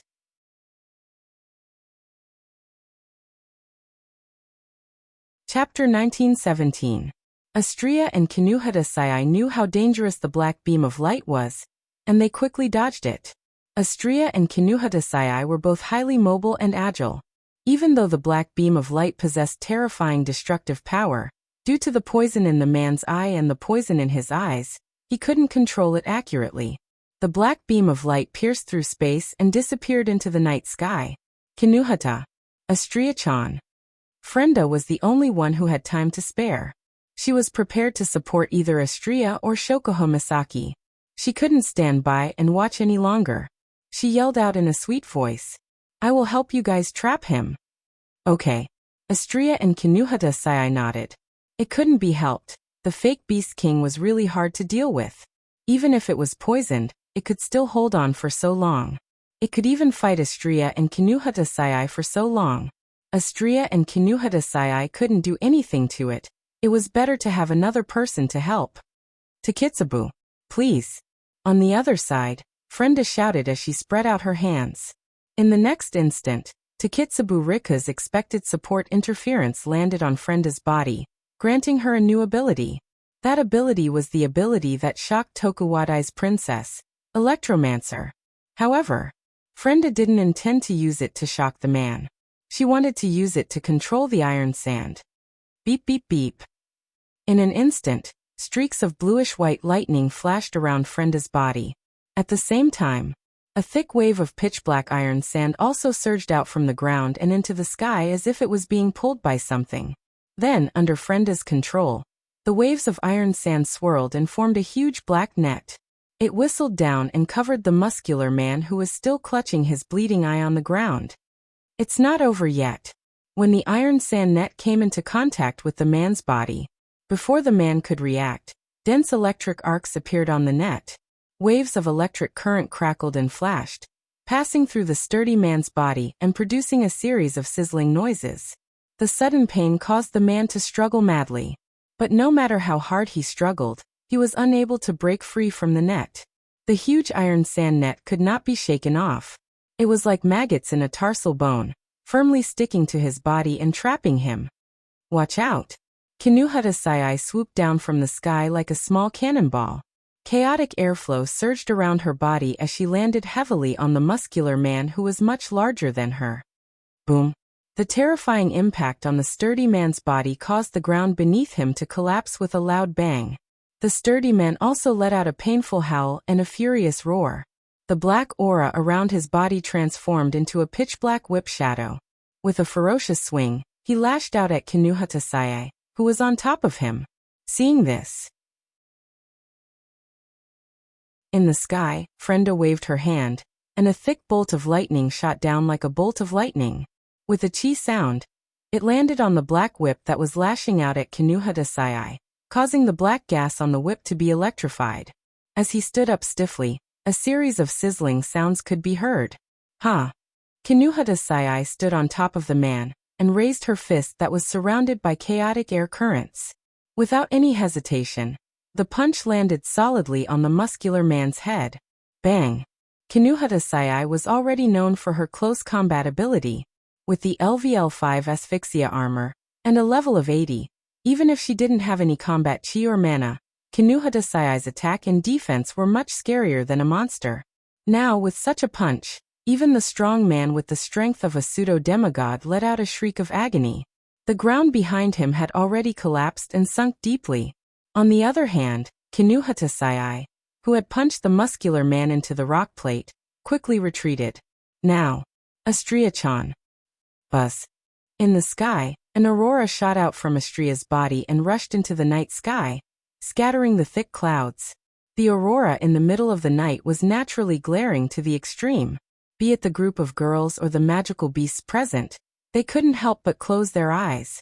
The surrounding space also started to vibrate along with the aurora. Within the aurora, Astria's figure turned into a flash of light. She released a blinding light that illuminated the dark forest, mountain range, and even the sky. After an unknown amount of time, the light pillar that shot into the sky slowly seeped into Astria's body. The surrounding light also seeped into Astria's body. When all the light disappeared, Astria looked like a completely different person. Golden specks of light floated around her like a golden rainbow hanging high in the sky. She wore a blue princess-like dress that fluttered in the wind. Her abdomen was exposed, and there was a set of white armor on both sides of her body. The gauntlet was pulled down from her neck to her arms. Her shoulders were exposed to the air, and shone with a white luster. The pure white wings on Astria's back split into 3 pairs. Her ankle-length blonde hair was tied into 2 bundles on the right side of her head. The ends of her hair fluttered in the wind as her dress fluttered in the wind. It was an eye-catching sight. Of course, the most eye-catching thing was the weapon in Astria's hand. It was a giant sword that was about 20 meters long. It was as long as a skyscraper, and its surface was shrouded in a purple glow. Pandora mode. On top of that, it was Astria's second evolution, Pandora mode. In this mode, Astria would remove all defenses and her attack power would be incomparably terrifying. The muscular man seemed to have noticed this as well. The muscular man was horrified to find out that as Astria evolved and the greatsword appeared, a deadly aura of death slowly seeped out from the bottom of his heart like a tidal wave. It enveloped him and he could feel it. The next moment he will die. How is this possible? How is this possible? How is this possible? How is this possible? How is this possible? How can I die in the hands of a woman who isn't even a demigod? Even though such thoughts were spinning wildly in his mind, the shadow of death still shrouded the robust man. At this moment, the robust man could not help but feel fear. But it was too late for him to feel fear. The moment the muscular man was poisoned by Shokuho Misaki and didn't choose to run away, he was destined to end up like this. Astria, who had transformed into a goddess, raised her lightsaber and pulled it behind her back. She swung her lightsaber without hesitation at the horrified man who was trapped in the iron sand net. Astria swung her lightsaber down without hesitation. Clang! A clear whistling sound reverberated between heaven and earth. It was the sound of a sword ray tearing through the air. In reality, a sword light had indeed descended from the sky. It was in the shape of a crescent moon. It descended from the sky and slashed down viciously. It tore through the air and split the heavens and earth. Astria's unstoppable greatsword slashed through the space below. It tore through the atmosphere and sliced open space, leaving a trail of sword energy behind it. When the crescent-shaped sword light fell and gradually disappeared from this space, all the air between heaven and earth seemed to have frozen.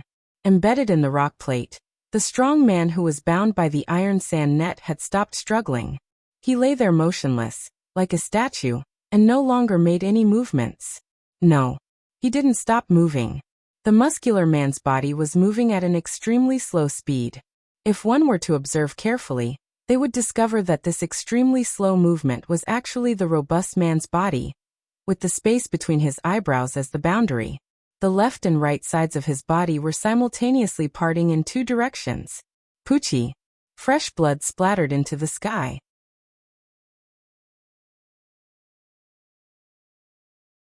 Chapter 1918. Splat. An extremely crisp tearing sound rang out, and a burst of dense crimson blood sprayed into the sky like a fountain. The muscular man's body was torn apart symmetrically in 2 different directions.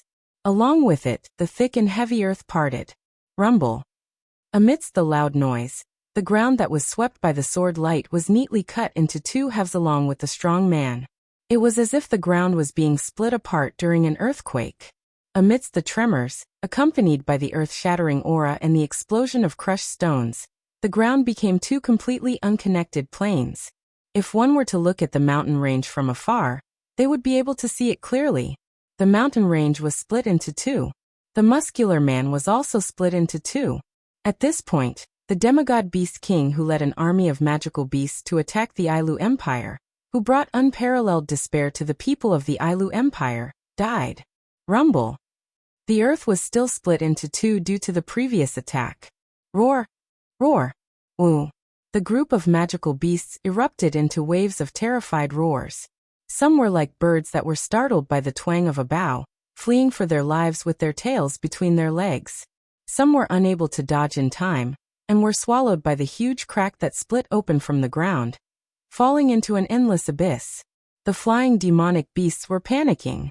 The demonic beasts on the ground were running for their lives. The mountain range was cracking, and the world was shaking. For a moment, rocks were flying everywhere, and the ground was trembling. Huge magical beasts were roaring in panic as they ran around in all directions. It was a scene straight out of hell. Perhaps the demonic beasts sensed the death of their leader, but the demonic beasts that were under Shokuho Misaki and Takitsubu Riku's control no longer charged at them. At least, none of the demonic beasts were too far away.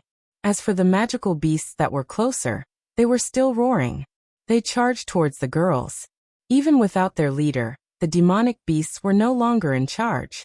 The demonic beasts had lost their ability to form an army and not attack each other. However, the demonic beasts saw humans as food.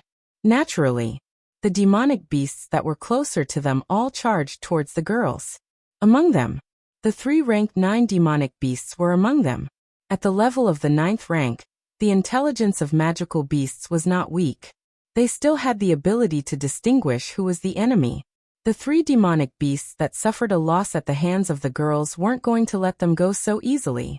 But without the presence of a pseudo-beast king, which demonic beast here can match up to Astrea, who is close to the peak of Tier 9 after her second evolution? Astrea raised the 20-meter-long great sword in her hand again. She swung the great sword as if it was weightless. The great sword drew a crescent-shaped arc in the air and slashed forward like an aurora. In an instant, a series of giant swords danced in the air. Streaks of sword light sliced through the bodies of the flying magical beast army, led by the 3 9th-grade magical beasts. In an instant, dark red blood blossomed in the air, and the severed limbs of the magical beasts kept falling to the ground. Among them were the 3 ranked 9 demonic beasts. Astrea's attack killed the 3 demonic beasts that were higher in rank than her in the blink of an eye. This was the true power of Astrea after her second evolution. She had abandoned all her defenses. It was terrifying. However, without the leader of the demonic beasts, the demonic beasts were nothing more than a bunch of ferocious beasts. They didn't retreat after smelling the scent of blood. Instead, they became even more frenzied.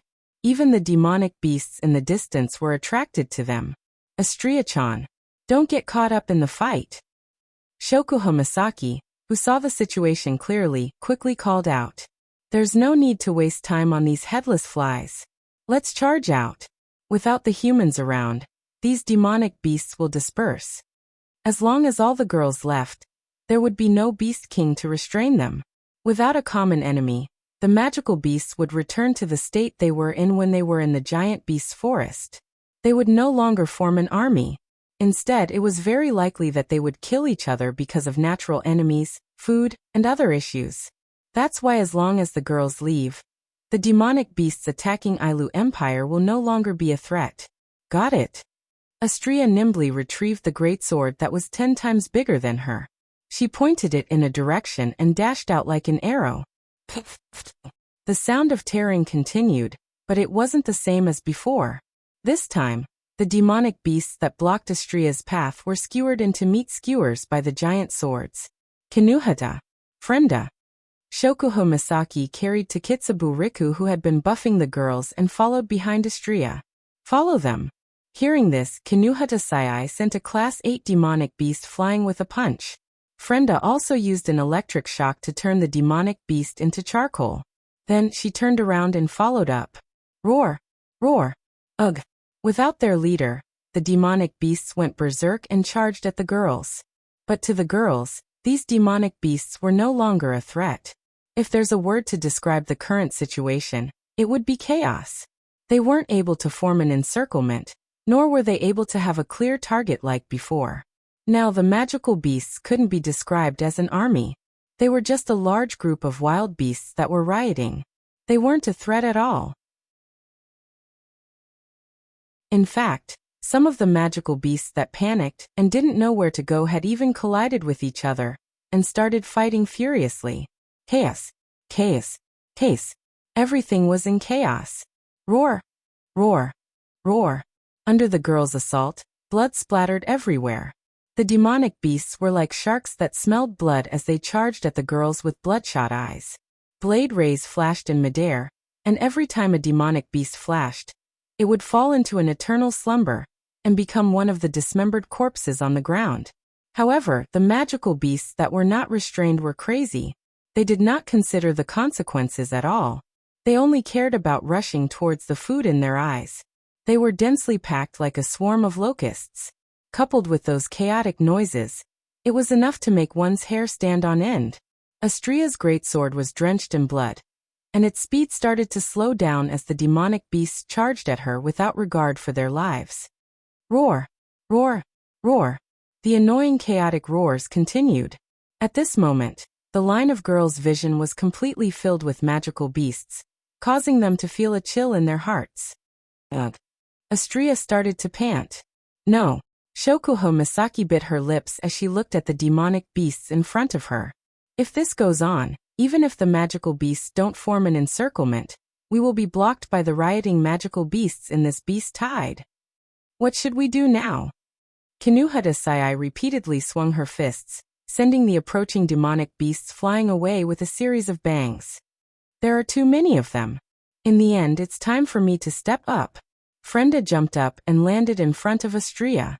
She took out a few dolls that didn't look like much. Watch me blow you all up. Perhaps Takitsubu Riku guessed Frenda's intention. She interfered with Frenda's personal reality and granted Frenda the ability to teleport. In the next instant, in the tide of flying magical beasts that filled the girl's vision, dolls that didn't look good suddenly appeared and swelled up. Boom, boom, boom. Not long after, intense flames and explosions burst out from the beast tide in front of them. Magic beasts with smoke or fire all over their bodies fell from the flames. At the same time, a path opened up in the middle of the demonic beast horde. Shokuho Misaki, Kinuhatasai, Frenda, Takitsubu Riku, and Astria were overjoyed. They didn't think twice before rushing towards the tunnel that was opened up by the explosion.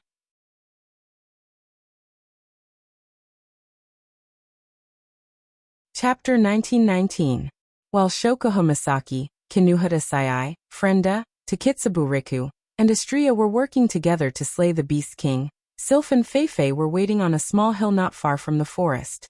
Sylph raised her hand as she looked at the group of nocturnal magical beasts, rushing down the mountain in an orderly manner. Some of them were excited, some of them were mad, some of them were bloodthirsty, and some of them were ferociously roaring. Her beautiful face was filled with frost. Feifei felt that Sylph's actions were a little unethical, but she could understand. The magical beast's sense of smell and senses were extremely sharp. Nocturnal magical beasts that could move freely at night had a much sharper sense of smell than those magical beasts that were active during the day. If Sylph were to use her mana in such a manner, she might be discovered by the demonic beasts. Feifei wasn't confident she could escape from the group of demonic beasts charging towards the two Tier 8 girls. That's why Sylph secretly mobilized her mana. It was dangerous and reckless. However, looking at the group of magical beasts rushing down the mountain, Feifei almost activated her Do-Chi. It couldn't be helped. The demonic beasts that Sylph and Feifei saw weren't going to put on a show. They were going to attack the last remaining human territories of the Ailu Empire. This was the only human territory left in the Ailu Empire. It wasn't just the Ailu Empire's imperial city. Sylph and Feifei's family were also there. Now these roaring demonic beasts are going to attack the Ailu Empire's capital and threaten Sylph and Feifei's families. No one could remain calm at the thought of this. If it wasn't for the fact that Shokuho Misaki, Kinuhata Sai, Frenda, Takitsubu Riku, and Astria were in a situation that was 1,000 times more dangerous than hers, Sylph would have rushed out and caused a ruckus if she wasn't worried about saving the Empire. Even so, Sylph did not hold back. He had been secretly mobilizing his magic power. He looked like he could rush out at any time, which was really a headache. As for Feifei, she was more worried about Shokuho Misaki, Kinuhata Sai, Frenda, Takitsubu Riku, and Astria. I wonder how Shokuho and the others are doing. Feifei couldn't help but whisper. At the same time, there was a worried look in his eyes. Leaving such a dangerous task to them. Was there really no problem? Strictly speaking, Shokuho Misaki, Kinuhata Sai, Frenda, Takitsubu Riku and Astria weren't from the Ailu Empire. It was just that Wu Yen had a good relationship with the royal family and the Lori family. That was why he was closer to Sylph and Feifei. It was just as Shokuho Misaki said. Whether it was the Ailu Empire or the Spalier world, they wouldn't feel the slightest bit of heartache even if the humans were to be wiped out. The only reason they were willing to risk their lives to help was because they had a good relationship with Wu Yen. That's why Feifei felt guilty when she thought about how the survival of the Ailu Empire was in the hands of 5 girls who had nothing to do with her. Sylph seemed to have the same thought when she heard Feifei's words. The icy blue magic power in her hand slowly stopped. She pondered for a moment before speaking. If it's them, they should be fine. But the opponent is a beast king that's close to becoming a demigod. Feifei's worry didn't lessen. There's also a large number of Tier 9 demonic beasts. Even if Shokuho and the others are all Tier 9 demonic beasts like His Majesty said, it's still very dangerous. Generally speaking, that's true. Sylph said expressionlessly. But if it's them, they should be fine. Fine? Feifei hesitated for a moment and asked. Sylph's tone was firm and confident. Why are you so sure, princess? Sylph didn't answer immediately. Instead, her gaze softened. Because they are that man's most trusted subordinates. When Feifei heard Sylph's words, the image of that man appeared in her mind. The man's carefree, willful, and confident smile on his face calmed her down a little. That's true. Feifei chuckled. Since they're the women of that man who's good at creating miracles, there shouldn't be any problems. What we need to do is to trust them. Sylph nodded. Then all we have to do is to wait for news of their success. Feifei nodded. Both of them calmed down a lot after listening to Sylph's short conversation. They turned to look at the demonic beasts that were still rushing down the hill. Their emotions calmed down. Rumble. At this moment, the ground suddenly trembled like a volcano that was about to erupt, and there was a loud noise that sounded like the earth was quaking and the mountains were shaking. The sudden change startled Sylph and Feifei. However, compared to Sylph and Feifei, the demonic beasts that were rushing down the hill reacted even more violently. Roar! Roar! Roar! The magical beast army, which had been marching down the mountain in an orderly manner, suddenly let out roars that were filled with grief, fear, anger, and panic. The entire army was thrown into chaos, and they started running in all directions like a group of prisoners who had been under guard but had now been freed. No, instead of saying that they were running, it would be more accurate to say that they were running around like headless flies. Some even started biting each other, as if they were fighting. Sylph and Feifei were taken aback by the sudden change. But shortly after, their thoughts were interrupted by the violent tremors under their feet. They leaped backward and retreated swiftly. What presented themselves before the 2 young ladies was an extremely chaotic scene. The ground shook violently. Gravel flew everywhere. The demonic beasts tore at each other. Chaotic roars echoed in the air. Chaos. Total chaos. What's wrong? Feifei looked at the chaotic scene in astonishment. What happened? What happened? Sylph, on the other hand, calmed herself down and her icy blue eyes glowed. Could it be that they succeeded? Feifei seemed to have thought of the same thing, and her pretty face became rosy, which was caused by excitement. As everyone knew, The reason why the demonic beasts abandoned their habits of living together and didn't invade each other's territory and even formed armies to attack the humans collectively was because of the Beast King's orders.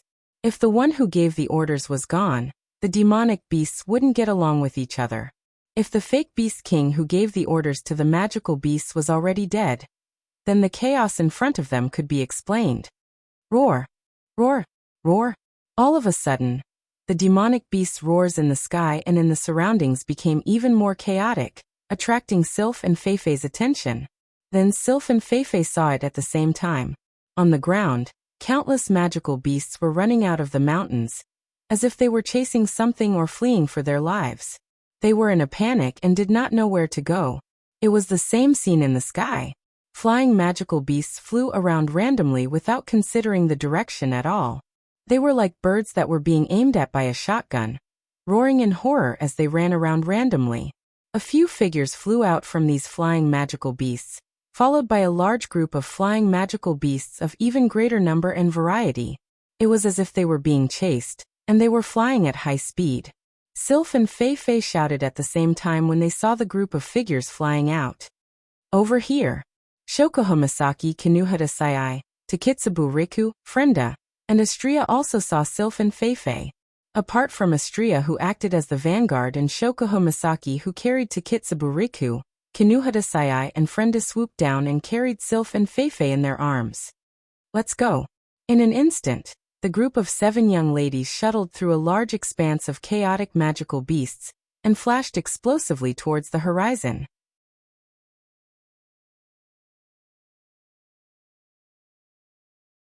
Chapter 1920. Roar! Roar! Roar! Along with the roar that anyone would be sick of hearing, the flying magical beasts in the mountain range that had been split into 2 flew into the sky like frightened birds, scattering in all directions. Not only the flying beasts, but even the ground beasts that couldn't fly seemed to have lost their target. They scattered in fear and trepidation, no longer heading towards the center of the city. On the city walls, the city guards who were preparing to engage in another battle with the nocturnal magical beasts looked at the scene of the magical beasts fleeing in all directions. Their faces were filled with bewilderment, and the sounds of whispers began to spread on the city walls. Not long after, even Carter and the others who were in the palace were alerted. They all went to the top of the palace and looked at the mountain range in the distance. When Carter and the others saw the mountain range that looked like it was cut in half, they looked at each other in confusion. What the hell is going on? Burrell asked. His face was still a little pale. It seems like he hasn't recovered from the injuries inflicted by Kinuhata Sai.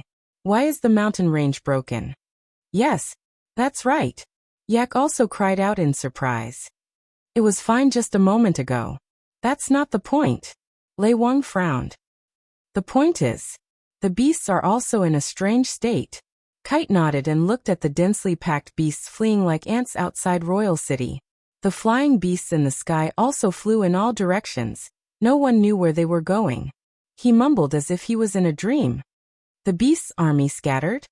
Behind Carter, the head of the Ailu Empire's number 1 family, the head of the Lori family, the head of the 2nd family, the head of the Saito family, Sato, and the head of the 3rd family, the head of the Ladine family, Harlow, were also looking at each other in confusion. Only Bing Ling and Bai Shi noticed that something was amiss. Where are Shokuho Misaki and the others? The ice spirit scanned her surroundings.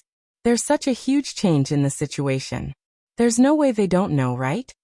No, not just Shokuho Misaki and the others. Bishi narrowed his eyes. Princess Sylph and Miss Feifei are also missing. Carter and the others only reacted after hearing Bing Ling and Bai Shi's words. They all began to search. However, before they could search for long, several figures that had turned into flowing lights flew over at an extremely fast speed. It was imprinted in the eyes of Carter's group. They are Shokuho Misaki, Kinuhata Sai, Frenda, Takitsubu Riku, Astria, Sylph, and Feifei, who rushed back from the mountain range. The Thunder Emperor was slightly taken aback. Why did they come back from outside? The outside here naturally referred to the outside of Monarch City's boundary. Just now, the Thunder Sovereign had seen with his own eyes that an extremely small opening had opened up in the Royal City's barrier. The group of girls had entered through that opening. The royal city's barrier was personally set up by the Ailu Empire's royal family members. It was the strongest barrier in the empire. Just how sturdy this barrier was could be seen from the fact that the magical beast army had been attacking the royal city for several days without stopping, and that it had taken hundreds of level 8 magical beasts to attack at the same time to break through. Only the Ailu Empire's royal family knew how to control the barrier. Outsiders had no way of knowing, not even the 3 great families. However, Sylph was the most respected princess of the Ailu Empire's royal family. Naturally, she knew how to control the barrier. That was why Shokoho Misaki and the girls brought Sylph along. Fei also made use of the opportunity to tag along. Carter and the others didn't have much time to ponder over the matter. The group of girls landed at the top of the royal city and stopped in front of Carter and the others. Thud. They landed on the ground. Takitsubu Riku, who was in Shokoho Misaki's embrace, fell to her knees. The pair of eyes that had been trembling all this time had already returned to normal. However, it seemed as if it had done some extremely intense exercise. As it began to pant heavily. Takitsubu, Sister Riku. Shokoho Misaki, Kinuhata Sai, Frenda, and Astria cried out at the same time. They quickly went to support Takitsubu Riku. Are you alright? I'm fine. Takitsubu Riku didn't bother to hide the exhaustion in her eyes. I'm just a little tired. At first glance, Takitsubu Riku didn't seem to have made a single move in this expedition to the mountain range where the demonic beasts resided. However, if one were to point out who contributed the most in slaying the demonic beast king, it would be none other than Takitsubu Riku. From the fact that the girls needed to shield their 5 senses to hide their whereabouts, to avoid the detection of demons and strong men, to having Frenda control the water vapor and poison the strong men's water. Whether it was the ability to shield their 5 senses or the ability to control the water vapor, it was all given to them by Takitsubu Riku. Not only that, Takitsubu Riku also granted Shokoho Misaki, Kinuhata Sai, and Frenda the ability to fly during the battle with the muscular man. Takitsubu Riku also enhanced Kinuhata Sai's flying ability throughout the battle. Takitsubu Riku also enhanced Shokoho Misaki's ability to control the demonic beasts. Takitsubu Riku also enhanced Frenda's ability to trap the muscular man and kill him with a single blow from Astria. Takitsubu Riku also granted Frenda the ability to trap the muscular man. On top of that, Takitsubu Riku also strengthened Shokoho Misaki, Kinuhata Sai, and Frenda's abilities. She also maintained the ability of the 3 girls to fly. Isn't Takitsubu Riku's contribution a lot? If it wasn't for Takitsubu Riku, the mission to assassinate the demonic beast king wouldn't have succeeded. That's why Takitsubu Riku's contribution is at least 70%. Of course, Takitsubu Riku also used up all of her computing power. It's only natural that she's exhausted. Thank you for your hard work, Takitsubu. Shokoho Misaki gently patted Takitsubu Riku's back. Rest well now. Takitsubu Riku forced a smile and nodded. Kite wanted to step forward but was stopped by Sylph. Let me explain the details. Sylph shook her head and spoke in a gentle tone. Our heroes are already very tired tonight. Let them have a good rest. Heroes? Everyone was stunned by her explanation. Kite was the only one who made the connection between the girls and the magical beasts outside and Sylph's words. He had a vague idea of what was going on. Leaving aside Kate, Kinuhata Sai, Frenda, and Astria helped Takitsubu Riku into the palace to rest. Shokoho Misaki followed behind Kinuhata Sai, Frenda, Takitsubu Riku, and Astria. She suddenly stopped and looked at the sky. Her eyes sparkled as she revealed an elegant smile. We aren't vases. We don't have to wait for you to come back to deal with these half-baked people. Did you see that? After saying this, Shokoho Misaki turned around, smiled, and walked into the palace. Outside the palace, the demonic beasts are still rioting. They're scattering in all directions. As for where the demonic beasts are going, that's no longer a concern. At the very least, not now. However, no one noticed that a strange black light suddenly shot out from the mountain range that was split in half, shooting towards the horizon. However, before the strange black light could travel far, A pitch-black spatial crack that was filled with ferocious eyeballs suddenly appeared in its path. A flawless white hand reached out from within and grabbed the black light, pulling it into the crack. Then, the pitch-black spatial crack filled with ferocious eyeballs slowly closed, as if it had never appeared in the first place. Capital of a different era. Hall of the heart of a different era. Ziyuran smiled as she looked at the strange black light that was constantly struggling in her hands. It wanted to escape, but was unable to do so. It wanted to burrow into her skin but was obstructed by a layer of invisible force. In order to capture you, I almost made the cage disappear because I used too much demonic energy. You should feel honored.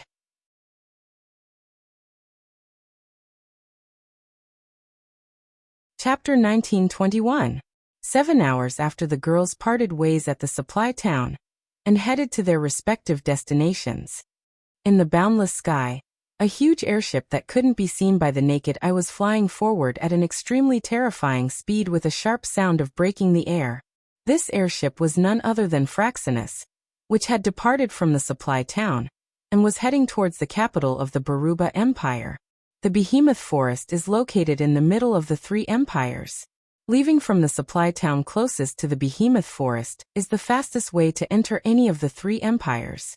Even so, Fraxinus still hasn't reached the capital of the Baruba Empire, even after 7 hours of flying. What's displayed on the screen in the command center is a desert. Yes, a desert. In the Spalier world, Ailu Empire and Fea Empire don't have deserts. Only the Baruba Empire has deserts. More than 80% of its land is deserts. As a result, Kotori, Kurumi, Toka, Miko, Yoshino, and Origami only saw a desert the moment they entered the Baruba Empire. Of course, along the way, they also came across many cities in the desert. But those cities are empty. Only a group of magical beasts are left. Over time, Mika started to feel tired. Meijio, who was already experiencing visual fatigue, couldn't help but rub her eyes as she muttered, "Still not there? Still not there?" 10 Fragrances gradually lost her patience. The bow that tied her purple hair into a ponytail seemed to shake with the impatience in her heart. "I'm hungry." "Hungry?" On the side, Kurumi's expression became somewhat helpless. "Toka-san, you just ate 3 puddings, right? Is food the only thing left in your head?" Origami also said expressionlessly. "I'd rather raise a sow than raise you." "Who are you calling a sow?" Kite Origami. 10 Fragrances, who had a grudge with Origami for a long time, retorted loudly. "I'm a human." "A human?" A fourth bunny holding a rabbit plushie in his hand blinked his big watery eyes and said in a daze, "Aren't you an elf?" "Looks like Toka is getting used to being a human." The rabbit plushie Yoshino said in a sharp and sneaky voice. She giggled as she danced with joy. "Do you want to try out a human's lifestyle? Do you want to do something perverted?" "Miss Toka, do you want to do something perverted?" Mika's eyes lit up. With a bright smile that was obviously not suitable for this moment, she slightly moved towards 10 Fragrances. "Actually, I'm very interested in that." "Allah." Kurumi covered her mouth. Only her beautiful eyes were exposed as she smiled. Her every move had an indescribable charm to it. "What a coincidence. I'm also very interested in it, especially when I'm researching it with my husband." "With my dear?" The bright smile on Meijio's face immediately disappeared. She pouted her lips like a child.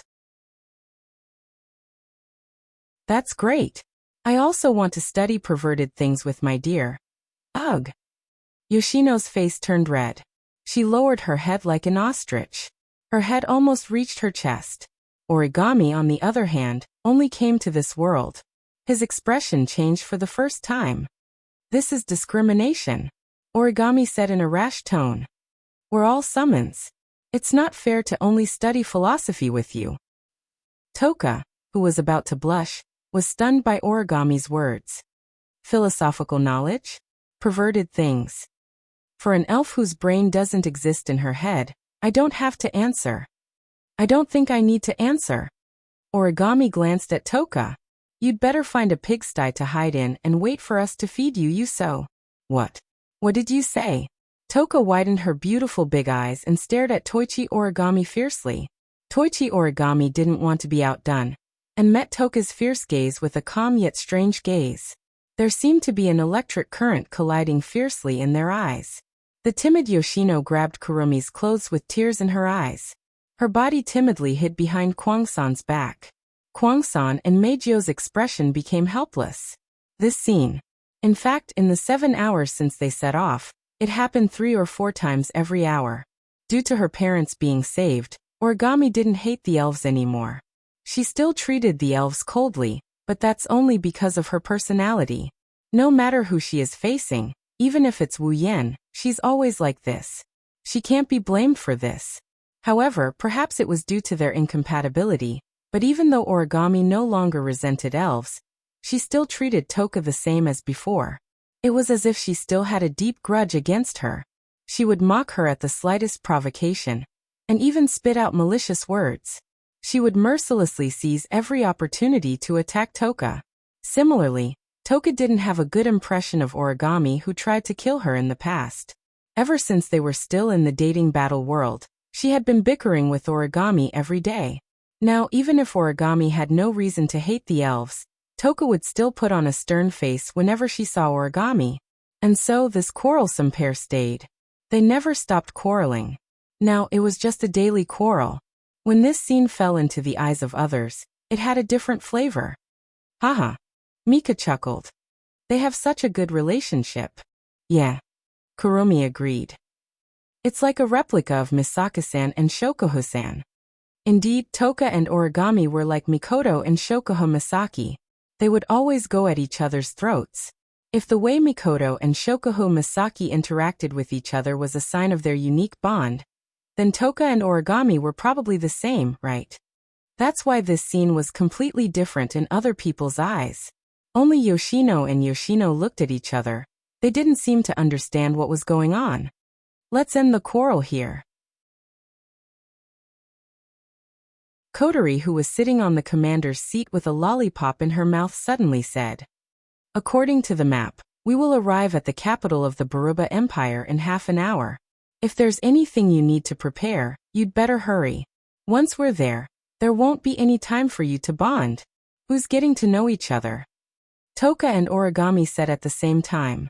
They looked at each other, one snorted and looked away. The other was still expressionless.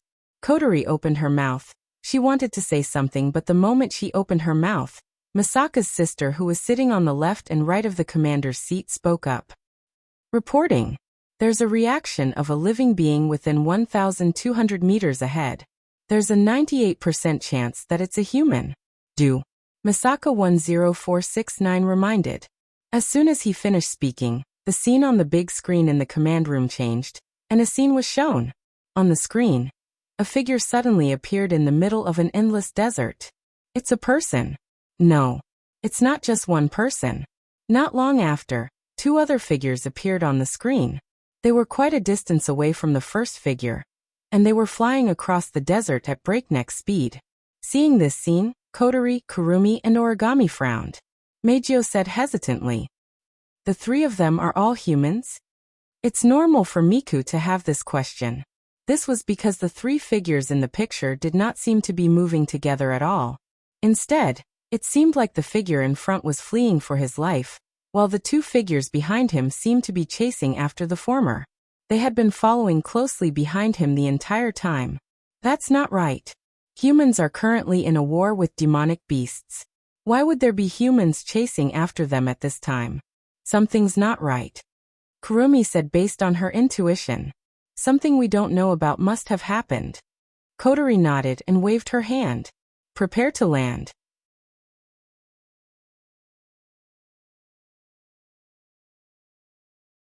Chapter 1922.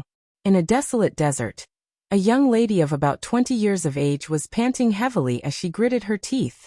She forcefully supported her body that seemed like it could collapse at any time as she flew forward with all her might. The ones that caused this young lady to suffer such a miserable fate were the 2 figures that were following closely behind her. They were 2 middle-aged men that were undoubtedly older than the young lady. They were at least in their 30s. Furthermore, one of them had a sinister scar on his face, while the other was an extremely ugly middle-aged man. looking at the scarred man and the ugly man who were chasing closely behind her. The young lady repeatedly used the tip of her foot to push off the ground. She erupted with what little dough chi she had left, causing her body to abruptly shoot out a certain distance each time her foot touched the ground. However, the young girl's speed was much slower compared to before. This caused the young girl to bite her lips even harder. Even her complexion had turned pale. The young lady's name was Milena, and she was the direct disciple of the Mo clan, the #1 clan in the Baruba Empire. Her status was similar to Fei Fei's. However, compared to Fei Fei, although Milena was the direct disciple of the Mo clan, her treatment was not as good as Fei Fei's. She was valued by her teacher. Because the Baruba Empire was an empire where men were stronger than women. In the Baruba Empire, although not all men treated women as slaves, but when it came to status, women were looked down upon. Therefore, even the personal disciple of the Moma clan, the #1 family in the Baruba Empire, was not treated as well as Fei Fei. Of course, even if her treatment was not as good as Fei Fei's, Milena was not inferior to Fei Fei in terms of talent or strength. Relying on her own efforts, Milena had successfully advanced to a Type 8 powerhouse not long ago. She had finally obtained the recognition of her teacher. He was sent by his teacher from the Mo family to a city managed by the Mo family to act as the manager of that city. And with Milena's strength of the 8th step and her excellent management skills, the city under her management was thriving day by day. It could not be said that it was developing vigorously, but it was still much better than before. It was quite well received by the people of the Mo family. However, all of this was destroyed when the demonic beasts attacked the Baruba Empire. But it was still alright. There weren't many casualties in the city under Milena's management. Under the orders of the Baruba Emperor, they began to gather their forces in the capital. The ordinary people, on the other hand, retreated to the sea and prepared to use the capital as a base to fight against the magical beasts. Originally, Milena had to go to the Baruba Empire as well. However, at this moment, something unexpected happened. The 3 Type 8 powerhouses who had once been Milena's subordinates and were under her control had betrayed her. Yes, betrayal. These people took the initiative to seek out the Beast King and surrender to him in order to save their own lives. There was no doubt that this was a very foolish move. The magical beasts saw humans as food and enemies. How could they accept the surrender of humans and let them live? However, they didn't know what was wrong with the Beast King that led the magical beasts to attack the Baruba Empire. It accepted their surrender and gave them an order. He ordered these 3 Type 8 powerhouses to gather in the city under Milena's management and kill all the powerhouses who were preparing to go to the capital to participate in the war. Milena hadn't expected this, and neither had the experts in the city that Milena was in charge of. Thus, without knowing anything, they still acted together with these 3 traitors. The result was obvious. First, they had fallen for the trap of the 3 Type 8 powerhouses, and the experts that Milena had gathered were all killed. The remaining Milena had risked her life to kill one of the Type 8 powerhouses, before escaping with great difficulty. Naturally, this caused the other 2 Type 8 powerhouses to be enraged. They persevered and chased after her. From the looks of it, they wouldn't give up until they caught up. That was why the scene before them had occurred. If it wasn't for the fact that Milena had managed to find out from one of the Type 8 powerhouses about the fate of the Baruba Empire, Michigan Lena would definitely not have fled. She would have risked her life to kill these 2 traitors. The scarred man and the ugly man knew that if this piece of information was leaked, the 2 of them would die a horrible death. Thus, they gave chase with all their might. As time passed, the scarred man and the ugly man, who had been unable to catch up for a long time, couldn't help but feel a little anxious. Damn it! The scarred man's eyes were fixed on the barely discernible figure that was fleeing in a sorry state not too far away. A gloomy look appeared in his eyes. Damned woman, don't let me catch you. Otherwise I'll torture you to death. Heh. The ugly man's eyes revealed a perverted expression as he laughed coldly. I wonder how the direct disciple of the Mo clan's patriarch would taste. Would she be like the other women, and reveal an expression of despair and cry for help? In front, Milena seemed to have heard the conversation between the 2. Her face became even paler. Clenching her teeth, She tried her best to circulate the do-chi in her body in an attempt to escape the pursuit of the two. However, after an entire day of fleeing, in addition to the injuries she received while risking her life to kill one of the traitors, how could Melina's body endure such a huge burden? Not long after, the do-chi flowing around Melina's body became much dimmer. Her entire body became soft and she lost all her strength, falling into the desert. Seeing the scene of Melina falling down, the scarred man and the ugly man were overjoyed. Their figures suddenly sped up a lot, flashed over, and then surrounded Melina from the front and the back. Ha ha! The scarred man laughed wildly. Run! Continue to run. I want to see where you can run to. Melina raised her head in an unyielding manner. She used her pale face to coldly stare at the scarred man in front of her. I really regret that the person I killed earlier was not you. The scarred man's wild laughter came to an abrupt halt. His face became dark and solemn. I want to see if you will still be so unyielding in a while. Saying this, the scarred man suddenly raised his hand. The do-chi on his body surged out and agglomerated into an illusionary image of a ferocious beast behind him. Similar to the scarred man, the illusionary image of a ferocious beast raised its hand and emitted a clear beast roar. A palm violently slammed toward Melina's body. Immediately, the huge beast paw, which was comparable to a meter-tall rock, heavily smashed down towards Melina with an extremely fierce shockwave. Looking at the enormous beast palm that was violently slamming toward her, Melina's eyes flashed with unwillingness. However, she did not cower. Recalling the important information in her hands, she clenched her silver teeth and crazily mobilized the do-chi in her body that had been squeezed to the limit. She extended her hand and waved it. A scorpion-like beast shadow with a tail appeared behind her. In the next moment, the beast shadow swung its body. The tail behind it turned into a black shadow and rashly met the illusionary beast palm that was smashing toward her. Bang! When the two came into contact, a muffled sound resounded. The air wave that was generated from the impact lifted the heavy sand in the desert and filled the air like smoke and dust. At the center of the collision, the beast shadow behind Melina dissipated at a speed that was visible to the naked eye due to the lack of do-chi. The illusionary beast palm once again carried a sharp wind and smashed toward Melina's head. The last trace of do-chi in her body was exhausted. No matter how unwilling Melina was, she could only let out a miserable laugh. Now Melina no longer had the slightest ability to resist. Just as Melina was about to go all out and drag one of them down with her, in the sky, the sound of something breaking through the air suddenly resounded without any warning. A stream of light suddenly flashed in front of Melina. Facing the huge illusory beast palm, a sword light flashed through the air. Puchi! The sword light slashed through the beast palm without any hindrance. The beast palm that was purely made up of do-chi was directly cut into two halves.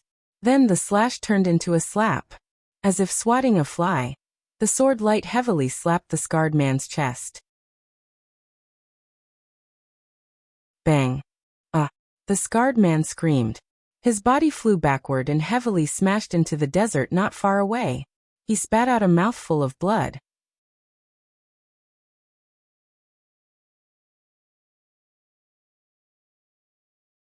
Chapter 1923. The sudden turn of events shocked both Melina and the ugly man, who had sealed off Melina's escape route and hadn't been able to react from beginning to end. At this moment, Melina, the hideous man, and the scarred man who was knocked to the ground finally recognized the newcomer and were instantly immersed in her appearance. There was no other reason other than her beauty. Purple light particles undulated around her. She wore a purple light armor that looked like a formal dress. Every part of her body was covered in a transparent gauze. She held a huge spike-shaped sword in her hand. The girl appeared without any warning and captured the three of them with her beautiful aura without warning. It was a young girl with a purple ponytail that was tied up with a butterfly knot. She was Toka. At the same time in the sky, several other ear-piercing sounds could be heard. Kodori, Kurumi, Miku, and Yukino, who were still in casual clothes, landed on the ground with Mordred's origami. They stood around Toka without any pattern. The ugly man couldn't help but take a step back. He didn't know if it was because he suddenly saw so many beautiful girls and felt inferior about his appearance, or if he was really shocked by the girls that fell from the sky. Who are you people? Milena gazed at the group of young ladies in astonishment, as though she were bewildered by the fact that she was rescued by a group of young ladies who were younger than her. But for some unknown reason, Milena had a feeling that she had seen 3 or 4 of these girls somewhere before. For example, the petite young lady with twin ponytails who had a nonchalant expression and sucked on a lollipop. For example, the charming young lady with beautiful, long black hair, long bangs covering one of her eyes, and an elegant, sweet smile. Also, the young lady with long, purple hair who saved her and the adorable doll-like young lady with a bunny plushie seemed familiar, but Milena couldn't recall where she had seen them before. Milena couldn't recall who they were, and could only ask with a vigilant expression, "Who are you?" Coterie revealed a mischievous smile at Milena's vigilant expression. "Just passers-by." This sentence. Milena choked on her words. Bast *RD. At this moment, the scarred man struggled to stand up from the ground and clutched his chest. It seemed like he was injured.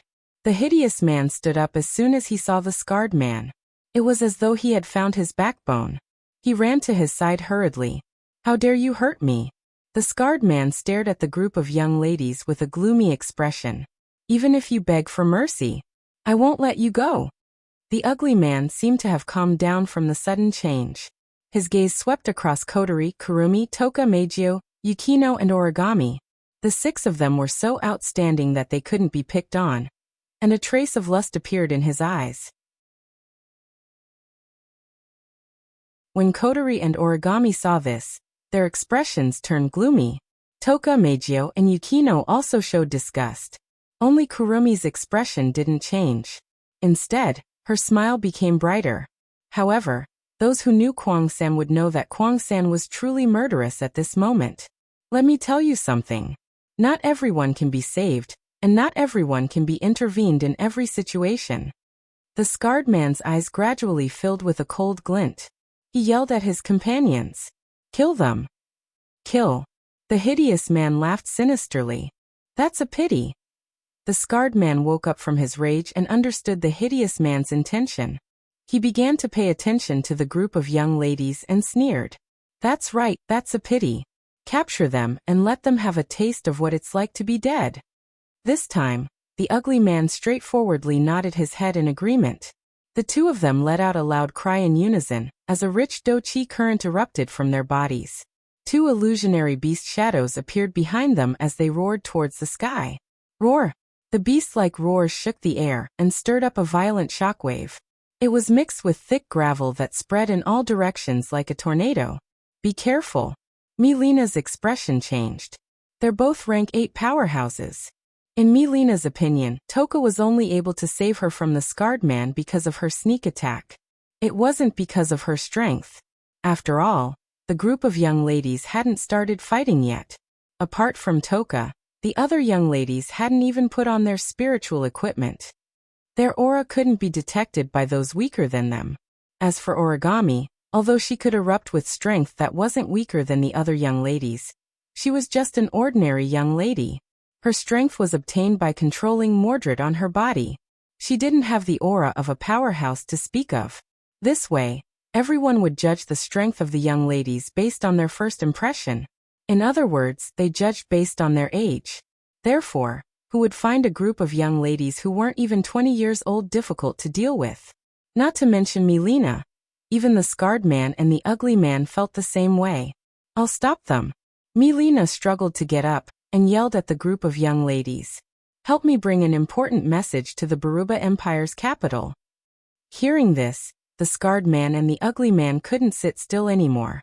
The reason why they were so desperate to kill Milena wasn't just because they suffered a huge loss in her hands.